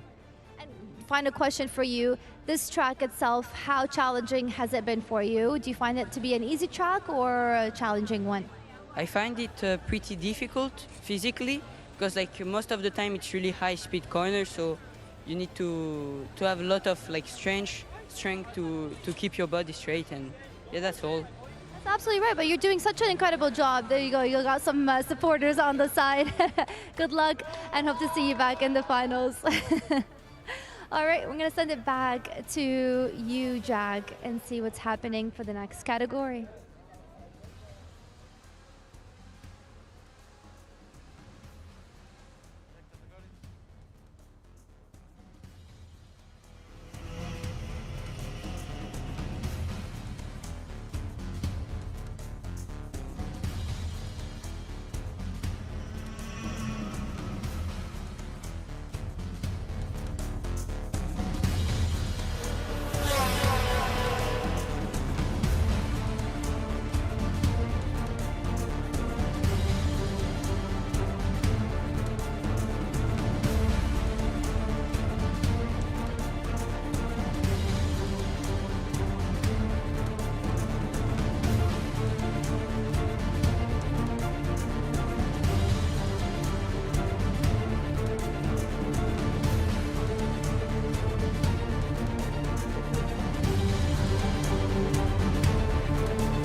Welcome back, everyone. Here we are after a nice and well-deserved break for all these drivers, but we're about to head out for the first final of the day, and we are with the minis. Driver 114, Charlie Page. Now, if you can recall, yesterday he had a bit of a heavy crash, injured his ribs, but regardless, kept going, kept pushing throughout the day, and then almost, it was super, super tight on the last lap, but then sadly had a bit of an incident. But now, we're back. Charlie Page starting on pole position for the final. How are you feeling going into the last race of the weekend? Yeah, I feel confident. Feel confident? You've been super quick all weekend long. You've never really left the top 5, if we could say, even the top 3, to be honest. What are you going to do? Are you going to be working with the drivers around you, or is it everyone to themselves? Yeah, like, let's see how it goes, and yeah, let's hope for the best. And, you know, in regards to your rib injury, I know that can be very painful. How do you do to, you know, mentally keep pushing through the pain and keep going forward and ultimately try and get that win? Yeah, just keep pushing and just forget about I hurt my rib, and yeah. Do you feel it sometimes when you're driving? Is there a specific corner or specific section where you feel it? No, not really. Okay, good, good. Well, anyways, we're going to wish you the best of luck going into this final, and hopefully we see you on that top step towards the end. As we can see, a really, really big grid, and let's have a quick chat with Francesco starting in 2nd place now.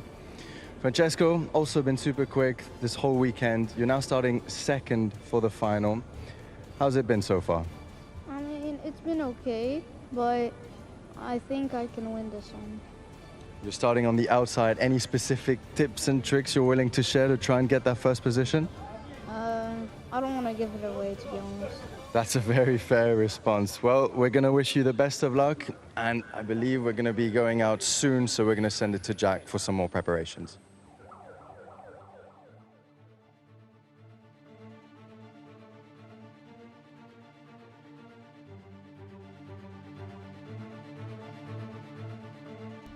Yes, thank you, Matthew, and thank you to the mini drivers on the grid ready for their final race. Up next, you can see what we have. Plenty of action coming.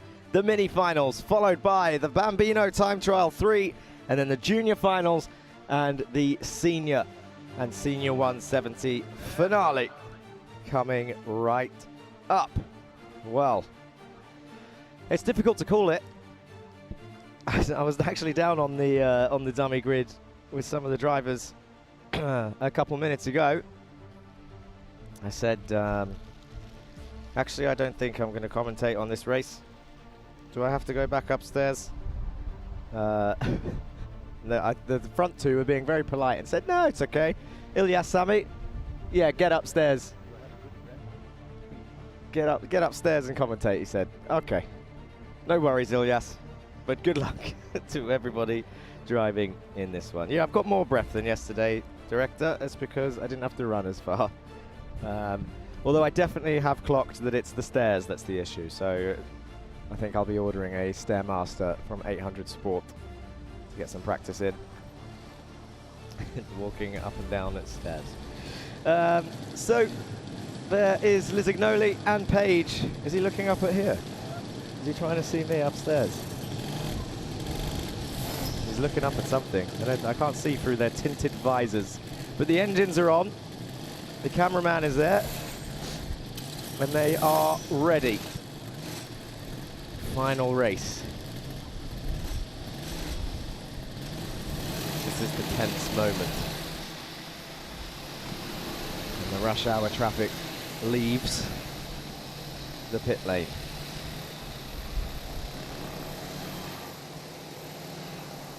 Apart from number 151, who stays in the pit lane, possibly with a starter error.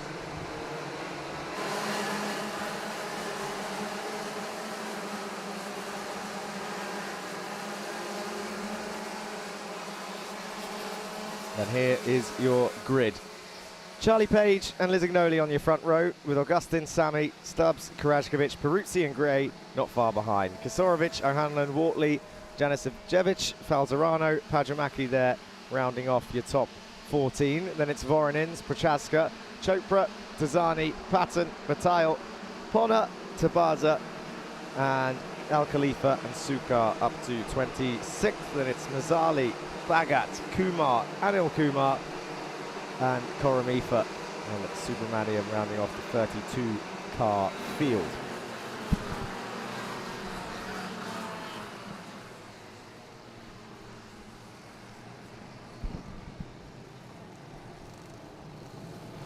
And now we wait for them to complete their formation lap. They slow down, and the calm before the storm happens. This is the final race for these guys today. The round 7 Iame Series UAE. I'll say it again to increase the drama.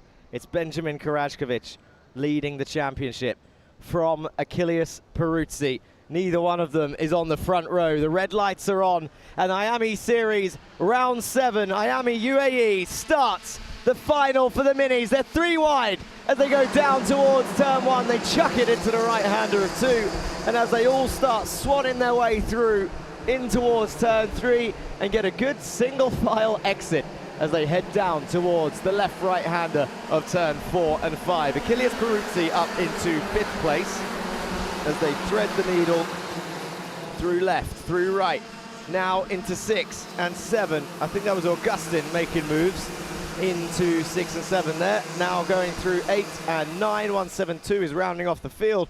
We'll wait for them to cross the line.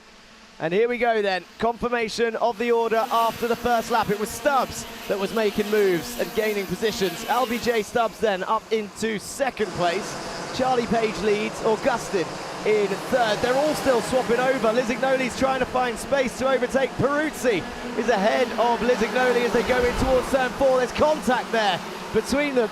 I think the bumper definitely moving, or moved, on Lisignoli's car. He's dropped right down the order 6 positions. Wortley is up, Kasorovic is up, Peruzzi up 2, Ilyas Sami and Augustin hold station in 3rd and 4th. They all come down towards turn 1. Oh! Augustin made a move on LBJ Stubbs then in turn 1. Peruzzi has Wortley round his outside. Lisignoli is now going to have a run down towards turn 4. He's trying again. Shoots down the inside, gets the position done. Kasorovic couldn't take advantage and follow him through. LBJ Stubbs and Baptiste Augustin. Then it's Wortley, then it's Lisignoli, then it's Peruzzi. But there is Charlie Page and Ilyas Sami, your leaders. It is a direct repeat of yesterday. The front 2 pushed each other to extend their lead from the rest of the pack and came to blows on the final lap. And here they are, lap 3 of 17, and they're going to try and do the same thing again. But this time, Baptiste Augustin, 3rd in the championship, 2 points behind Peruzzi. He's got LBJ Stubbs to help him keep in touch with your top 2.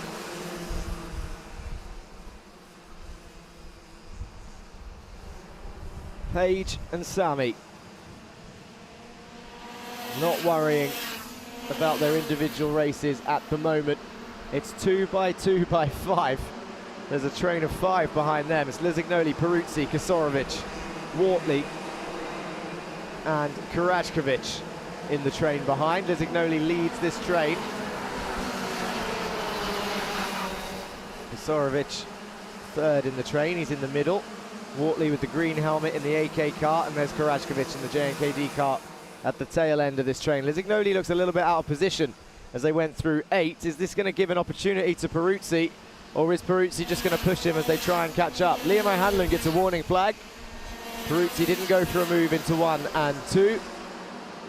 Down towards 3 they go. Oh, but it didn't stop 166 going down the inside. 175 also takes advantage. Peruzzi's going to try and get a switch back on all 3 of them. He gets forced towards the inside of 4. Wow! Peruzzi down 2 positions as Kasorovic and Wortley go up. Peruzzi back down the inside of 6. Takes it back from Wortley then. Makes it only 1 position lost.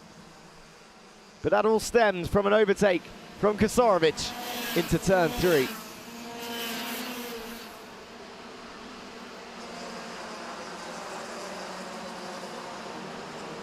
So the top two have managed to work together and pull 0.8 of a second away.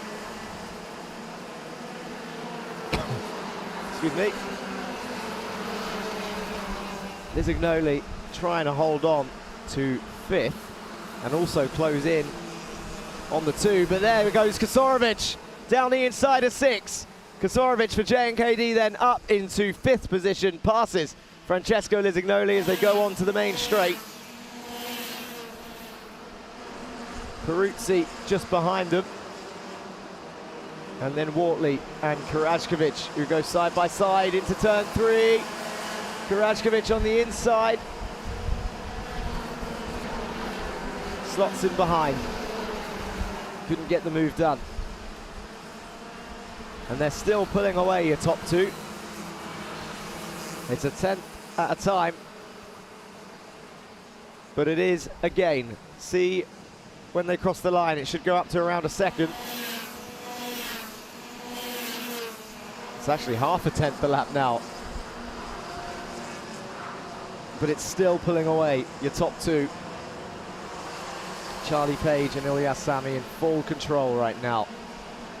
1 second clear of Baptiste Augustin and Albie J. Stubbs, who are your second pair on track. And they are 1 second clear of Kasorovic and Lisignoli, who are still fighting. In fact, it's Kasorovic, Lisignoli and Peruzzi. A three-way fight. Peruzzi's gone up past Lisignoli. That'll come up on the timing screens now as they go down towards turn 1. Kasorovic up next for Peruzzi, who's going to go down the inside of turn 3. Peruzzi then up into 4th place. 5th place, apologies. The top 4 are too far away at the moment, but Peruzzi up into 5th. He leads his little train of 3 karts. Kasorovic slots down to 6th, with Lisignoli in 7th. This is Augustin and Stubbs on your screen. They're in 3rd place currently. 3rd and 4th. Trying to hold on to your top 2 and close in. And actually, they're still pulling away by around half a 10th a lap. It's a minimal gains, but it is gains nonetheless. And we know how much time is lost here from anyone attempting an overtake. As soon as the second driver in each of these pairing decides to overtake, they will lose heaps of time on such a high-speed circuit that flows. Peruzzi and Francesco Lisignoli can now try and work together to close the gap, but they've got 2 seconds to find to get to the podium.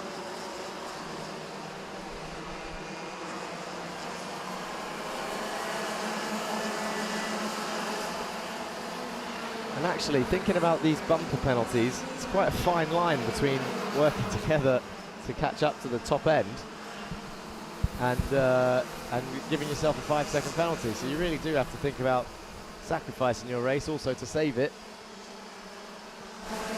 Just got to do it really cleverly without getting a pen.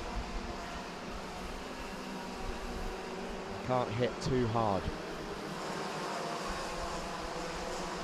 And there's your top 2. It's lap 12 of 17.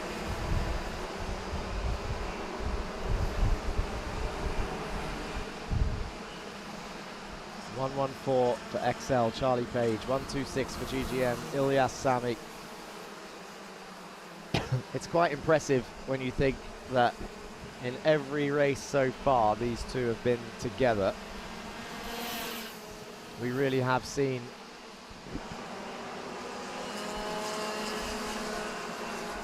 that this track is on their good side, as Wortley gets a warning flag for something. 175, Wortley in P9 gets a warning flag. Subramanian as well, number 141. But yes, Sami's lost a bit of time to Charlie somewhere, only a 10th. I wonder if he's had a look, because I think the other two have also closed in a little bit. Oh, not really. 1.1 seconds is still the gap. But look at Sami then, starting to take variable lines on lap 14 of 17. He's starting to think about it. He's starting to look around. Charlie Page in 4, into 5. We've seen it before. Round the outside of 6, through 7, 8, 9, and 10. This is where the incident happened yesterday. It was on the final lap. This is the director's favorite category, the minis. And these two showed why yesterday and could do it again. The action is there, the bravery is there, the emotions are there. It's lap 15, and Charlie Page still leads by over a second from the other pair of Augustin and Stubbs, but he's got Ilyas Sami right with him. Helped them extend that gap to the carts behind. Karajkovic has found himself up into 5th, ahead of Lisignoli and Peruzzi. But where is the move going to happen? They're about to cross the line and start their last lap. He had a look into turn 1. Ilyas Sami couldn't find a way past. Not just yet. They're going to go in towards turn 3. Charlie Page into 3. I don't think Sami's got the run into 4. He's going to have to use the slipstream and try and set it up into turn 6. Where's the move going to happen? Not in 4. It's not in 5. Turn 6 will be his final opportunity unless it's a drag race to the finish line. Round 6 they go. In through 7, they bounce over the curb, and I think he's done enough. Charlie Page comes through turn 8, 9, and 10, and they're going to cross the line. Charlie Page wins then the final race of Iame Series UAE round 7. Charlie Page victorious. Ilyas Sami taps his steering wheel in disappointment, but still finishes second. And Augustin side by side with Stubbs by 15 thousandths of a second between your 3rd and 4th finishers. Ben Karajkovic finishes in 5th, with Kasorovic up into 6th. Peruzzi finishing 7th in the end.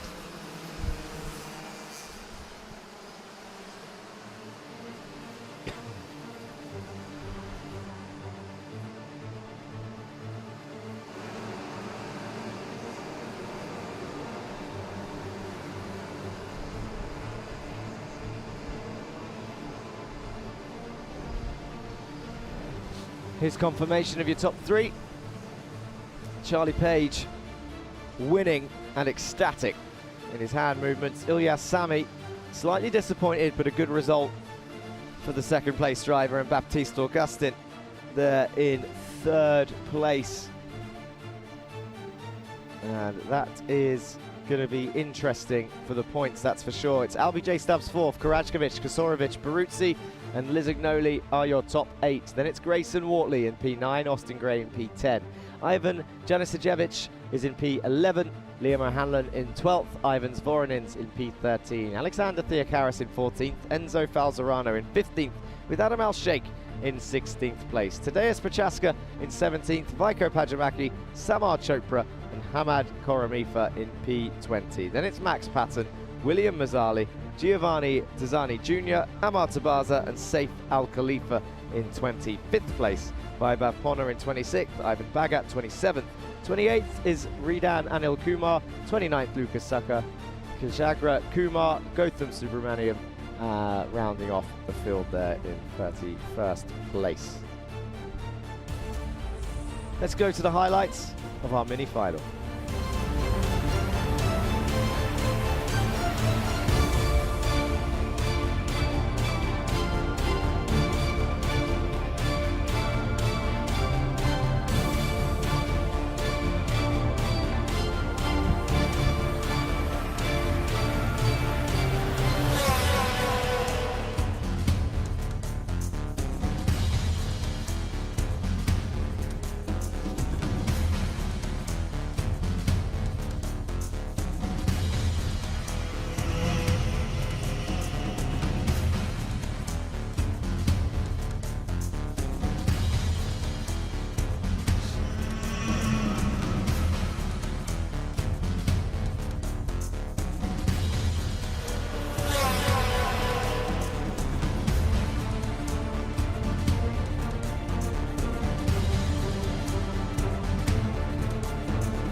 Okay, well, plenty of action again, and probably it's not wrong in me saying that that's how yesterday was likely going to finish before the incident. And here we have up next the Bambino time trial number 3. All for lap times. They're giving us racing action. You can see the minis in the background lining up to get weighed. And carts to be checked, but they're all within the regulations.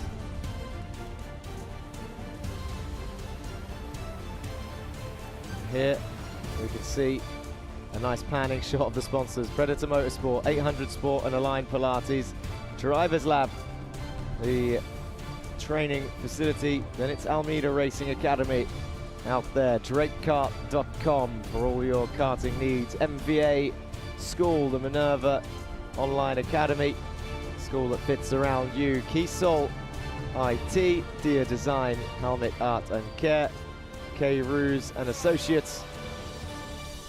And don't forget Chorus, Rack Track, Iame, Emzo, the Marshals, the ambulance, the teams, the parents, the mechanics, Comet, everybody for this fantastic opportunity. Media friends and of course Media Mania for their tech support for bringing this broadcast to you guys. Let's go to Joanna down in the interviews. Thank you, Jack. What an exciting race that was for the Mini. The finals are over, and I have next to me Baptiste Augustin. You did an incredible job. Your performance definitely improved from yesterday, finishing in P3. How intense was that race for you? Not too intense, because I stayed the same the whole way through. And do you feel, what do you feel was the most challenging part about today? Maybe the heat. What is it? The heat. The heat, that I agree with you. Are you happy with your position finishing P3? No. How come? Because, yeah, I just was hoping for a better result and maybe a win. Well, I think you should still be very proud of yourself, because from yesterday to today, you also improved and you're finishing on the podium, which is still a celebration for you. So any final thing you want to say to the team and your family that's supporting you behind the scenes? Yeah, I'd like to say thank you to my dad, my brother, Callum, and my mechanic. Well, keep a smile on that face because you deserve it, all right? Congratulations again. We'll see you on the podium. Up next, I'd like to call up Ilyas Sami, finishing off in P2. Congratulations. How happy are you with P2? I'm okay with happy. Like it was a good race, a good battle, but my engine cut out on the chicane, so I couldn't do anything at the end. What did you learn so far from today that you will be taking forward next? I don't know. All right, well, you can keep thinking about that. In terms of your family and teammate, what would you like to say to them? My uncle Jeb, my mum and my dad, my sister, my brother and my cousin and my nanny, and yeah, and my mechanic. Awesome. Well, thank you so much, Ilyas. Enjoy the celebration on the podium, and we'll see you up there. Thank you. All right, ladies and gentlemen, the winner, Charlie Page, welcome. P1 on the podium, killing it. You and Ilyas did a better job this round by not having that last second incident like yesterday, and you managed both to end up on the podium in your positions that were well deserved. How does that feel, finishing up on top? Yeah, it feels really good. In my race, I just started from first, finished from first, so yeah. Are you excited for what's to come next now? You've got the final championship decider coming in just 3 races. Yeah, I feel good. And do you want to say anything to your family and your team that's watching you and supporting you? Thanks for Alfio being my mechanic. Thanks to my mum for watching me and my abuelo. That's awesome. Well, congratulations again and well done today. You've done an incredible job. We'll see you on the podium? Yeah. Awesome. See you. That is it, ladies and gentlemen. The final race is over for the mini category. Up next is the Bambino, and I'm going to be joining Matt shortly, so let's see what he's up to. Yes, fantastic race there. Charlie Page coming out on top. And wow, I mean, just fantastic stuff from the mini drivers. But now we're going to be focusing on the Bambinos. They're about to head out. It's been a long weekend. They're racing long hours, waking up early, leaving late. So this is it now. This is the final one of the weekend and of the day, and we're here with Yas Heat driver Zayed El Ansari, Emirati driver, also based in Abu Dhabi, driving on your home track. Tell us a bit, how has the past 2 days been driving on a Formula One track? Oh, it's very great. It's so famous. Even like F1 drivers can see us, and then they can come here, and we can get famous.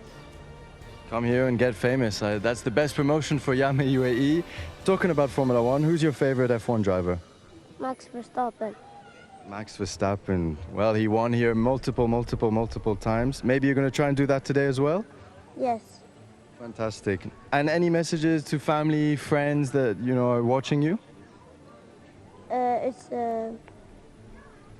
thank you for buying me a kart and bring me to all the tracks and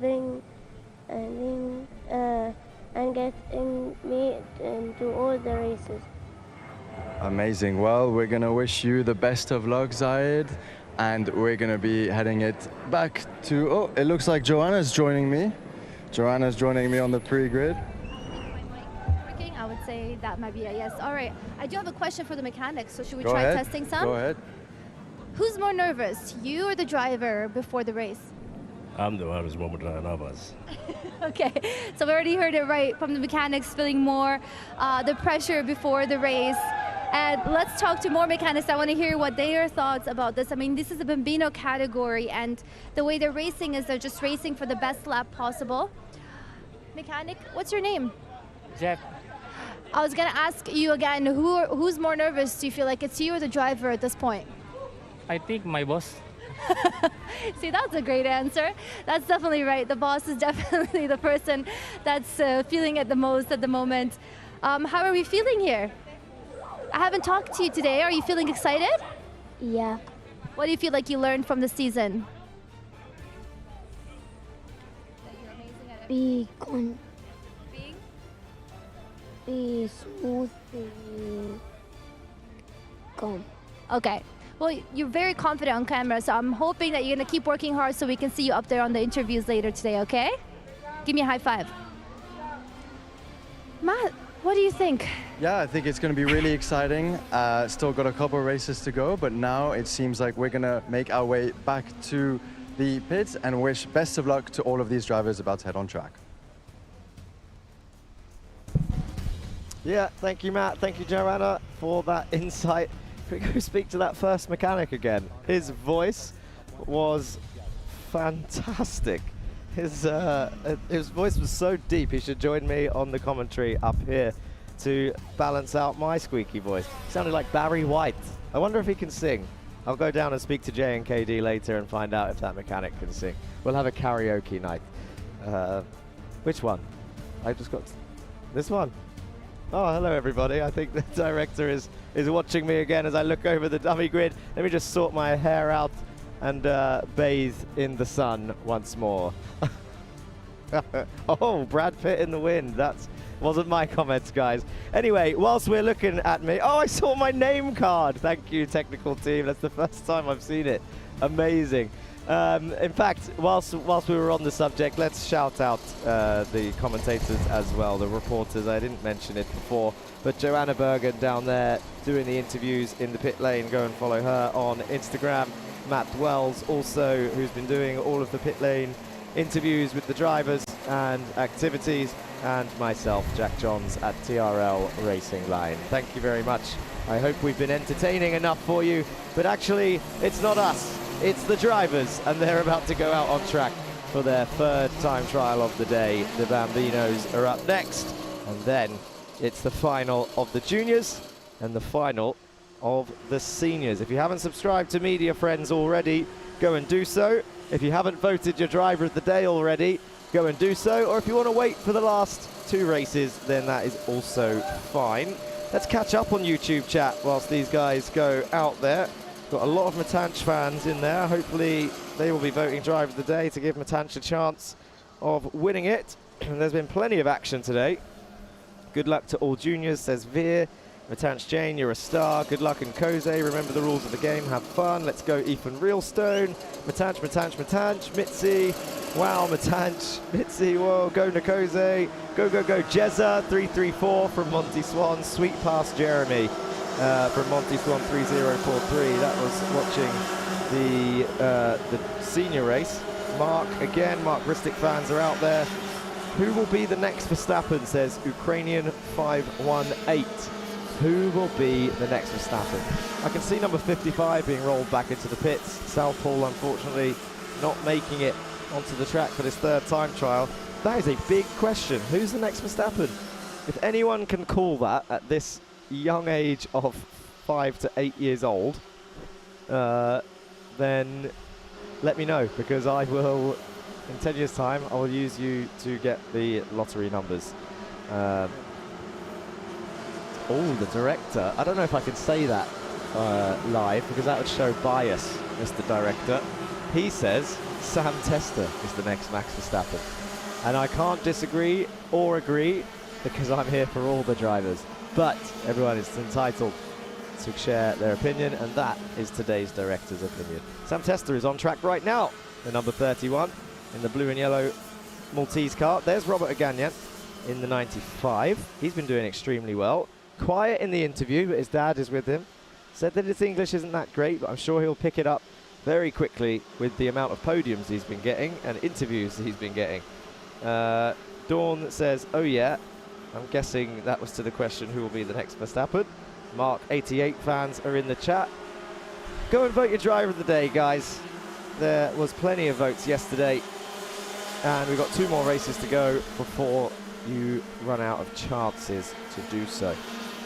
Now, straight away, Ristic to the top of the times, 44.2. We've got a little race between Mark Ristic, Sam Tester, and Yusuf Al-Kayat here as they go down towards turn 6 and 7. Number 31 through 8. Sam Tester in front of Mark Ristic right now, who's going to get a switch back out of 9. They're going to have a drag race down the main straight. Looks like Mark's telling him to just get behind me. Get behind me. But Yusuf Al-Kayat is next. So down the inside of turn 1 for Ristic. In through 2.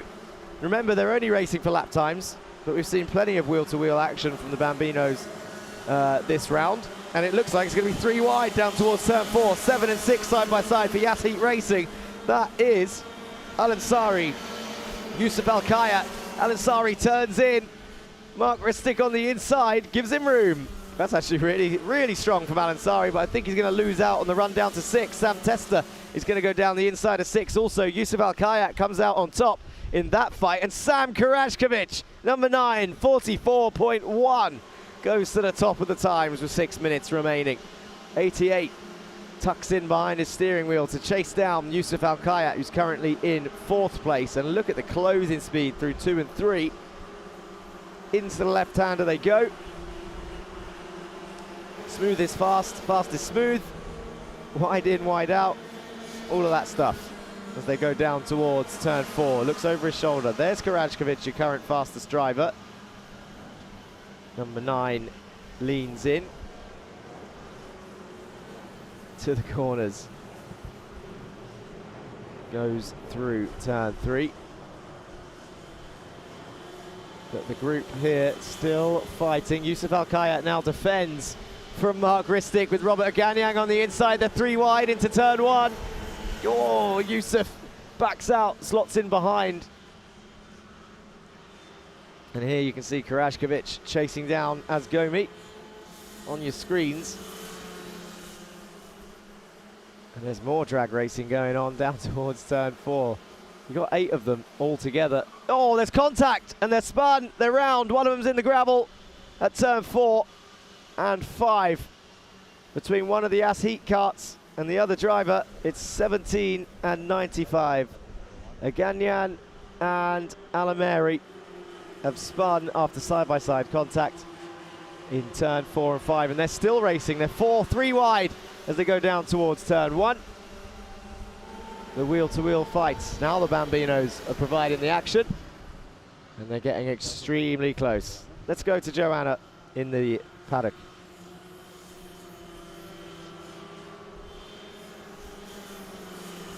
Any driver driver number 160. Nada, tell me more about Ammar's journey. How did he get into motorsports? He started when he was 4 years old.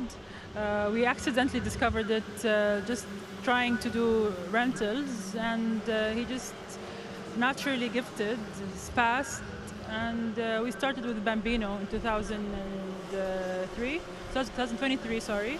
And yeah, he got the Bambino Championship in 2024. He was the youngest on the grid then as well, and he got the championship in both the Iame and Yas Heat. So we're very proud of him. That's incredible. And you're Palestinian, so the entire nation is very proud of you as well. As a mom and having such a young kid be going through so many hardships of ups and downs, how do you keep them confident and happy and motivated throughout their journey in motorsports? We just stay positive, always encourage him. The family's always here, his sister, his cousins, his father, everyone is here supporting him all the time. Make sure he has the best coaching team, best team. We love our team, Excel, one of the best teams here. And our coach, Joe, he's also the top in the field, so he's in good hands. So he's, if you have the full team is complete, he will stay positive and stay motivated. That's amazing. I think that's the most important thing when you have such a support system from the parents to the team, and clearly you have that. So well done for you. My final question is, what advice do you have for other parents that are watching you that maybe want to get their kid into motorsports, but they're maybe a little bit scared? Just know that motorsports, it's always up and down. Highs are high and lows are low. Just focus on just pushing forward, and the dream is to just get to professional motorsports down the line. That's amazing. And Ammar, what advice do you have for other young kids your age that want to be in your position one day? Just try hard, keep pushing, never give up, and just keep pushing till the end. You're amazing, you know that? Yep. Yeah, I love the confidence. Well, best of luck, Ammar, and thank you so much, Nada, for this interview. We do have one parent that Matthew will interview. Thank you so much again. Wishing you the best of luck, all right? All right, Matthew, I'll pass the mic on to you. Here I am with another parent, Jude, hopefully you can hear me now. Here I am with Jude, father of Malik Debussy, driver 211 in the junior class. Now, Jude, first of all, what a venue. It's a brilliant venue, a brilliant setup. Really a very big thank you to Iame and all the management, and to you guys. The coverage is amazing. Yeah, thank you very much. I mean, we try our best. The weather's good, the venue's good, so we need to be good as well. Absolutely. Let's talk a bit about Malik. I just have a question, you know, from a father's perspective, this fine line between supporting your son, wanting the best when pushing him, but also not doing too much to the point where it might frighten him a bit. So how are you finding that balance? Yeah, you're absolutely right, Matthew. I think, you know, especially for novices like Malik, it's his first season, as I mentioned to you. You know, you have to harness and control the competitiveness that's in him. The pressure is really high, especially on race weekends. So it's all about, you know, pep talks and mental, influence as much as possible. He's still quite young, he's 12. So, you know, there's a lot of expectations. You know, when the kids are competitive, you really need to control them. So this is where our part comes in. And I really want to also thank the team, AK, Alan, and the group for also helping in that. So it's been a great journey so far. It's been only a few months, but really looking forward to finish the season good and looking forward to the coming seasons. Yeah, amazing. As you mentioned, he just started. One last question. So this weekend, you told me off camera, this was his best result, best weekend so far. What are we hoping for this final? Oh, absolutely. I mean, he's close to being in mid-grid, so really that's what we're hoping for. He finished the race first and foremost safely, and then, you know, give it the best he can. So we're still not as concerned about the results as much as his performance and how his racecraft is building up. 100%. All valuable experience to take on for the future. I appreciate you coming. Thank you very much. Best of luck to you, of course, as a father, and to Malik as well. And we're going to pass it back to Jack in the commentary. Yes, thank you, Matt.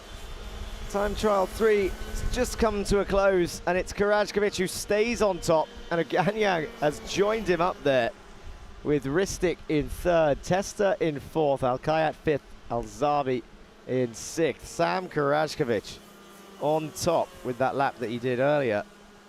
A great job from him. Robert Aganyang, number 95, crosses the line in 2nd. Very, very close, nearly making it another win today. Didn't quite get it. Mark Ristic in 3rd. And then we'll get the full results come up just now as they raise their hand and come back into the pits. I hope Robert Aganyang does it, otherwise he'll get a points penalty. He's probably already, I hope he's already done it. There we go, your top 3. Sam Karajkovic, Robert Aganyang, number 95, Mark Ristic, number 88, is your 1st, 2nd and 3rd. Then you've got Sam Testa in number 31, then Yusuf Alkayat and Alzabi and Al Ansari in 5th, 6th and 7th. Then it's Kumar, Asgomi, Alameri and Southall, your Bambino final time trial there.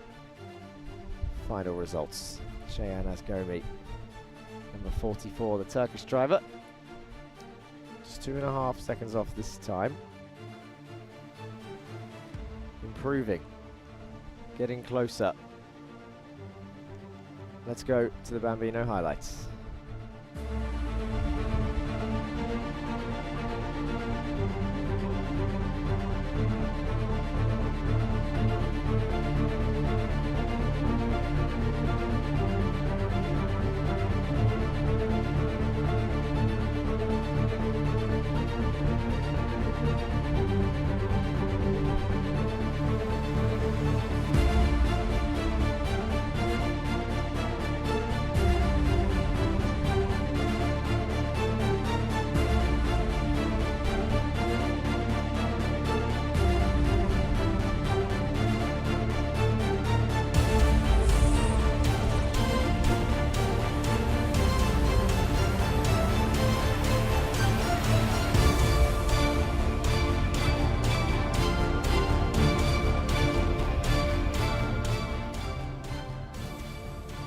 Okay, 2 more races to go for round 7 of the Iame Series UAE. Up next is the finale of the juniors.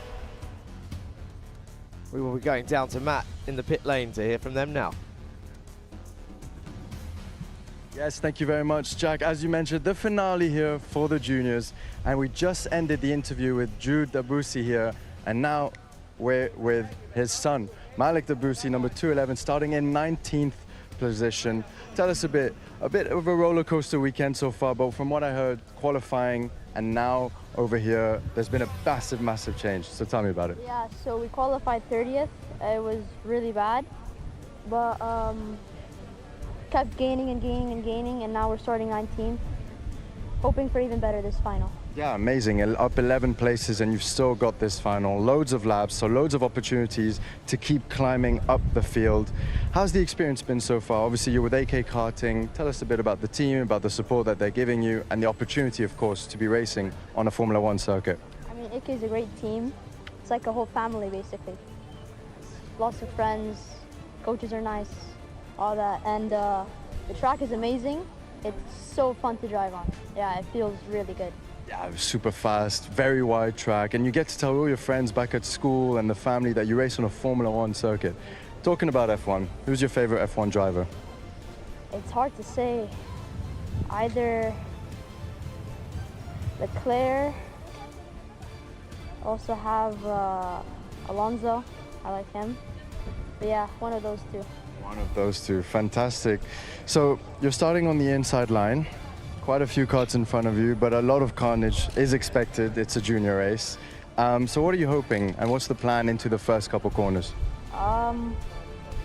Take the scraps.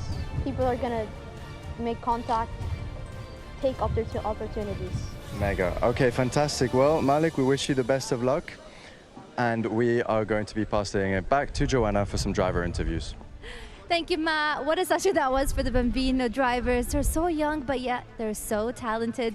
And standing next to me is Mark Ristic, finishing in P3 again on the podium yesterday and again today. How happy are you? So happy? yeah.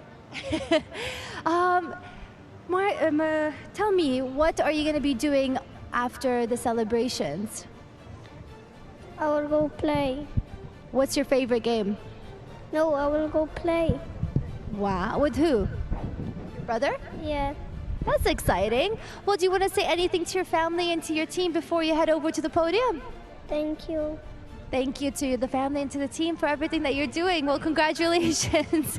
We'll see you celebrating on the podium. Up next, I'd like to call our P1 winner for the Bambino category, Samuel. Samuel, you've done an incredible job. Tell me how you're feeling. I can see that smile on your face. Good, happy, and great. That's awesome. I love that. What did you learn from this racing day? I learned that from the third corner, I have to go into the bump, to the thing, and then I have to go to the side, and then I went to the back straight. And that's how you end up as a winner, right? Yeah. Are you excited that you won on the same track F1 drivers drove on? Yeah. That's amazing. Do you want to say anything to your family and to your team watching you? Thank you for my dedicated team. That's awesome. Congratulations. Give me a high five. We'll see you on the podium. See ya. Well done. I just want to give a shout out to Robert, who also finished in P2. Robert, we'll see you celebrating on the podium. Up next, let's see what's happening on the track for the junior category. Yep, thank you very much, Joanna. Now here we are now up on at the front of the junior grid, and we're here with Achilles Peruzzi. Leonidas Peruzzi, sorry, both brothers, bit confusing. But anyways, Leonidas, it hasn't been the easiest of weekends compared to the previous weekends. He was always up there.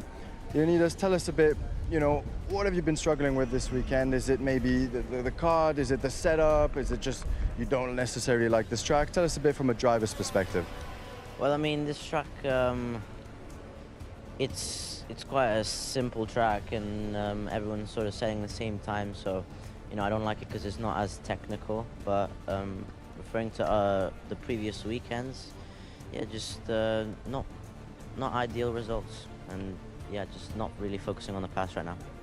Yeah, not focusing on the past. This is the final now, tires, everything ready. The whole weekend has been leading up to this moment. You're starting on the inside, so that's a good thing.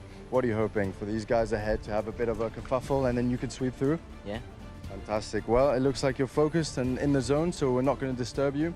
And we're going to be heading it back to Jack in the commentary. Okay, thank you, Matt. Thank you, Joanna.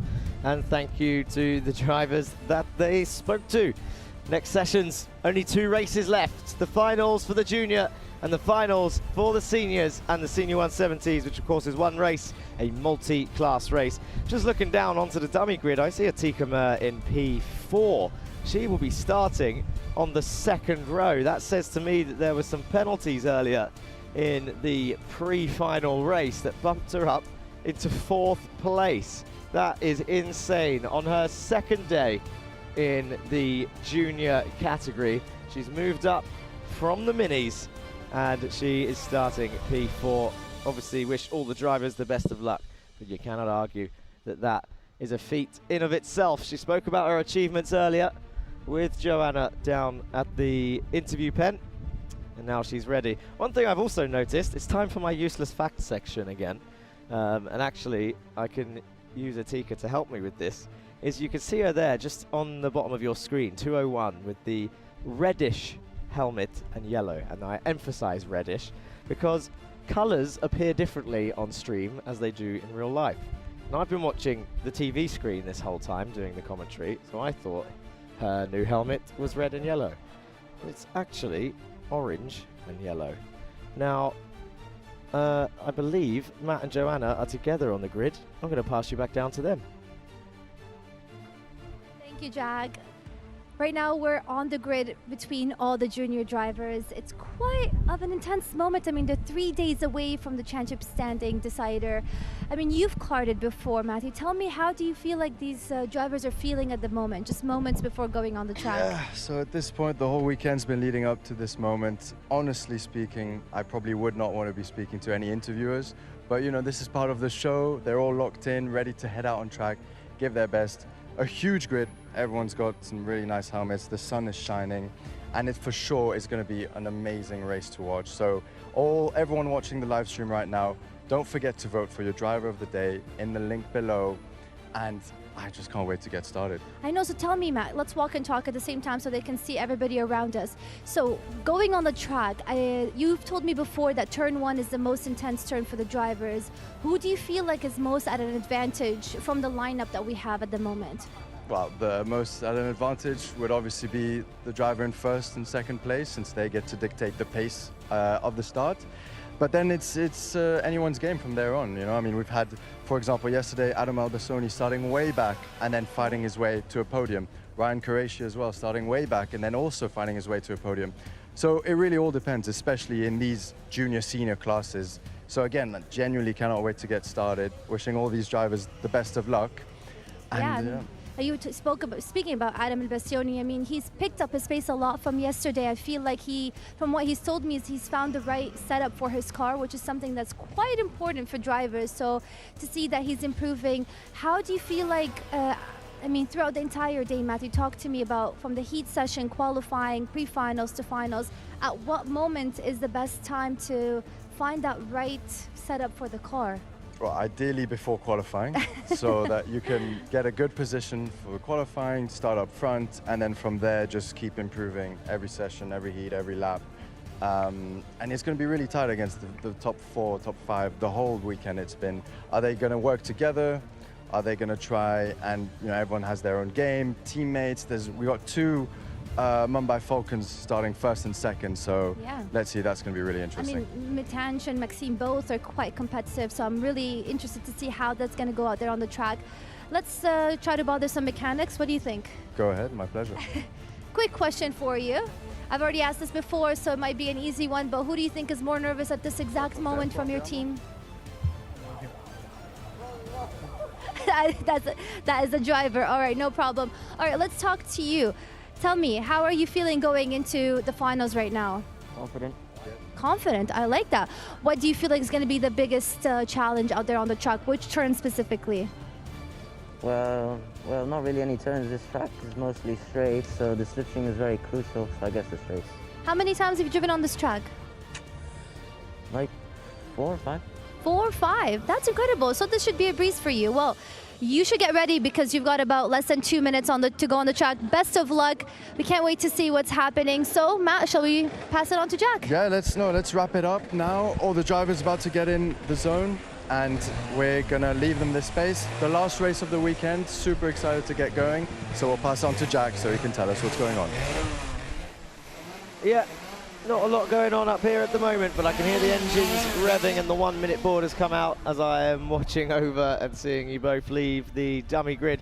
I'll finish what I was saying earlier about colours on the screen whilst we wait for them to do their formation lap and after this grid walk. As confirmed by what I said a second ago, Jane and Bobrishov on the front row. Barakordi and Atika Mir will be starting on row 2. Peruzzi and Chopra will be on row 3. Kage and Al-Qasemi, then Stevens and King will round off your top 10. Then it's Derek Rivera and Qureshi. Essa Al-Hamadi starting in 13th with Senanayaki in 14th. Kallenberg and Mason round off your top 16. Then Potaro and Montanari in 18th place. Debussy and Kalyani Pratish in P20. Then it's Tam and Albani in 21st and 22nd. 23rd is Alabavli Bhatia in 24th. Asfahani in 25th. Boranov in 26th. Siddiqui 27th. Seigel in 28th. Brillstone in 29th. And Hassari in P30. Then it's Sashadri and Zalalov rounding off the field with Vasilev and Kaplan in 33rd and 34th place. And Boriawala in last, 35th place. Now, what was I saying about colours? Colours appear differently on the stream than they do in real life. The orange and yellow helmet of Atika Mir appears a reddish colour. on the screen. And the reason I keep bringing this up is because there's a very famous Formula One team that does this, or has done this across the years, that not many people know unless they've been to a Formula One race. Guess which team that is? I'll give you a clue. They're next door and in Barcelona. It's Ferrari. Ferrari, obviously well known for being red, but actually, for a good couple of years, this current red is an actual red. But there was a couple of years where they were almost an luminous orange when you see them in person. Similar to Atika's helmet, which appears red on TV. There you go. Here's another useless fact for the day. I've given a couple of them out. I think we might start a new segment on the show. What do you think? In chat, let me know. Jack's useless facts. Bang. 30-second segment, done. And we'll do it 3-4 times every stream. From now on, we've got 3 more rounds left. Round 8, round 9, round 10. I'll do it then. I'll see you. Anyway, we've got the junior finals coming up. 21 laps, this one. This is a long one. Doesn't feel long, though, because the action is pretty much non-stop. The talent is top tier. And as per usual, they will slow right down, just like before and yesterday in all of the races. The Mumbai Falcons pair on the front row have had plenty of practice at race starts across these last 2 days here at Iame Marina circuit. The Iame Marina circuit, surrounded by water, which you don't see that much on TV. But here we go, round the top of the hill, really slow. This is Portaro's on board, showing that they're just creeping. And now they come down, they line themselves up then for the final of the juniors Iame Series round 7. Down the main straight they go, through the tram lines, down towards turn 1, into the left-hander, and Matanch Jain gets through safely. But oh no, Bobrishov again suffering at the start, drops down to 4th place. And I think that is Baracordi and Peruzzi in 2nd and 3rd, going down towards turn 4. Peruzzi has had a good start up into 3rd place. They're going to go into the left-hander of 6 in that order. Baracordi's had a good start. Chopra is in there somewhere, and look at the rest of the field come weaving through, meandering their way through the S's. 8, 9 and 10, slivering. And here is a replay of the first couple of corners. They bounce over the aggressive car curves. Oh, all sorts of out of shape there. Spins back onto the racing line. That's 2.72 of Kalyani Pratish, who was all sorts of out of shape. Bumpy curve, can't get back on, spins, and I think she can carry on going, I hope so, to rejoin the back of the race. But here is your leader, Matanch Jain, Baracordi, Peruzzi, Bobrishov and Atika Mir in P5, Kage, Chopra in 6th and 7th, then Al-Qasemi, Henry King, Senanayake rounding off your top 10 as we see all the order start shuffling round. And it's Baracordi then with the fastest lap as he crosses the line, going into turn 4, chasing down Matanch Jain. He's got to be careful not to use too much tyre at this stage of the race. It's lap 2 out of 21. And I can tell you that it will definitely be the last 25% of this race where tyre wear will come in significant importance. But look who set the fastest lap. It's Bobrishov. He's been dominant. He's just done another fastest lap. He's going to try and climb his way back up to P2. There's no doubt about that. He's just passed Peruzzi to get back into the podium places. Matanch Jain is bouncing all over the curbs. That's not going to do his back any good, or the car, or the chassis, whatever way you want to look at it. He is bouncing and bouncing through 8, 9 and 10. Here comes Gabriel Baracordi then. Is he going to have an attempt into turn 1? No. Is he trying to set up an overtake into turn 3? It's not far until they get there. Doesn't do it this time, so he's thinking better of it. He's got Bobrishov for company in 3rd place. Peruzzi is there in 4th with Atika Mir in P5. Savalay Kage is 1.5 seconds back. So we've got a top 5 breakaway then in your junior category. Once they start fighting, it will really start shuffling around. Baracordi is going to be the one that decides this, unless Bobrishov, who has been pretty solid in his overtaking over the weekend, is going to make a move into turn 3. He does! Bobrishov down the inside on Barakordi, goes up into second place. Barakordi says, just focus ahead, let's go get Matach Jain, don't let him get too far ahead. It's about half a second the gap at the moment between Jain and Bobrishov. Can they close through 7, 8, 9 and 10? I told you they're taking a nice cut line through turn 7. They're really bouncing over that inside curve. And there they cross the line, and it is about half a second between Barakordi and Jain.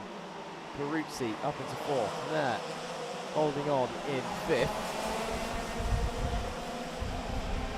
She's got a choice of 2 things, really, in this position. She can wait for them to start fighting and get heavily involved in the warfare, or the second and more conservative option, which I don't think she would do, is to sit there, wait and hope for a penalty as Bobrishov goes up into the lead and passes Matach Jain. But Matach Jain takes it straight back in turn 3 and defends turn 4 as he looks over his shoulder. Says, let's go. Come on. Shoulder front forward. Tells him, let's try and pull away from Barakordi and Peruzzi. They've done it before. Can they do it again? The Mumbai Falcons pair working together, but Bobrishov this time maybe trying to snatch back that victory that Jain took in the final laps of the pre-final. Bobrishov and Barakordi is 3 wide, down into turn 3. Barakordi takes the lead. Atika Mer's going to get involved. Peruzzi comes through as well. Jain gives Peruzzi a push into the lead of the race. Peruzzi leads from Matach Jain. Barakordi down the inside of Jain into 6th. Bobrishov 4th. Mer 5th. Trying to find a way through as a back marker getting involved. Peruzzi still leading. Barakordi shaking his head down towards turn 1. And it's Peruzzi in second and Barakordi leads. But look at Bobrishov on the inside. Atika Mer around the outside of Jain moves up into 4th place. Peruzzi looks over his shoulder in second, says, okay, let's close the gap. Barakordi's a bit too far ahead for us to do anything here. Bobrishov down the inside of 6. Late on the brakes, Jain down the inside of Atika Mer, who holds it around the outside and comes back out in P4 there. Wow, Barakordi, half a second clear, I think. Yeah, 4/10, about right. Into turn 3 they go in the same order. Now they need to settle down to try and reclose that gap. Or Barakordi might just drive off and take victory at one of his dream circuits. I spoke to him yesterday. He said he was ecstatic getting a podium. Here's the overtake that started it all. 3 wide, Barakordi down the inside of both of them. And this is what put him in the lead. Insane. But yeah, spoke to Barakordi yesterday. Was extremely happy to take a podium at Yas Marina circuit, where his heroes drove only a couple of weeks ago, beginning of December 7th. Less than 1 month ago. 20 of the best drivers in the world were driving on this very tarmac. And today, all of these kids and adults get to share in that tarmac, in that excitement, claim victory and podiums on the same spot of land. But it's still not over. We're approaching the halfway stage of this race. We're on board with Luca Portaro chasing down Mason. He's going to go down the inside of turn 3. Good timing there. I think he gained 2 places on 3. And I also think there's a car on the outside of turn 3 there. He's had an issue.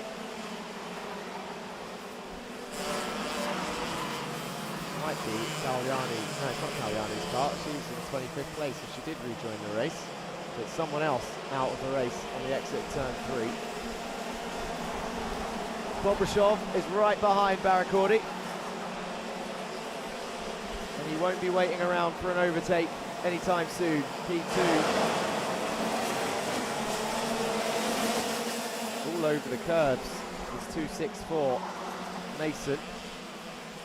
But your lead fight has changed then. Bobrishov has retaken the lead. Barracordi in second, Jane back in third, Peruzzi holding on to fourth. Atika Mer's dropped back a little bit, and Savale Kage is actually right there with her now also. We've also got Veer Chopra and Henry King, two strong drivers there in 7th and 8th at the moment. But here is your lead battle. Bobrishov across the line, start lap 15. Barracordi right behind him, in towards turn 3. Jane looks to the inside, might sacrifice a bit of exit speed by taking that line. Doesn't sacrifice that much, gets a good exit nonetheless, despite being slightly off the optimal. So controlled intimidation this is from Matanch Jane, who takes that tight line into 7 to try and open up 8, 9 and 10. Is he going to get a drag down to turn 1? Keep an eye on Matanch Jane, the third car in the train. Can't make the move into 1. Keep an eye on turn 3. He's going to set up the line around the outside. Barracordi down the inside of Bobrishov. Matanch Jane with the switchback goes up into P2. Peruzzi. Jane defends turn 4. And Bobrishov now pulls out somehow a bit of a gap on all of them. Jane in second, Barracordi third, Peruzzi in fourth. Kage has passed Atika Mer in P5 and 6.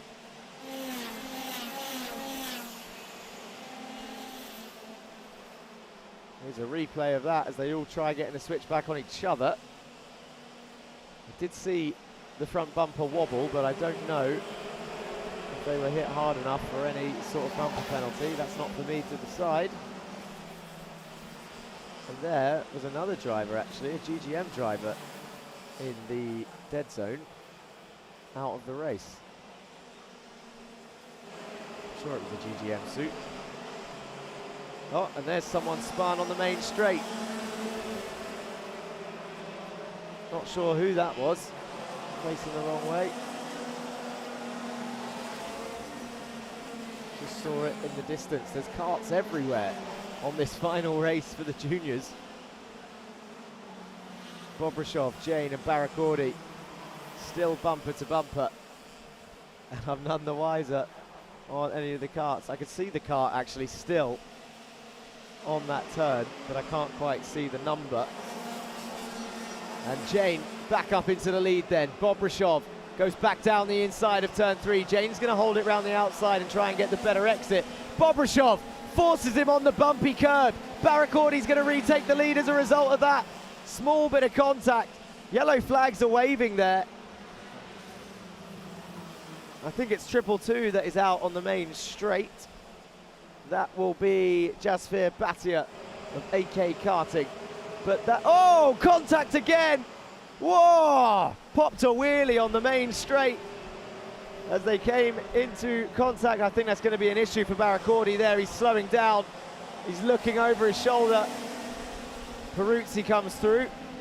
Jane retakes the lead. 216 turns into the corner and contact with Bobrishov! No! Bobrishov and 216 come into contact. 232 is out of the race. Oh, he's been driving fantastic this weekend. Maxime Bobrishov out and adding to the 5-6 carts that are out there. Absolute carnage. I said to somebody yesterday that Saturday will be chill as the finish line is crossed. I can see people cutting the track now. Gabriel Barracordi took victory according to the timing screen there. I'll have to wait and see confirmation because I didn't even see who crossed the line. I was too emotional about all of the contact. I said yesterday, Saturday will be calm. There will be interesting racing. Here's a replay. Out and round. Peruzzi does well to dodge. But where was Barracordi in all of that? He must have come out in the lead. Yesterday would be nice and calm. The racing would be fair. There was a couple of incidents, but not really many big ones. Why did I say that? Because there was another day of racing to come. Now we're in the final racing of the weekend. Everyone is just going for it. And there is confirmation of your top 3. Where's Matanch Jane? It's Barracordi in first, Peruzzi in second, And Henry King in third is showing up on the screen, but Jane finished, no? Wait. Oh, I don't know. Live timing might have an issue here, because I'm sure Jane still finished the race. I would assume, and this is an assumption, just trying to look ahead here, I would assume Jane still crossed the line in first. This is where the issue started. Bobrishov pops a wheelie on the back of Barakordi. Jane takes the lead and is now clear. Then they're going to come through turn 3. Barakordi is going down the order. Peruzzi passes him here on the exit. Bobrishov, Jane goes down the inside of 216, the novice, and then this is where Bobrishov made contact and is out. So Jane is in the lead. So I think I'm going to stick with my assumption. Jane wins, and then I would assume the rest is correct. I'm going to say that Barakordi was second, and Peruzzi was third, which means Henry King was probably fourth. But we just don't know with these technical issues. I'm just basing it off of what I've seen. Anyway, yeah, here's a replay of that contact again. Unbelievable. There's Peruzzi, but I can't see Barakordi. And here's the next few drivers. That is Henry King. So Henry King did find his way up into fourth. 260 was next, and Savale Kagay and Atika Mur was right there also. So that's, I was surprised because Henry King wasn't in any of that for most of the race. And then at the end, bang, P4, Peruzzi, P3. So Barakordi must have been just ahead and out of shot after that incident. If I'm right, then congratulate me in the chat, please. I need support up here. I need mental support. Oh, I've just realized that the kart track next door is operational, by the way, guys. There's some more karting racing. But let's watch the highlights of the proper racing.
Well, I'm just on a bit of a come down, to be honest. There's only one race left to go today.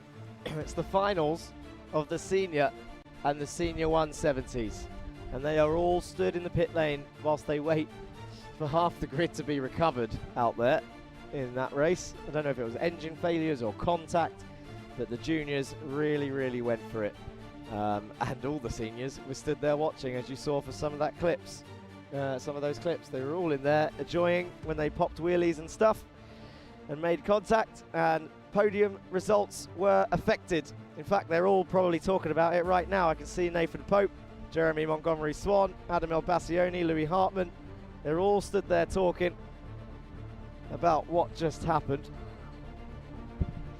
They're in the, if the director's looking for it, they're on the dummy grid. They're all at the front chatting and having fun. I saw you show a quick shot of the audience watching on and waiting. You can still see a couple of carts out there, so I'm sure we have got plenty of time before the senior and the 170s come out. So of course, before then, we'll probably head to interviews at some point with Joanna, and obviously back down to the pit lane with Matt, who will talk to many of the drivers. I can see Marina looking chilled, talking about his strategy for the upcoming final race, see if he can come up with another victory. He's going to be starting on pole position alongside Adam Elbassioni.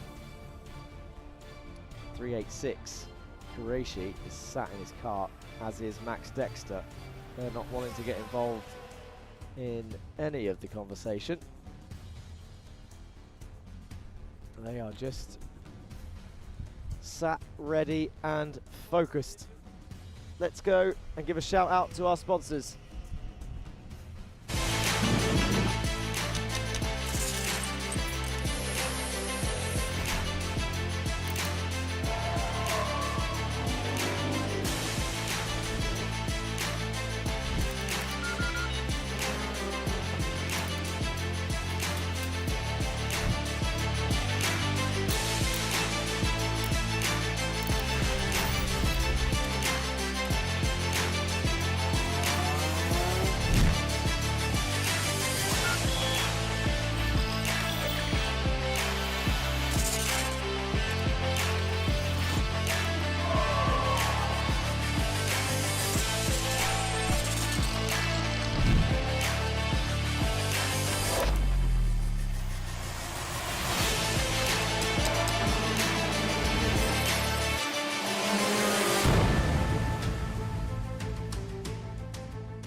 Instead of the traditional system, we've built a school specifically for athletes and anyone who needs a more flexible education.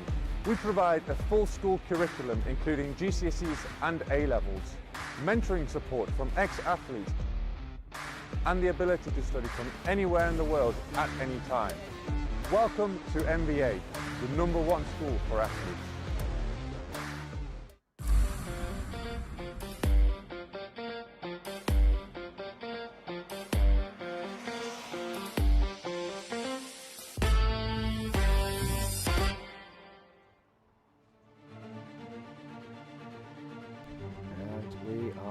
Back. You can still see some of the drivers out there waiting. That is Siddiqui. The director said this is the aftermath. Still got their helmets on, chilling, chatting. There's a number of, they're going to hate me for saying it, but that's a number of AK carts that are out there in this race. It's a coincidence, I'm not saying it happens all the time, of course.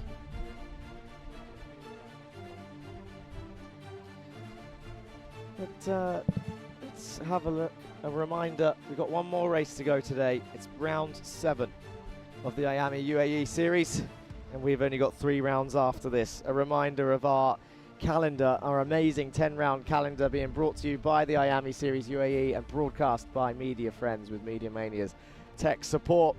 We've been to Rack Track to start the season off with a singular round, then a double header at Dubai Kart Drome with Sharjah Kart Track, another slipstreamy circuit for round 4 and 5. Then we've made it to the Formula 1 circuit of Yas Marina for round 6 yesterday. And of course today, round 7, where we have 1 race to go for the seniors and the senior 170s. January 31st, we'll see round 8 start at Al Fassan circuit, also in the Emirate of Abu Dhabi, the capital of the UAE. And Al Fassan circuit again on February 1st, the day after. Another Saturday, Sunday, a final double header after 4 in a row. Then we've got the final round, returning where we started, where it all began, and who organises the championship. Rack Track, the bread in a karting sandwich. the rack track will see the finale in 2026. Half the season in 2025, half the season in 2026. Wow. And I still can't call it. It's pretty close. Everybody's on the edge of their railing at the Sunset Lounge with this championship. See, you like that? That's because they're all leaning on a railing on the screen. You're welcome. Is it getting late? Yes. Do I need an energy drink? Maybe. Unnamed until they sponsor the series. These two are still having a chat. They're just... Oh, there we go. Getting a lift back. Is that Essa Al Hamadi? I think it might be. This dude's got the right idea. Sunglasses on. Arms on the railing. Getting a suntan. Chilling. He's looking over. Does he know that I'm talking about him? He's looking at... Yeah, I'm talking to you. You won't see me. I'm not on the screen. How can he hear me? He's not watching anything. I've come around now. Anyway, who else is there? We've got a lot of people looking at their phones. They must be going on to the live stream and voting the driver of the day. Maybe. They should be if they haven't done it already. There's only one more chance to do so. One more race to vote for the driver of the day. The vote will close after this race. All of the seniors are still chatting. I can see, yeah, it's the same group actually. Pope, K. Ruse, Montgomery Swan, Hartman. You can easily spot Hartman, because as mentioned earlier, he's one of the tallest on the grid. If you can find them, cameraman, you can see Hartman is actually still taller than Jeremy Montgomery Swan, even though Montgomery Swan is stood on a curb that adds about an extra foot. Oh dear. Anyway, who's in chat? Shall I have a look at the messages whilst we wait for the people in the pit lane? Let's have a look. Let's have a look at the YouTube stream. If you haven't said hello anyway, then do say hello in the chat. I had to click off of it because my phone wasn't loading the stream. So let me go and find it. Whilst I look for that, let me pass to Matt and Joanna in the pit lane. Yep, thank you very much, Jack. Not sure what to tell you guys there. There was a small issue, quite a hectic last lap, and so as a result, we've had to delay the top three. So we're not sure what the final results are, but we'll come back to that really shortly. But now, anyways, we're on the final pre-grid, and we're here with Joanna joining us once more. Standing here is a different feeling. I mean, you get all the action. I'm right there, no action around me, just the banner behind me. But it's crazy to see how many drivers are all at the same time on the track, and you've got a different category competing at the same time as the seniors. So you have the senior 170 and the senior. Let's walk and talk. How do you think these seniors are feeling? Oh, this way, sure. How do you think the seniors are feeling heading into the finals? So much pressure ahead. Yeah, definitely a lot of pressure. Again, same with the juniors. This is something that they've been working for towards the whole weekend, and now there's just 22 laps left between now and hopefully a podium ceremony for a couple of those. But what I want to go over is what's been a common theme so far has been the difference between the 170s and the regular seniors and the blue flags. So we've seen a couple times, a couple issues here and there. So I just wanted to get a couple questions from these senior 170 drivers and hear what do they do when they see this blue flag? How do they feel? How do they make sure that they stay out the way for these other senior drivers? So let's ask one of our usual senior 170 drivers. Oscar, so obviously you're in a different class. This means sometimes when, especially on short tracks like this, there'll be the other three, the usual, let's say, senior drivers who are going to come by with the blue flags. When you see a blue flag, typically, what's the feeling? Do you try and stay on the racing line? Do you move out the way? What do you usually do? Well, I have to say myself, I haven't seen a blue flag yet, but I'm sure the drivers like it when we go off the line, but usually we should stay on line so we don't make any unpredictable moves. Although when you do get a blue flag, typically like you have to let by like the faster drivers. I'd say it's tough because you're in the different class. And so far you said you didn't have any blue flags, so you've been on the pace with these other drivers.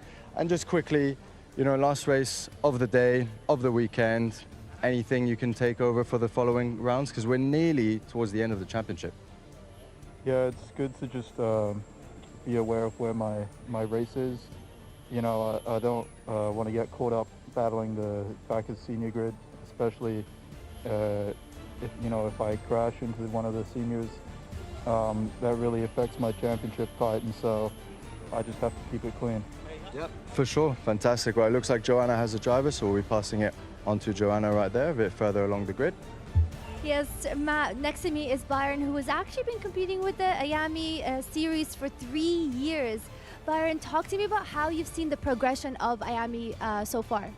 Yeah, it's been great. In terms of my racing, we started off at the back and slowly we've been making progress. We're not quite as far at the front as we want, but today we've had a couple issues that we've looked at fixing, and yeah, we're getting there. At what age did you start racing? I started about 11 in the Dhaka in Dubai, and I've been doing rental carts, getting through SWS, coming into Iame, and yeah, getting it. What's been the biggest lesson learned so far? There's a lot of lessons. Probably keeping you cool, making sure not to drive too hard, because there's a lot of difference, especially going from rentals to these carts. So yeah. Dakar also is completely different. Yeah, it's mental how different you have to drive it in terms of weight distribution, using the pedals, the steering, everything. And my final question to you is, what's the goal for 2026? Podium, maybe. Oh, I love that. All right, well, I wish you the best of luck, Byron. It was really nice chatting. Let's see what's Matt's got somebody that he wants to speak to, so off to you, Matt. Yep, thank you very much, Joanna. So here we're with driver 308. Please remind and tell everyone your name. Antonios Haddad. Antonios Haddad for XL Motorsport. Now, a bit of a roller coaster weekend. You said you started off nice and high in qualifying, and then it's been up and down from there. You're starting quite far back, not what you wanted. Tell us a bit from your perspective, what went wrong, what happened, and what you're looking forward to for this final. Oh yeah, just a couple collisions in like the heat. Put us back, made a good recovery. Then in the pre-final we were forced to retire because of another collision. So now we're starting a bit back, not where we wanted to be. So now I hope just to get a good recovery, push up the field, be able to salvage a decent result. Yeah, for sure. And just, you know, you mentioned multiple collisions. How do you do it mentally to keep pushing forward despite all of these setbacks? Is there a specific technique, any visualization or tips that you could share? I just know what happens sometimes. It's racing, so I don't know. Well, there's another race, we can do something, so I'm just gonna push up now. That's the mentality that I have. Fantastic. Well, we're going to wish you the best of luck. And lastly, racing on a Formula One circuit, give us your thoughts on that. It's wider than usual, so it's a bit harder to overtake. But it's fun, it's nice, it's very grippy. Fun. Yeah, very grippy, I can imagine. Alrighty, Antonios, well, wishing you the best of luck. And we are going to be walking a bit further along. I need to find my Joanna. Oh, there's Joanna. Move on to her. I think I found where the camera shyest people are. I'm pretty sure they're the mechanics on the grid here. None of them want to speak to the camera, but that's all right. We're trying to find here Alexandros and Ivas. How does it feel going back on the track for the final race of this weekend? Feels okay. Again, we started with the wrong foot. We only can move forward. I hope everything comes our way. And then finish it off, last show for today, and go home. Are you going to be competing next week in the Middle East Cup? No, next week I'm doing team manager's duties, so not competing but I'm gonna be on the track. That's incredible. Well, I'll see you next weekend. Best of luck on the track. Again, ladies and gentlemen, next week we're going to be in Sharjah for the Middle East Cup, and then we've got 3 more races for the Iame Uae series until the championship driver is decided for each category. Let's see what Matt is up to. I guess he's got an interview going on with the driver, so we're going to be passing it back to you, Matt. Yes, thank you, Joanna. Now I've got another interview with Jaguar Petroza over here. Tell us, not the weekend that you expected, again, up and downs, roller coaster, but I'm sure racing on a Formula One circuit is a highlight. Yeah, obviously the track is really nice, and when new to race here it's a great pleasure. But it's not been our weekend, we cannot find the speed, but let's do our best at least in the last race of the weekend. Exactly, as you said, I mean, you got 20 plus laps to give it your all, last race of the weekend, and then next week we've got the Middle East Cup in Sharjah, so back-to-back races. What are you hoping to take from this weekend into the following race? At least take everything, what the data we have covered this weekend, trying to improve in the Sharjah track as it has lot of straight like this track, and trying to improve and get much better results than here. Fantastic. And any words for your team, the support they've shown in you so far? They have shown a lot of support, my coaching, new driver performance as well, and the team as well. So I really thank them, and let's do our best. Perfect, congratulations. Well, we wish you the best of luck, and we'll see you hopefully a bit further up on the grid. And let's walk and talk for a little bit. We're almost there. The seniors are patiently waiting as they get on the track. All right, Matt. I know the mechanics have been camera shy, but I feel like putting some of them on the spot. What do you think? I think why not? Let's do it. Let's do it. All right. You've been making the loudest noises here, laughing. So can I just ask where you guys from? From the Philippines. Yeah, Philippines also. And how long have you been a mechanic for, and with the Iame, or with your team? It's been 1 year. Yeah, almost 2 years. And what's the best part about your job?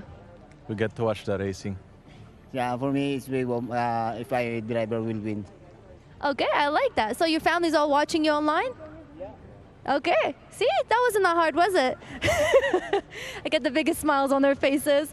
Awesome. So we've got two mechanics who've been with Iame now for about a year or so, and they definitely enjoy behind the scenes seeing the drivers compete on the track. Matt, who can we get to next? I think Jack, honestly. I'm sure there's some stuff he could tell us about the juniors. We can rewatch the highlights maybe. I mean, there was so much action to uncover.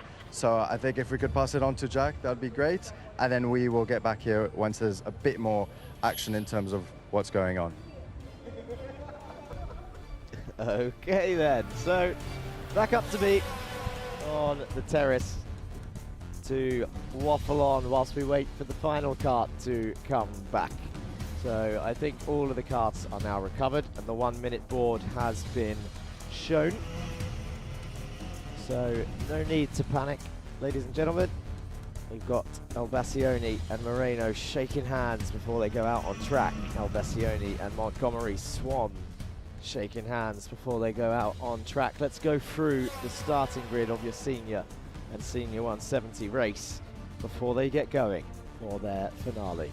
Moreno, Albacioni on the front row. Then it's Jeremy Montgomery Swan and Rayan Qureshi in P3 and P4. Nathan Pope in P5 with Max Dexter in P6. Darmadasa in P7, Pronchetov in P8, Hartman in P9 and Rain K. Ruse in P10.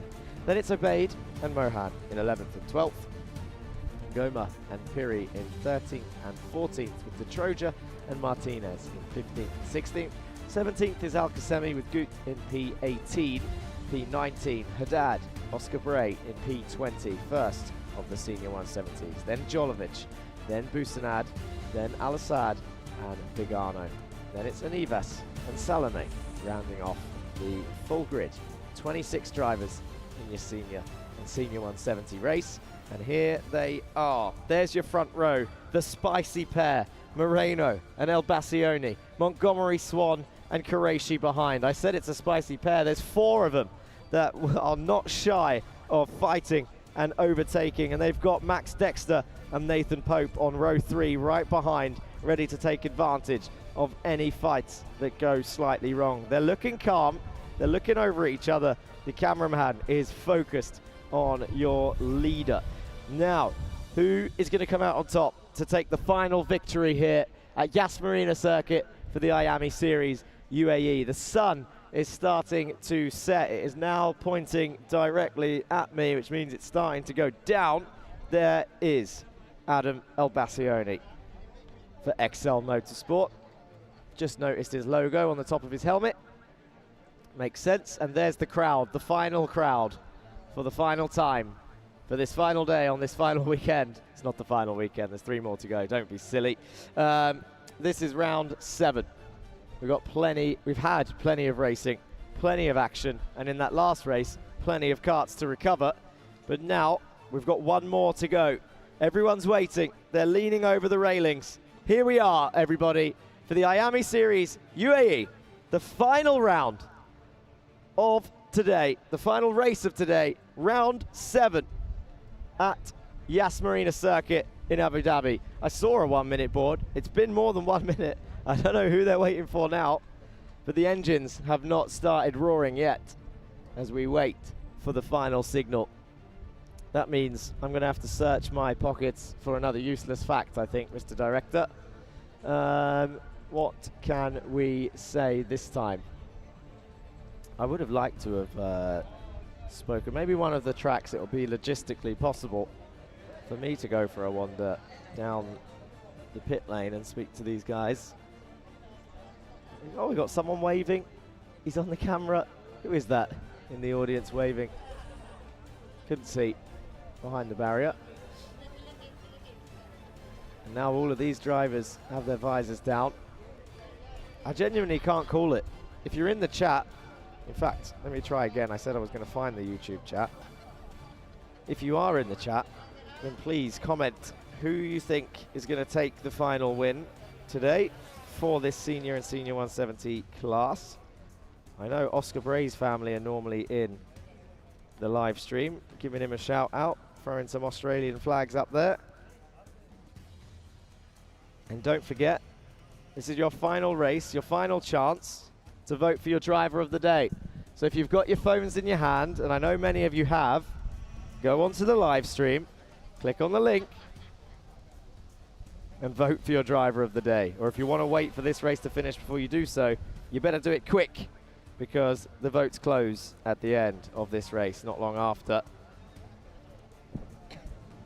It says, good luck to all the seniors in the final from Elio D'Alessandro. Go AJ. Is this series for citizens only? I don't get it. Junior races are crazy. Oh my days. Why is Rafael Martinez from the Hive so tough? Junior races are the tea. The mechanics seem so friendly. Moreno for senior, maybe, but you never know, says Veer. Oh, we got some responses finally. I love Veer, shout out Veer and Andrea Remy for responding to my questions in the YouTube chat. Moreno for senior, maybe, you never know. And it's a good shout, to be honest. Moreno has been on form this weekend. GGM, says Andrea Remy. I think he's just shouting out his favorite team. But nonetheless, there's GGM carts out there. They might win. Let's go Crochet, says Tanmay Katari. And Jewelry Berg says go Louis Hartmann. We were speaking about Louis Hartmann earlier and how his height is a potential disadvantage at a circuit like this where it's all about top speed. And then, as I mentioned earlier, I spotted that he was still taller than Montgomery Swan and Kay Roos whilst they were standing on a curb. So it is, he's got more drag. Let's go Mumbai Falcon, says Connor Clancy Racing 94. He joined me in the commentary box not too long ago. The Freenstein says go Eloy Gonzalez Moreno. So now people are getting in chat and talking. If you're still on that pit wall with your phone in your hand, watching the live stream or listening to me through that little speaker or watching somewhere around the world, get in chat for the final time. Hit the subscribe button and don't forget to vote for your driver of the day, because the final race is about to begin on this lovely weekend here at Yas Marina Circuit in Abu Dhabi. They're going up the hill now to line up and start the final race, round 7 of the Iame Series UAE at the F1 circuit, Yas Marina. They're coming down the hill. Adam's looking over his left shoulder at Moreno.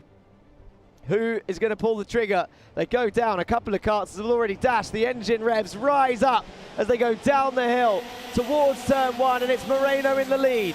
As they go into the left and into the right, Montgomery Swan in second, and one of the drivers goes straight across the blue area of turn 2 to 3, and it's Moreno, Montgomery Swan in the lead. Down into 4 and 5 they go. All the drivers come weaving their way through. Alexandros Anivas is not the last cart on the grid, so he's made up a position there. Down through the inside, the CRG carts are side by side as they went through 4 and 5, 6 and 7. And now they cross the line, and this will update and confirm the order as they cross the line. It's Qureshi in third. El Bassioni has dropped to fourth. He lost 2 positions at the start, but we know, well, we definitely know from all the racing that it's not over for Adam El Bassioni. He climbed up his way from quite far down yesterday to a podium. So being in fourth, he's in a pretty strong position today, but he's got Qureshi. He's got 3 of the toughest drivers in front of him.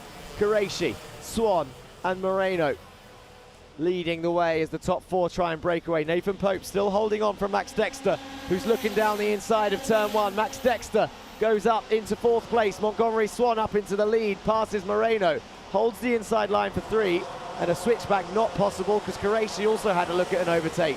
And that gives Adam El Bassioni the run down to turn 4. Is he going to go down the inside of 4? He does. Adam El Bassioni up into P3 then. Jeremy Montgomery Swan leads from Eloy Gonzalez Moreno, from Adam El Bassioni, from Rayan Qureshi. Then it's Dexter. Then it will be Pope, unless he lost another position at the back there. He did. Damadasa has gone up also. So Pope lost 2 positions from that overtake.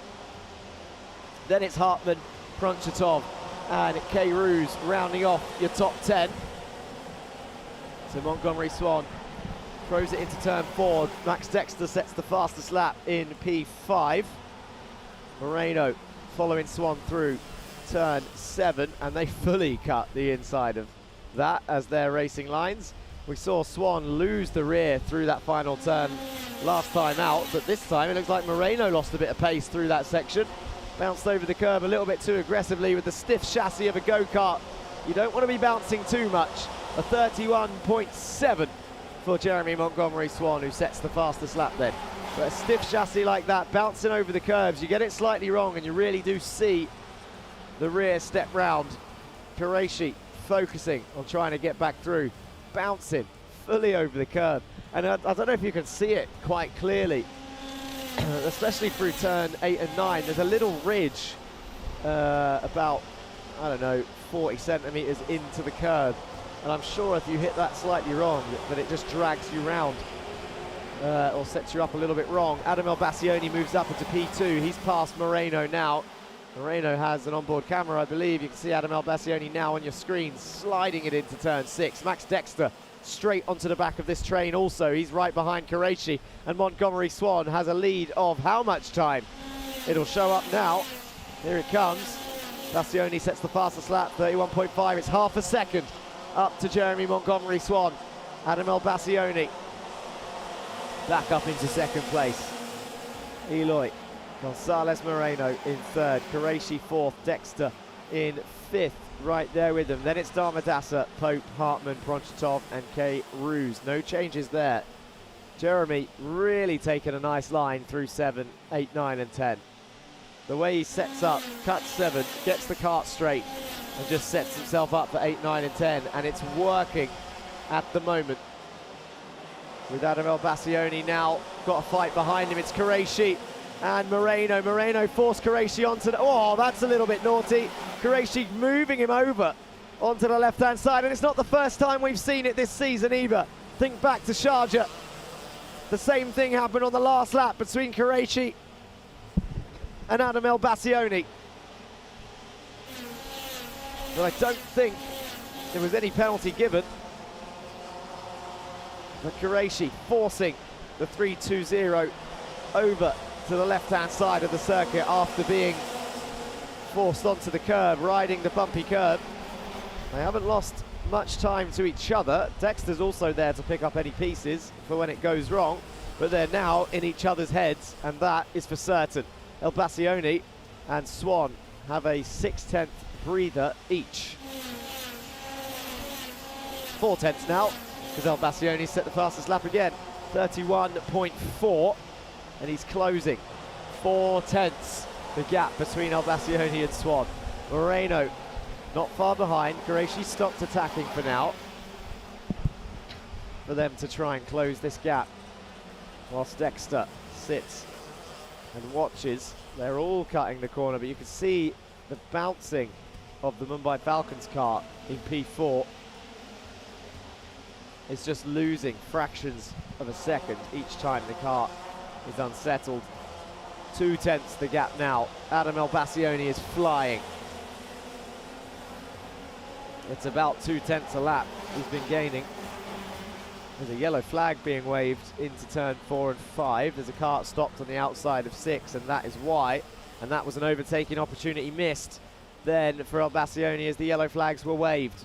Down in towards turn 1. He's not close enough to lunge it to the inside of turn 1. But turn 3, we've seen plenty of attempts. Not this time. He's waiting. 1/10 the gap between them now. Down towards turn 4 and 5 they go again. A yellow flag still waving. Can't see one now. I think it's safe to overtake it to 6 if he wanted to. In through 7. And actually, Moreno is still really close to these two. And there's the 3:08 out of this race. That's Haddad. We spoke to them at the beginning. Actually, there's quite a few karts out. Salome didn't start. Vigano, Martinez, and Goma, Jolovic, Mohan, and Haddad all stowing out of this race. 7 drivers. But look at El Bassioni now. He's within 1/10 of a second. Any minute now, any second, any inch of this circuit, and he could throw one down the inside, but they're not that far ahead of Moreno and Qureshi. So the battle has to be decided quickly, or they can work together to try and extend the lead. But I think it's going to go the other way round. I think every time Adam bumps Montgomery Swan, it's going to bring the other two closer to the fight. He looks over his shoulder just to double check. The gap is now half a second. In towards 6. This is the halfway phase of the race. Exactly halfway around the circuit. And here they go through number 1 and 2. 3-3-4 versus 3-3-5. Jeremy Montgomery Swan, Adam El Bassioni, and 3-2-0 is now within 4/10. He's been closing in 1/10 a lap. Qureshi 3/10 further back, also close enough to pick up any pieces of this epic freeway fight at the front. Moreno has made contact with Adam El Bassioni there as they went through turn 6 and 7, and that unsettled them both. That gave Jeremy a bit of breathing space. I say a bit, about 1/10 and a half, and there goes Moreno down the inside of 3, whilst Qureshi sets the fastest lap of a 31.4. Adam El Bassioni drops to 3rd place then. Qureshi holds on to 4th, whilst he looks for a way through. Is he going to go down the inside of 6? Not this time. Adam El Bassioni half defends. Moreno, wider line through 7, puts him offline through 8 and 9. This will give Adam El Bassioni an opportunity into turn 1. Down the inside of 1, puts him outside of 2. Wow, Adam El Bassioni round the outside of 2. Gets it done, and Moreno somehow holds on from Qureshi despite being offline, but Qureshi's looking down the inside of 4. Gets it done. Rayan Qureshi up into 3rd. Moreno takes it straight back, forces his way through on the inside of turn 6. I told you, there's no love lost between those two from the earlier touch. Adam El Bassioni, fine. As soon as Qureshi got involved, no thank you, I will take that back as aggressively as I want to. And Jeremy Montgomery Swan dips down the human DRS. Half a second clear now of El Bassioni. And they can continue to try and close on the last few laps. 4 laps remaining for the senior and senior 170 final. Nice and smooth through 8, 9 and 10. 31.3 set by Moreno. Good pace, dives down the inside of 3 again. Gets it done, up into 2nd place after setting the fastest lap. This is going to give Montgomery Swan sideways through 4. That's going to cost him time. That could give Moreno a chance, because there's only a couple laps left. 3-3-4 is getting a warning flag. That'll be for track limits somewhere.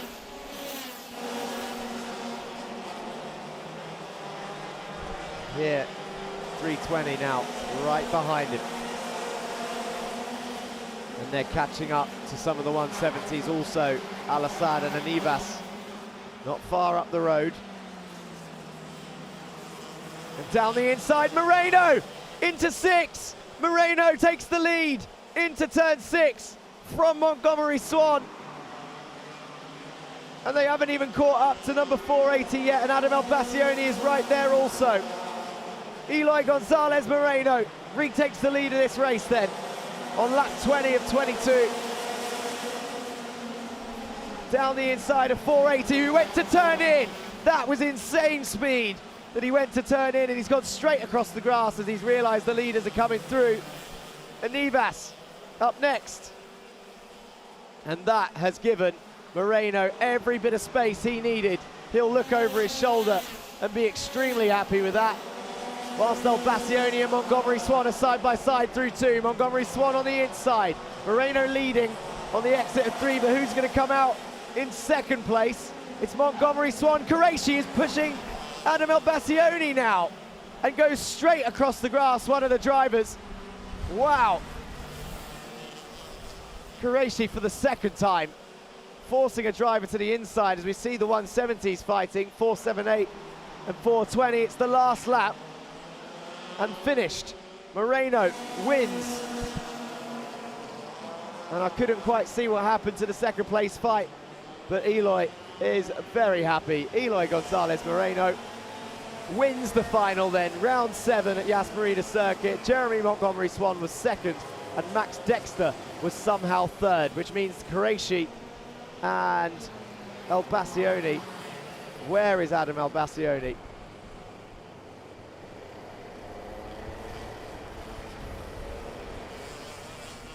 Up to some shenanigans on the circuit by the looks of it.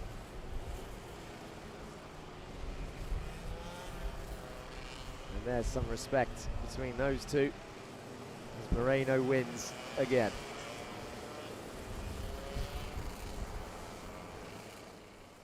I wonder if the camera's caught and can get a replay of the Qureshi Elbassioni turn 4 incident.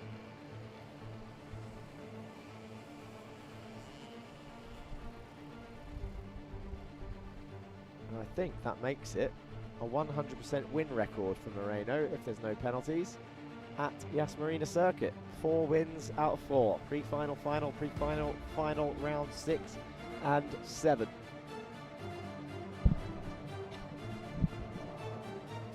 His lucky numbers from now on, I'm sure. Here we go. Confirmation. Moreno in first. Montgomery Swan second, with Max Dexter in third. And we'll see a confirmation of the full result. It's Rayan Qureshi in fourth, Damadasa fifth, Hartman sixth, Pope in seventh, with K-Ruse in eighth. And then Projitov and Detroja in 9th and 10th. Abeid, Piri, Krishay Gut in 11th, 12th and 13th. Oscar Bray wins for the Senior 170s in 14th place overall. Sakir Al-Qasemi in 15th. Yusuf Busanad in 2nd for the Senior 170s. Adam Elbassioni ended down in 17th. There, Alexandros Anivas 18th. Sami Al-Assad 19th.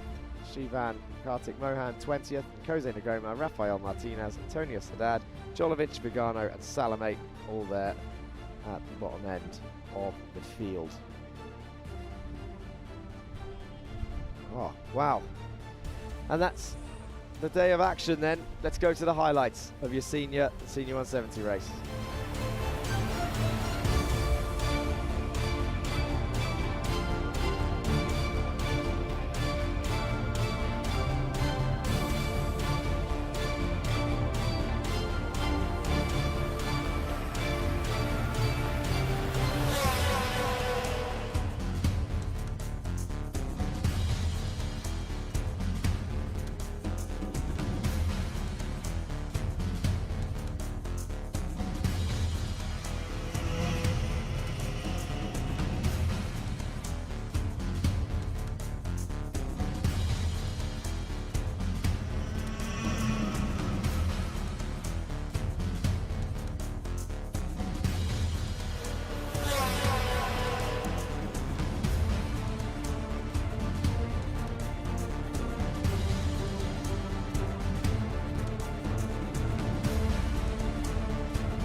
Wow, unbelievable. So much action to go over. We're going to leave that to Joanna later on for the driver interviews.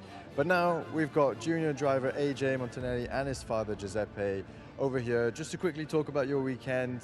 So AJ, coming to you first, talk to us about this weekend. A bit of a roller coaster. Yesterday was a good day, today round 7. Let us hear your thoughts.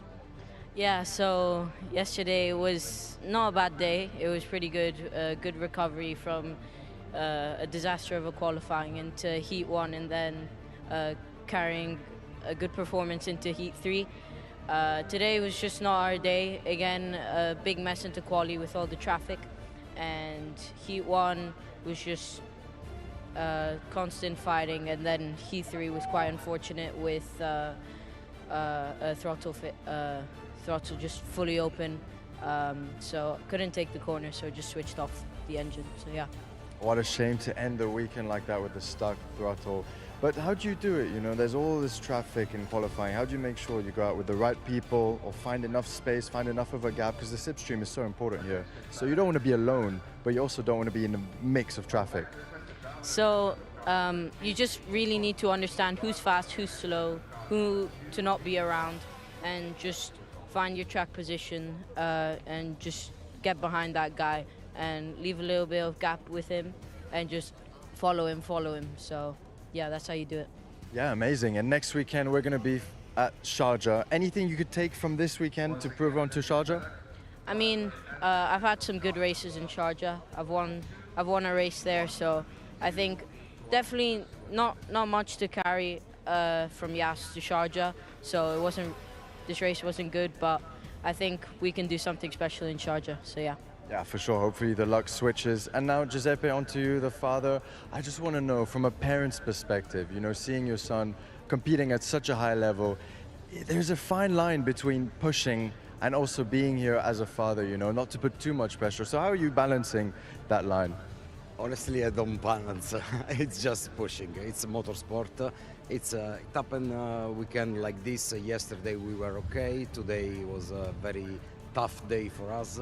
From the qualifying, as Jay said, from the qualifying we have to recover an accident on the Heat 1 destroyed the day.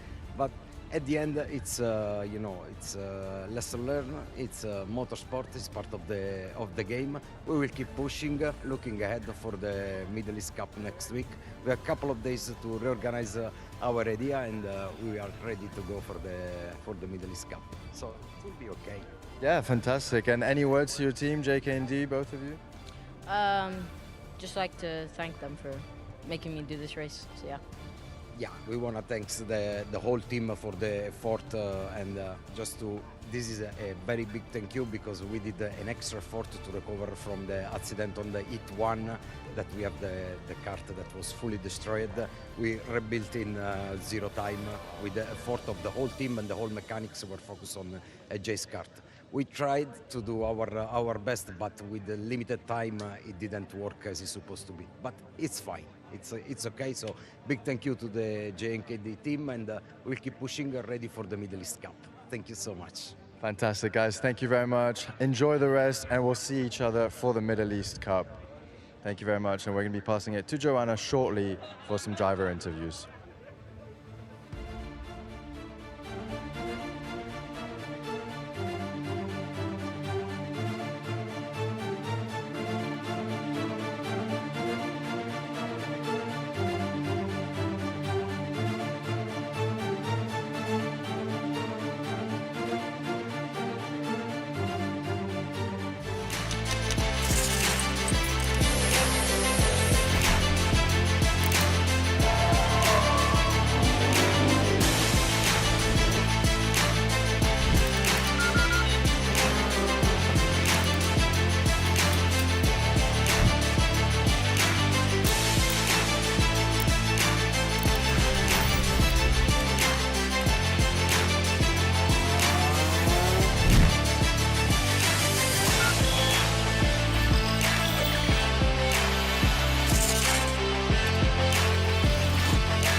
Instead of the traditional system, we've built a school specifically for athletes and anyone who needs a more flexible education. We provide a full school curriculum including GCSEs and A-levels, mentoring support from ex-athletes, and the ability to study from anywhere in the world at any time. Welcome to MBA, the #1 school for athletes.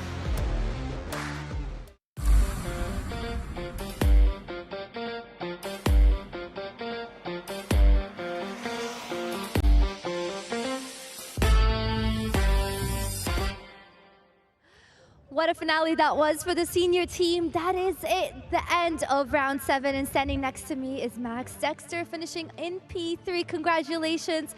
How difficult was that fight to end up in P3? Yeah, it was really difficult this whole weekend. We haven't quite had the pace of the top 5, but we've been somewhere around there 4th, 5th, 6th in all the races. Thankfully, there was some mess on the last lap, so we managed to capitalise and then ended up with a P3, which is nice.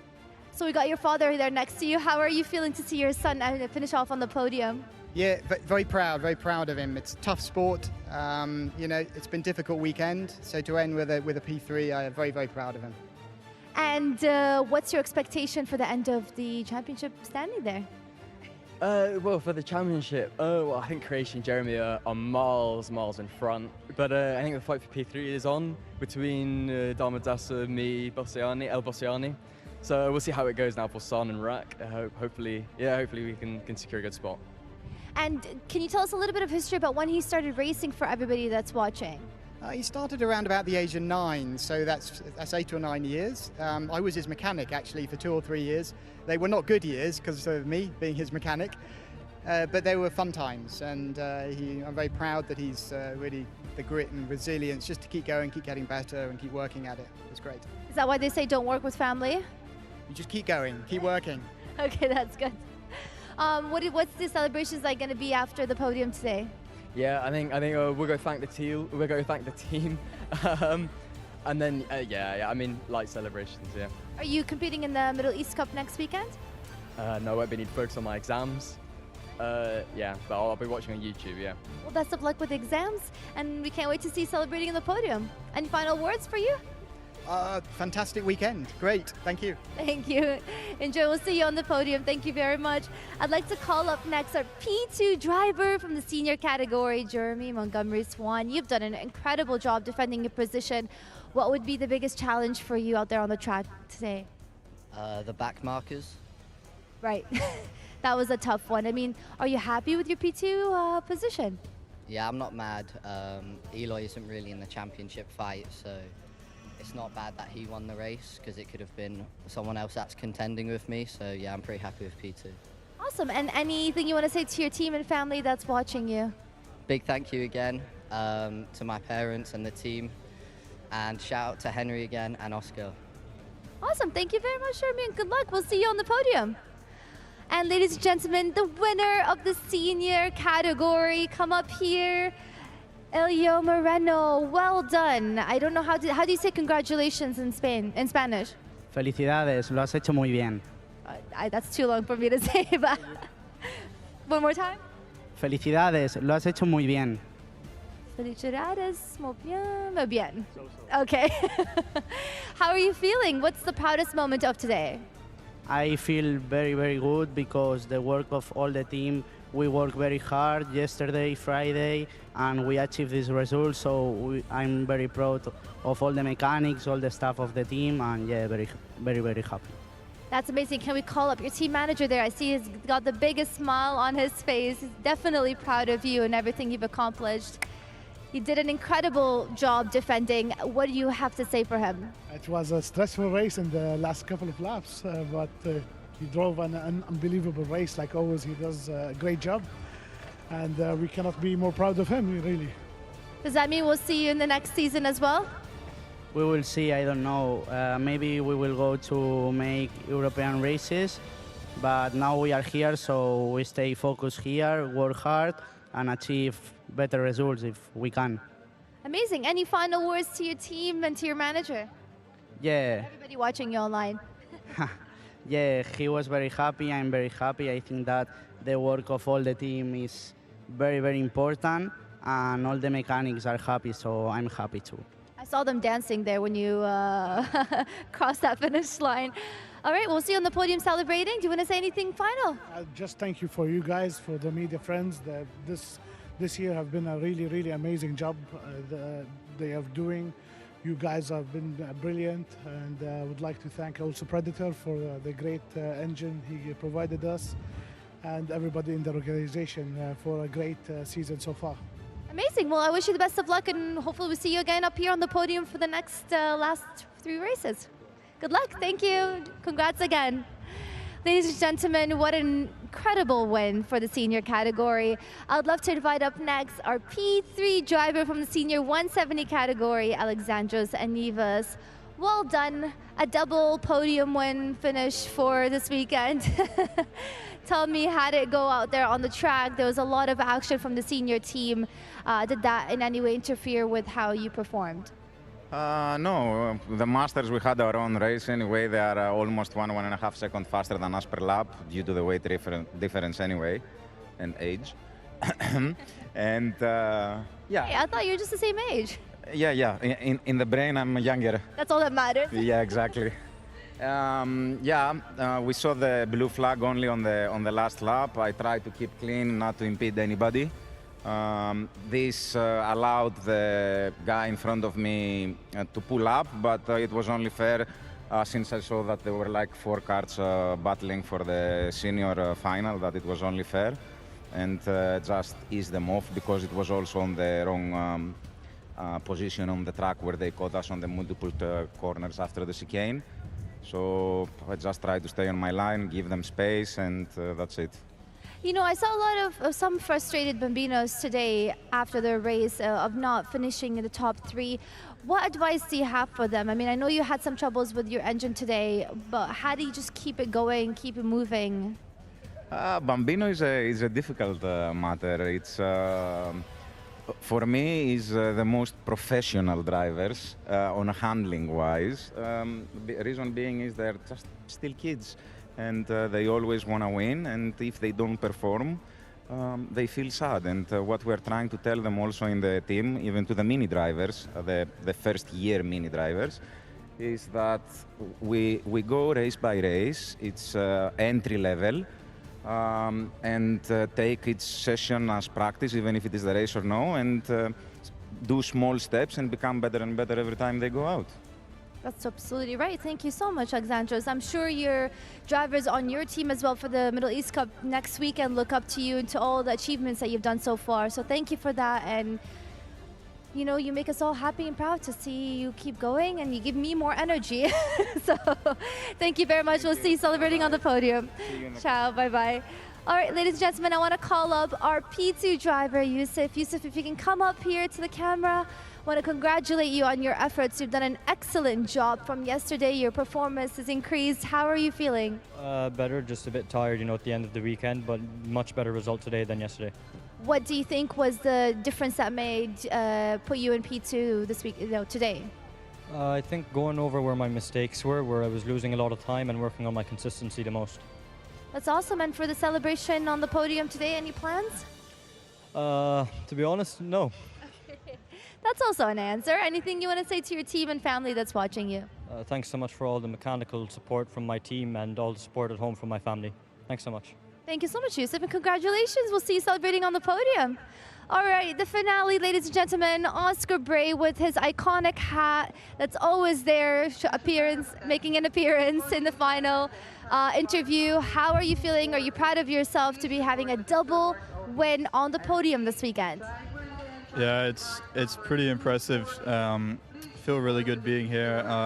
Such a fun track to race at and great track to win at, you know, with all like my heroes are here, F1 drivers, everyone. Well, who's your let's say the F1 driver you look up to the most? Oscar Piastri. Oh, that's a good one. I was also rooting for him this year, and I can see you definitely, hopefully one day following in their footsteps, and if not in a specific category of racing, because you have a lot of talent, so make sure not to waste that. Are you studying at the moment? Yeah, I've got exams coming up soon, so Wow, so you're able to win here and also win with your exams? Yeah. Now that's a talent right there. All right, Oscar, congratulations. Any final words to the team and family watching you? Thanks for everyone watching, supporting, all the love, and cheering for me. You know, it really helps. It gets me motivated, and I love being here. Awesome. Congratulations. We'll see you on the podium. Thank you so much, Oscar. That is it, ladies and gentlemen. The final ending of round 7. My name is Joanna Bergen, and again, it was an absolute honor bringing you these exclusive interviews with drivers and some key individuals that made this incredible Iame UAE series what it is. Let's have a look at the highlights.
guys, so for this challenge, you have to guess the tracks. This one is Dubai. This one's all personal. Nice, so you got 2 right now. This one's Monaco. That's 3 now. No, this one's Spa. Oh, yeah. Good one. That's 4, you have 1 left. Monza. This. Joe. You're good. Perfect, okay guys, you got that, all 5 tracks. This one is Dubai. Yeah, that's Dubai Cartron, nice. Spa? Yep, nice one, good one. Is that it? Nah, that's not a karting track. It's iconic track. Italy. Monza. Yeah, there you go. I'll give you a hint. What's Alforsan? That's Alforsan, yes, nice. That's 4 out of 5, you have 1 left, nice. And then the one at the top, so the one you haven't found, starts with an M. That's a good destination. Yes, exactly, nice one. Perfect, you got all of them. I know this is Dubai. There's 1 more karting track. What is this one? Yeah, which one? In Abu Dhabi. Abu Dhabi, what do you call it? You said it before. Alforsan? Yeah. Do you want another hint? M-O, for the one on below Cartro. Monaco. Nice, yes. Monaco. Okay, now you have 2 left. This one. This one is a famous track. M-O, again.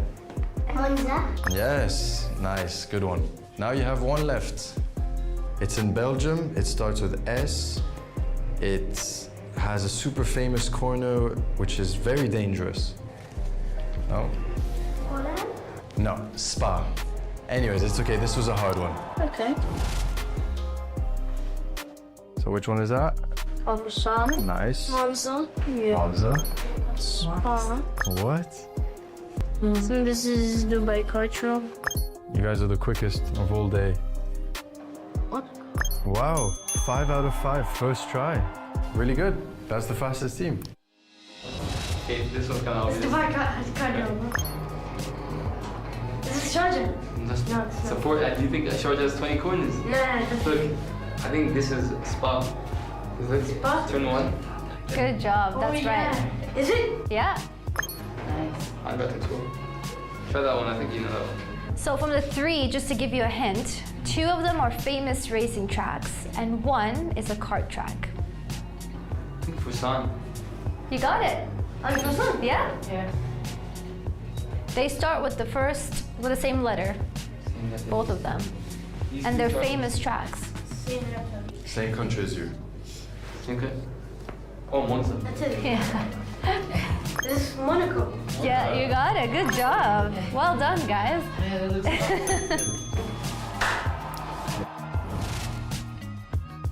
at my side, please.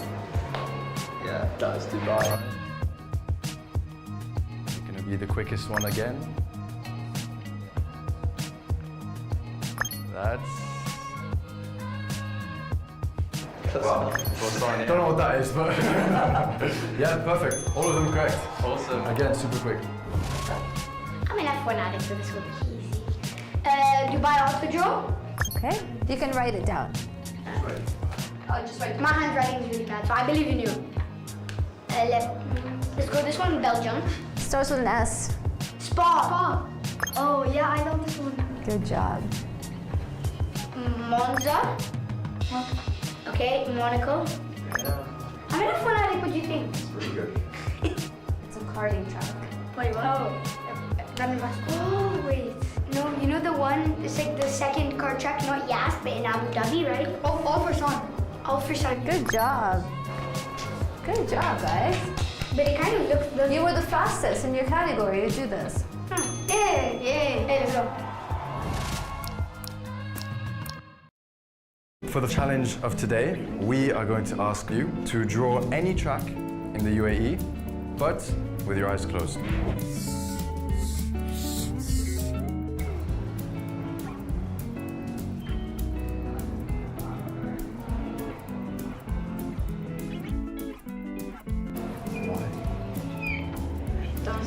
Tell us which track. Dubai. Yeah. Open your eyes. Oh, so this is Dubai, I guess. I think I can do better than this. Yeah. What do you think, Francesco? I know this track. Oh, this is good. Yeah, nice. No cheating. Can I open my eyes? Are you done? Yeah. Sure, 100%? All right, open your eyes. You missed the main straight, buddy. Better than mine.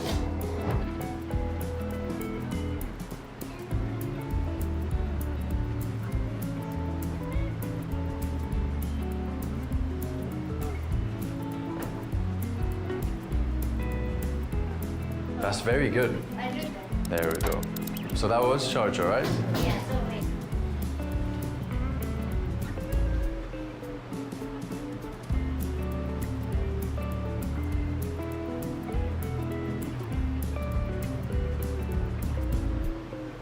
Oh, which one is this? Rack? Nice, yeah. Rack track.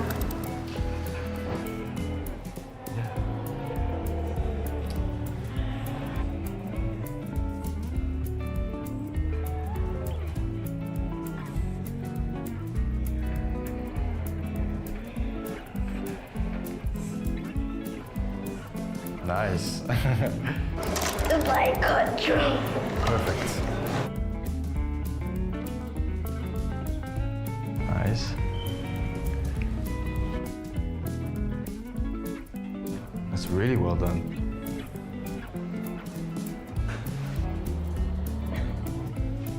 Nice.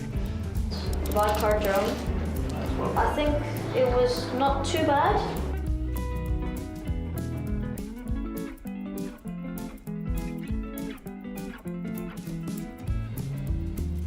Nice. This track is supposed to be on like Sharjah. I don't know what it's called. The one in the desert, right? Yeah. Nice.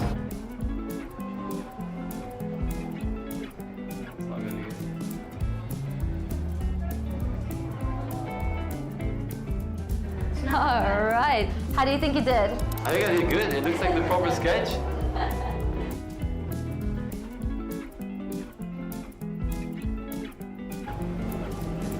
I like the concentration. Oh, it's good. It's good. Good job. Well done. Yeah.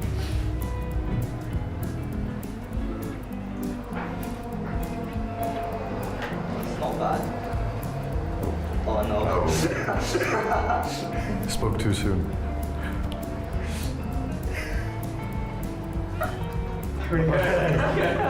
I mean, it's not that bad, I think. It's alright. Let's do my card joke. Yeah. My card joke. Yeah. Well, it was initially, and then it was. It's not a good start.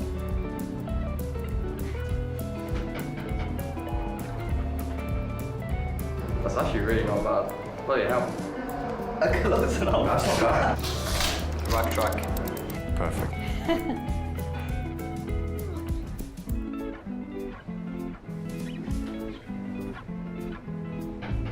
All right, lift it up and show the camera. The T section for a rack. Very nice. All right, well, that was a good job. Just needed to be a bit bigger, but looks good.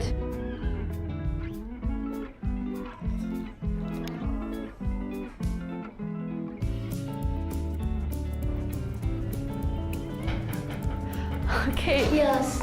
Yes. Wow, that looks good. Okay. Oh, he's drawing rack. Does rack count? It's a bit unfair. All right. I tried to draw rack track this layout, the T shape, but I think I ran out his face.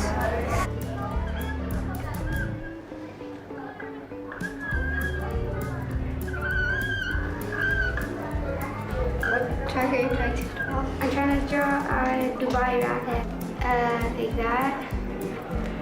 Like that, like that, like that, like that. So lift it up, show the camera, and tell us what you. Well, it's a monstrosity. I'm sure you don't want to look, but why not? Get it out. Which track is that? Dubai Auto Drone. Yeah, it'll look better in my head. Yeah, looks cool. That looks like Norwood. Okay guys, so for this challenge, we're gonna ask you to match the cart, but you cannot cross the line.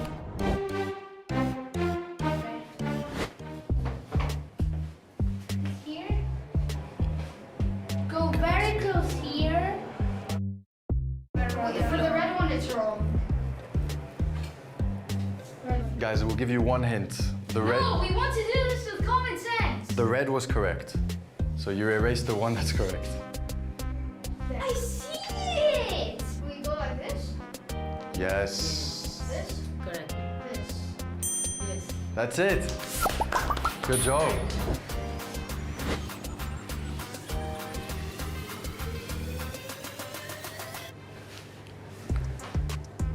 Lines can't touch. Ooh. I'll give you guys a hint. The red goes around the green. Yep, nice. Now you should be able to find it.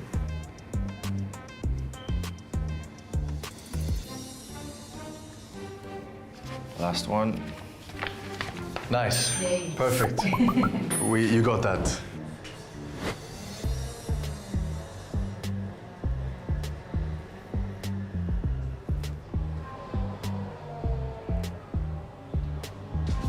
Nice. Back. Is the quickest one.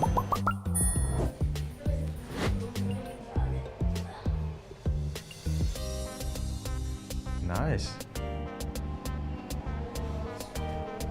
That's the quickest one so far. What? I think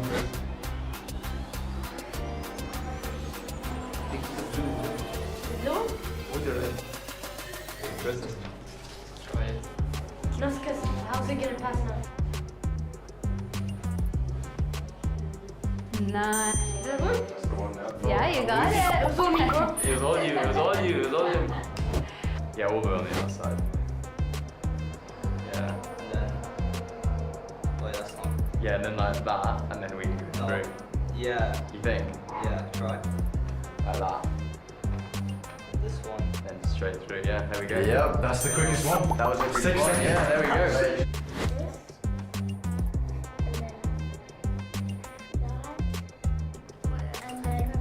And then like wait, we can be like this. Now this.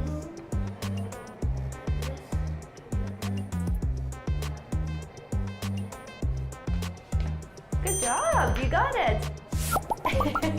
All right. I think green should be just go straight.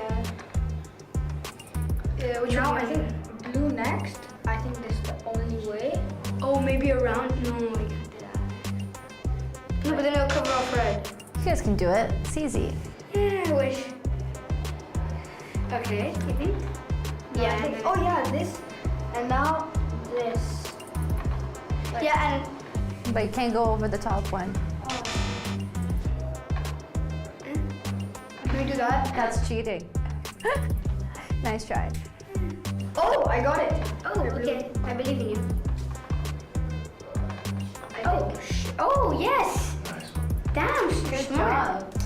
Wow. I wish I got that.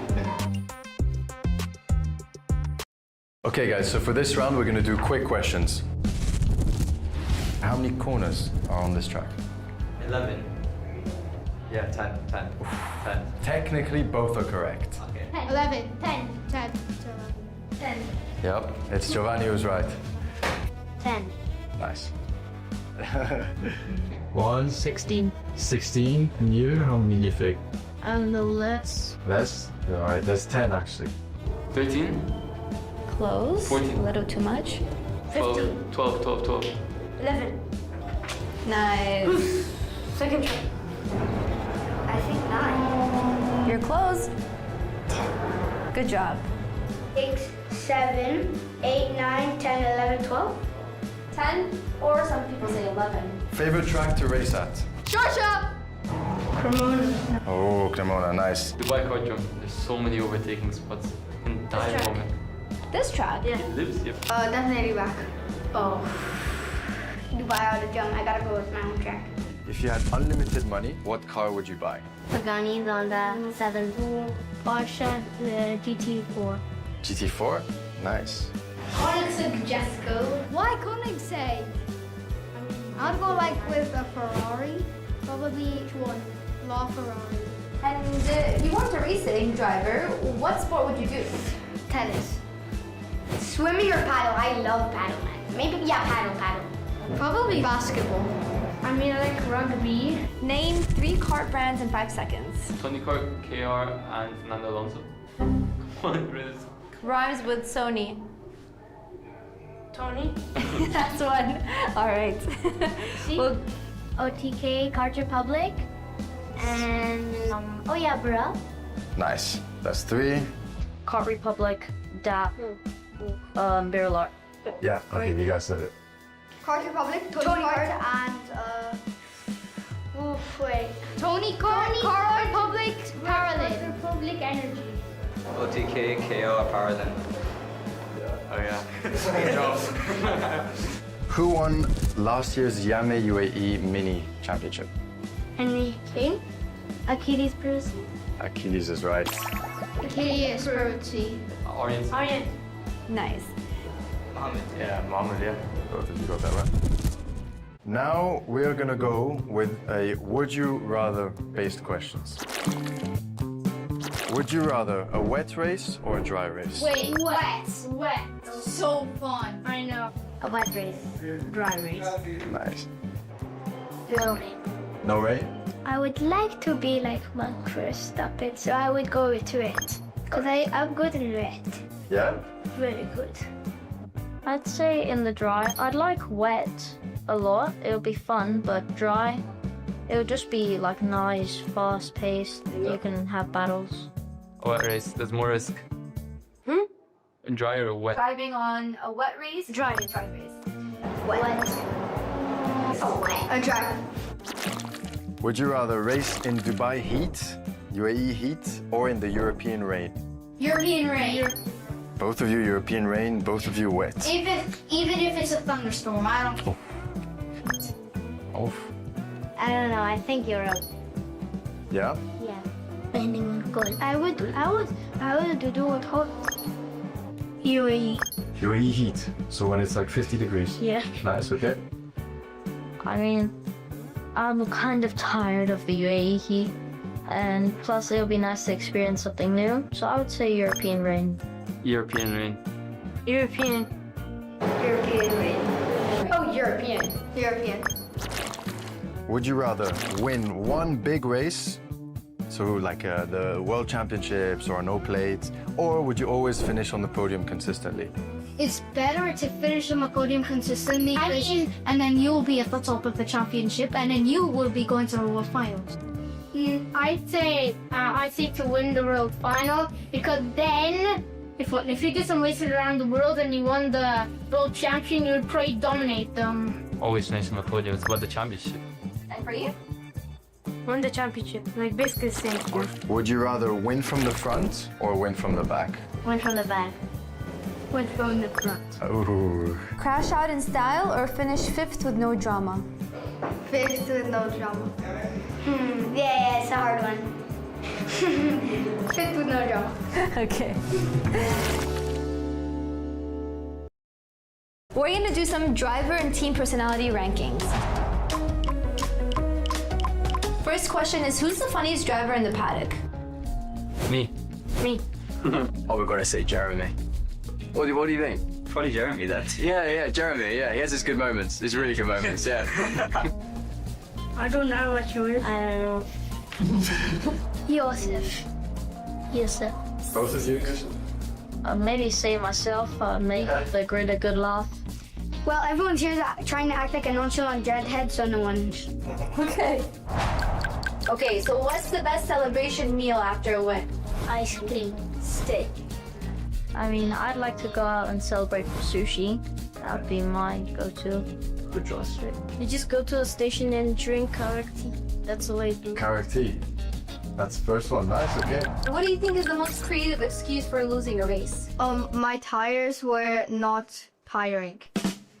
So I was looking up and I saw a bird and it just like distracted me so I couldn't drive. That's a creative. My car broke down. Which is your dream track? So one track you'd love to race on. It can be karting, it can be Formula, anything. For karting, I would say Cremona, but for Formula One, I would say Spa. Black track for karting and for Formula One, Monaco. Nice. Who's got the best helmet design? Me. Probably Admiral Husseini. Me, I like my helmet the most. It has to be Nathan Pope's white one. Plain white. I mean, it can't be anything else. Yeah, I've got the name on the side. Pure white. That's the brilliant. Yeah. Yusuf. Me. Okay. Me. 100%. You? And Henry King? I don't know, in my opinion, I'd say I like mine best because it was customized by my dad. Yeah. me. I think always you would have a distraction because it would have a cringy thumbs up emoji, you know, like that. I think that's like people could just go like this. What is this helmet? And then they would just drive straight into the fire. Yeah, he's distracting. He's distracting. So for this challenge, you're gonna come ahead and pick one question out of my hand, read the question out loud, and answer it. Yeah, all right. I want to make the sound of my car engine. It's like a jet engine. It's a jet engine. I don't know. It sounds similar though. No, I can't do it. Wait, no, that doesn't. No, it doesn't shift.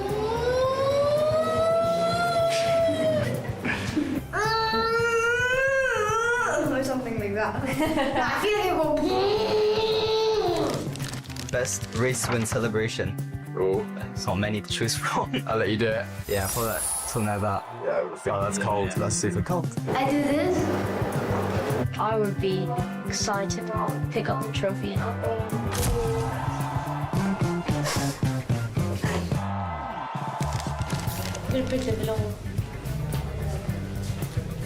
Describe racing in 3 words. Intense, fast, overtaking. I don't know what to say. Fun, thrilling, and dangerous. Nice. Favorite snack before a race? Apples. Probably like an apple, blueberries, Capellacci. It's an Italian dish. Very nice. blackberries, and banana. Amazing. My question is funniest thing you've seen in the paddock, and the answer is people laughing and enjoying. There was this one time, you know the Marina circuit, you know how there's just one hairpin, like that F1 drivers do? So there was a hairpin, instead of turning, the kid just went, so the guy was turning, the kid just went straight, and I started laughing my butt off. Pretend you're overtaking for the win. Can you act it out? Okay. I go here, take this team, and then I move, and then I overtake. Yeah, it'll be like behind them, full slipstream. I'll slowly dip out, carrying the speed, and I'll have the inside for the next turn. Good job.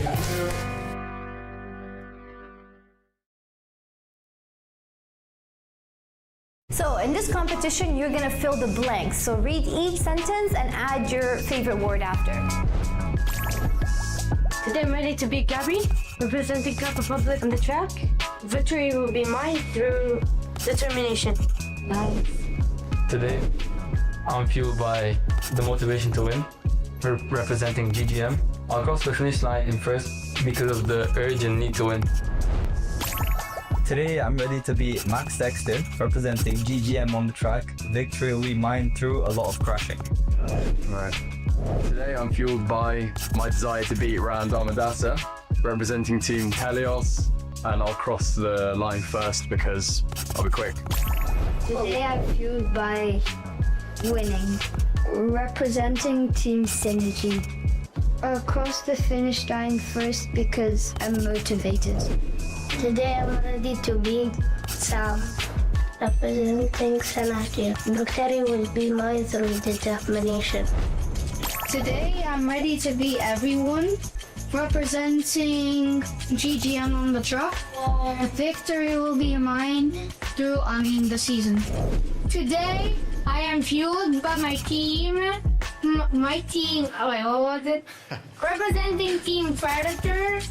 And I'll fuck the line first because I think I'm the best in this track. Perfect. Okay guys, so now we have senior Max driver, Max Dexter. Hello, my name is Max Dexter. Now Max, could you tell us a bit more about your kart, about the championship you're racing in, the category you're racing in? Yeah, so here in the UAE, we race with the S125 Iame. This is the highest category that we have here in the UAE, the senior category, and we run the Paralin chassis here at Elios.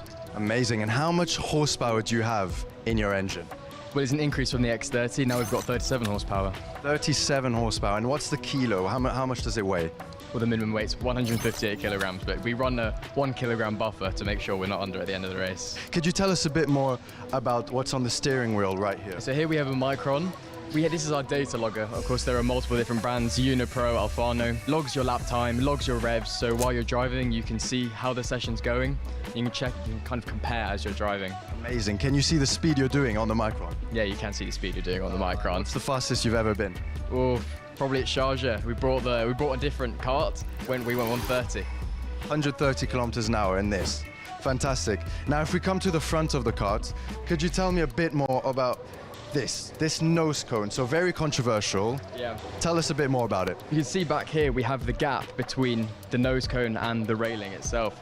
If you collide with the driver too hard, the idea is that it comes in, and you'll be very visible here that the nose cone has moved in. When you come in after the race, and the scrutineers will come around, have a look, and if you've been a bit naughty, then they'll see, and you get a 5-second penalty. So that prevents bad drivers from being even more naughty? Yeah, it should do, yeah. It should do, yeah. Great, okay, well, thank you very much, Max. We wish you the best of luck for this weekend, and hopefully we see you on the podium. Thank you very much. We're here in the middle of the action with Predator Motorsports, and next to me is Giovanni Jr., and he's going to tell us a little bit more about his category and the car. So, Giovanni, tell me, what category are you racing in, and how fast do your cars go? I'm racing a Mini, and it goes about 90 kilometers per hour, so it's pretty fast. That's awesome. And what do you think is the most important part of the car? What helps you win a race? I mean, many people say the engine, but I think it's the wheels, because without the wheels, you wouldn't even be able to move. Okay, what's the most important control? Stay clean and in corners, don't move it a lot. And how do you prepare yourself before a race? Before a race, I always I repeat on my mind, I am focused, I am focused, I am focused. That's awesome. And my last question to you, with this heat and with the weather here in the UAE, are there any challenges that you face on the track? Yeah, the heat is probably the worst one out of all. Awesome. Do you feel confident for this year? Yeah. That's what I like to hear. Thank you so much, Giovanni Jr. And there you guys have it, Predator Motorsport.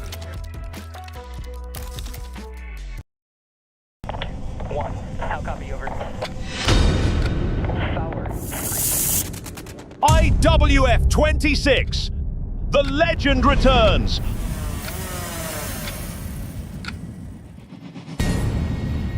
October 2026. Be ready to be part of the endless racing. Hands tight on the wheel, hearts pounding. This is pure passion.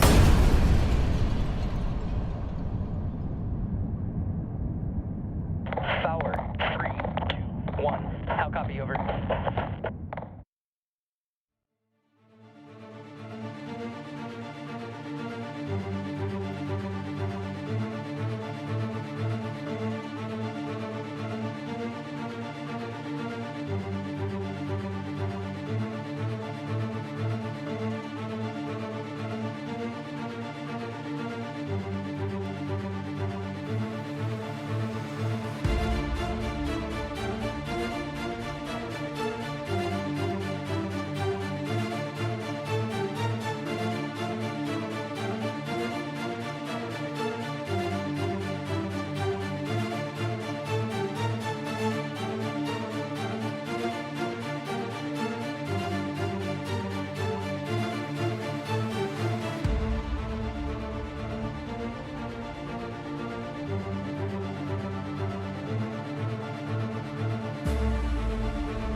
Hello everyone and welcome back to the live stream. We're here for the final podium of round 7 of the Iame Series UAE. I have been your commentator for today, Jack Johns, and now we are going to go through all of the prize winners for today. We will start off with the driver of the day.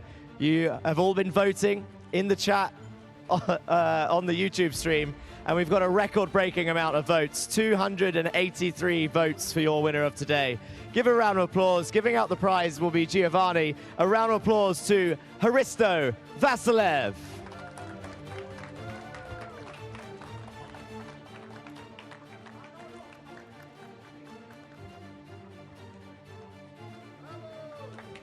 Winning one set of Comet tires from round 7.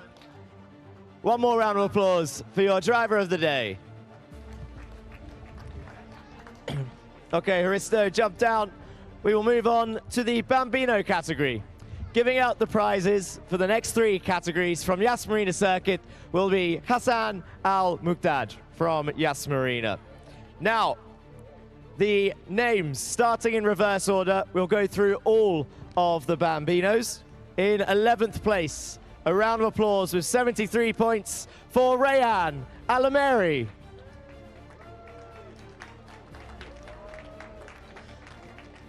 He may have gone home, so we'll go on to 10th. A round of applause with 78 points for August Southall.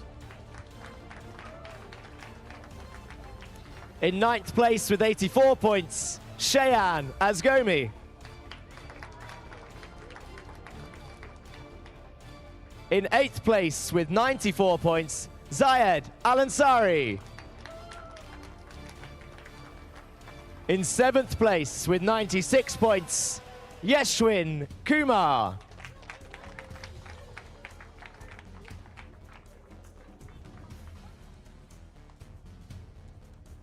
In 6th place with 110 points, number 31, Sam Tester.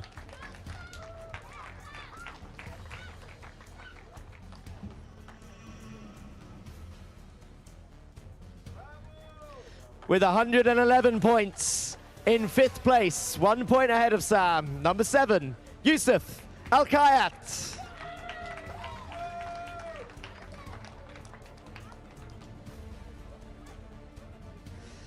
Two points ahead of Yusuf with 113 points, number 29, Faisal Al-Zabi.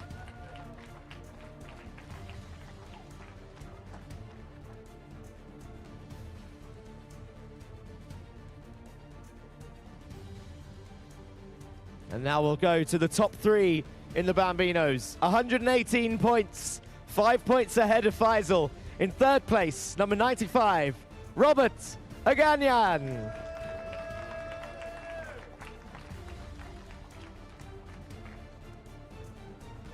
Three points ahead of Robert with 121 points. Number 9, Samuel Karachkovic.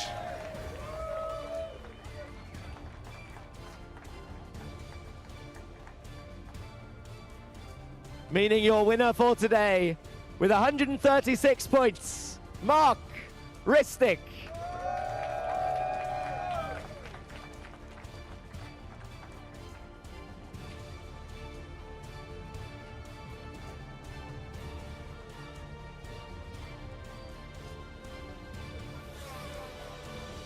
Making sure he gets a handshake in from all of his competitors before collecting his trophy.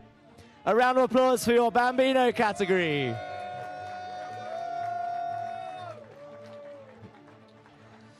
Well done, guys. If you want to jump down, we'll move on to the under 10s. Starting with 3rd place. A round of applause. He's back on the podium. Adam Al-Sheikh.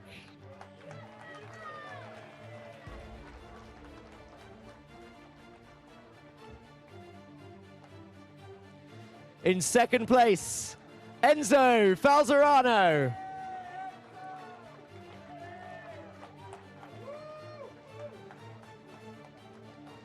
And the winner of the under 10 category, Ivans Voronins.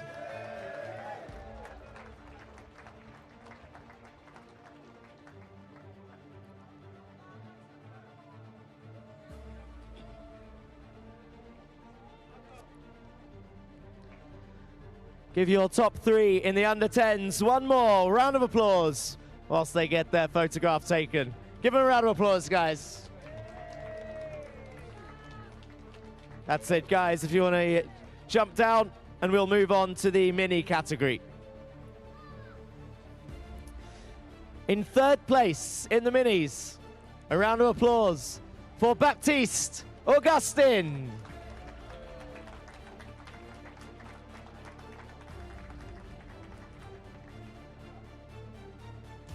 In 2nd place, a round of applause for Ilyas Sami.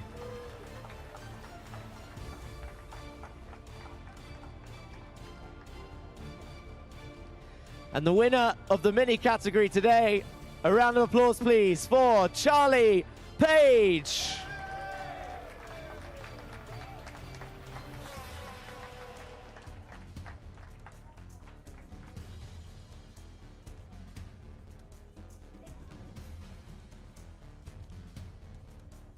Well done, guys. Give your mini top 3 a round of applause. And joining them, if they are here, one novice, Gautam Subramaniam.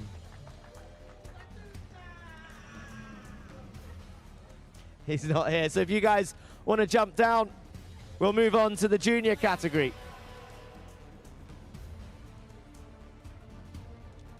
Giving out the awards for the next 3 categories will be Mr. Martin Bean. In 3rd place for the juniors, a round of applause. Nice shades. For Henry King.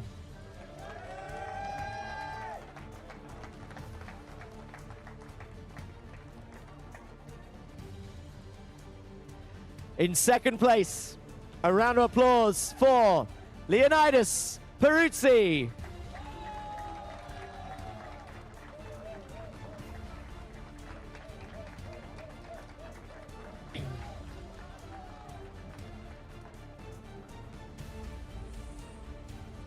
And that means your winner for today. A round of applause, please, for Matanch Jain.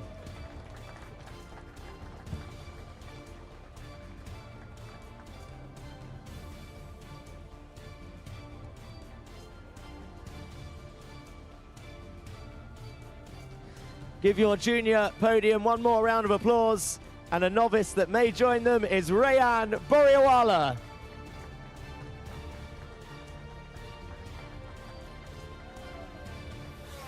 Okay, guys, if you want to jump yourself down, we'll move on to the senior 170s. In 3rd place, a round of applause to Alexandros Anivas.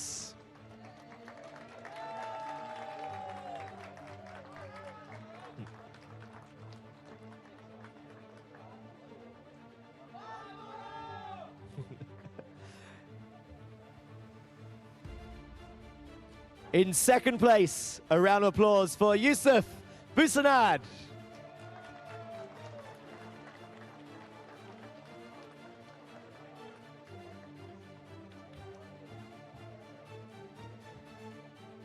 And your winner for the senior 170 category, welcome back the hat, Oscar Bray.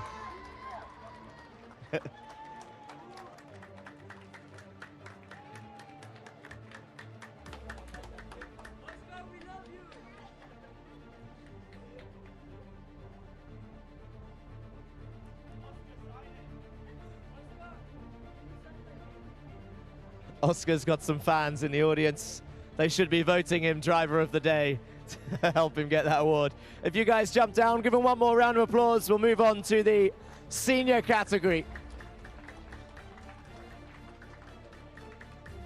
Okay, so your final 3 now. The top 3 in the seniors. We'll start off with 3rd place. A nice pleasant surprise on the last lap. A round of applause for Max Dexter.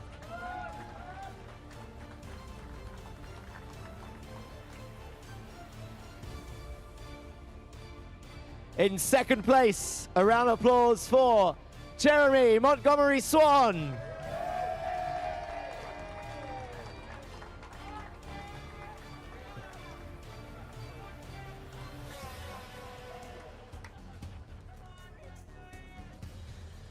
And your winner for today. A round of applause, please, for Iloy Gonzalez Moreno.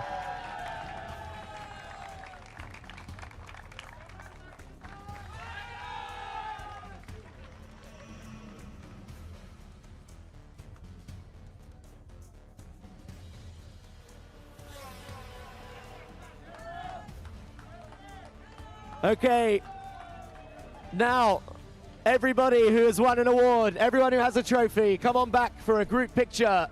All of the top 3 winners, all of the Bambinos, everybody who has a medal and a trophy, come on back to the podium for a group picture.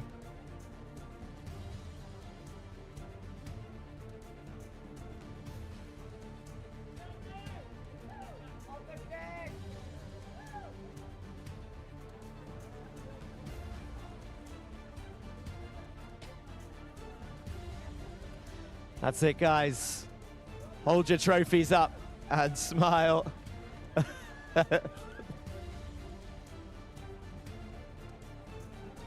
Well done. Give your winners one more round of applause, guys, for round 7 of the Iame Series UAE.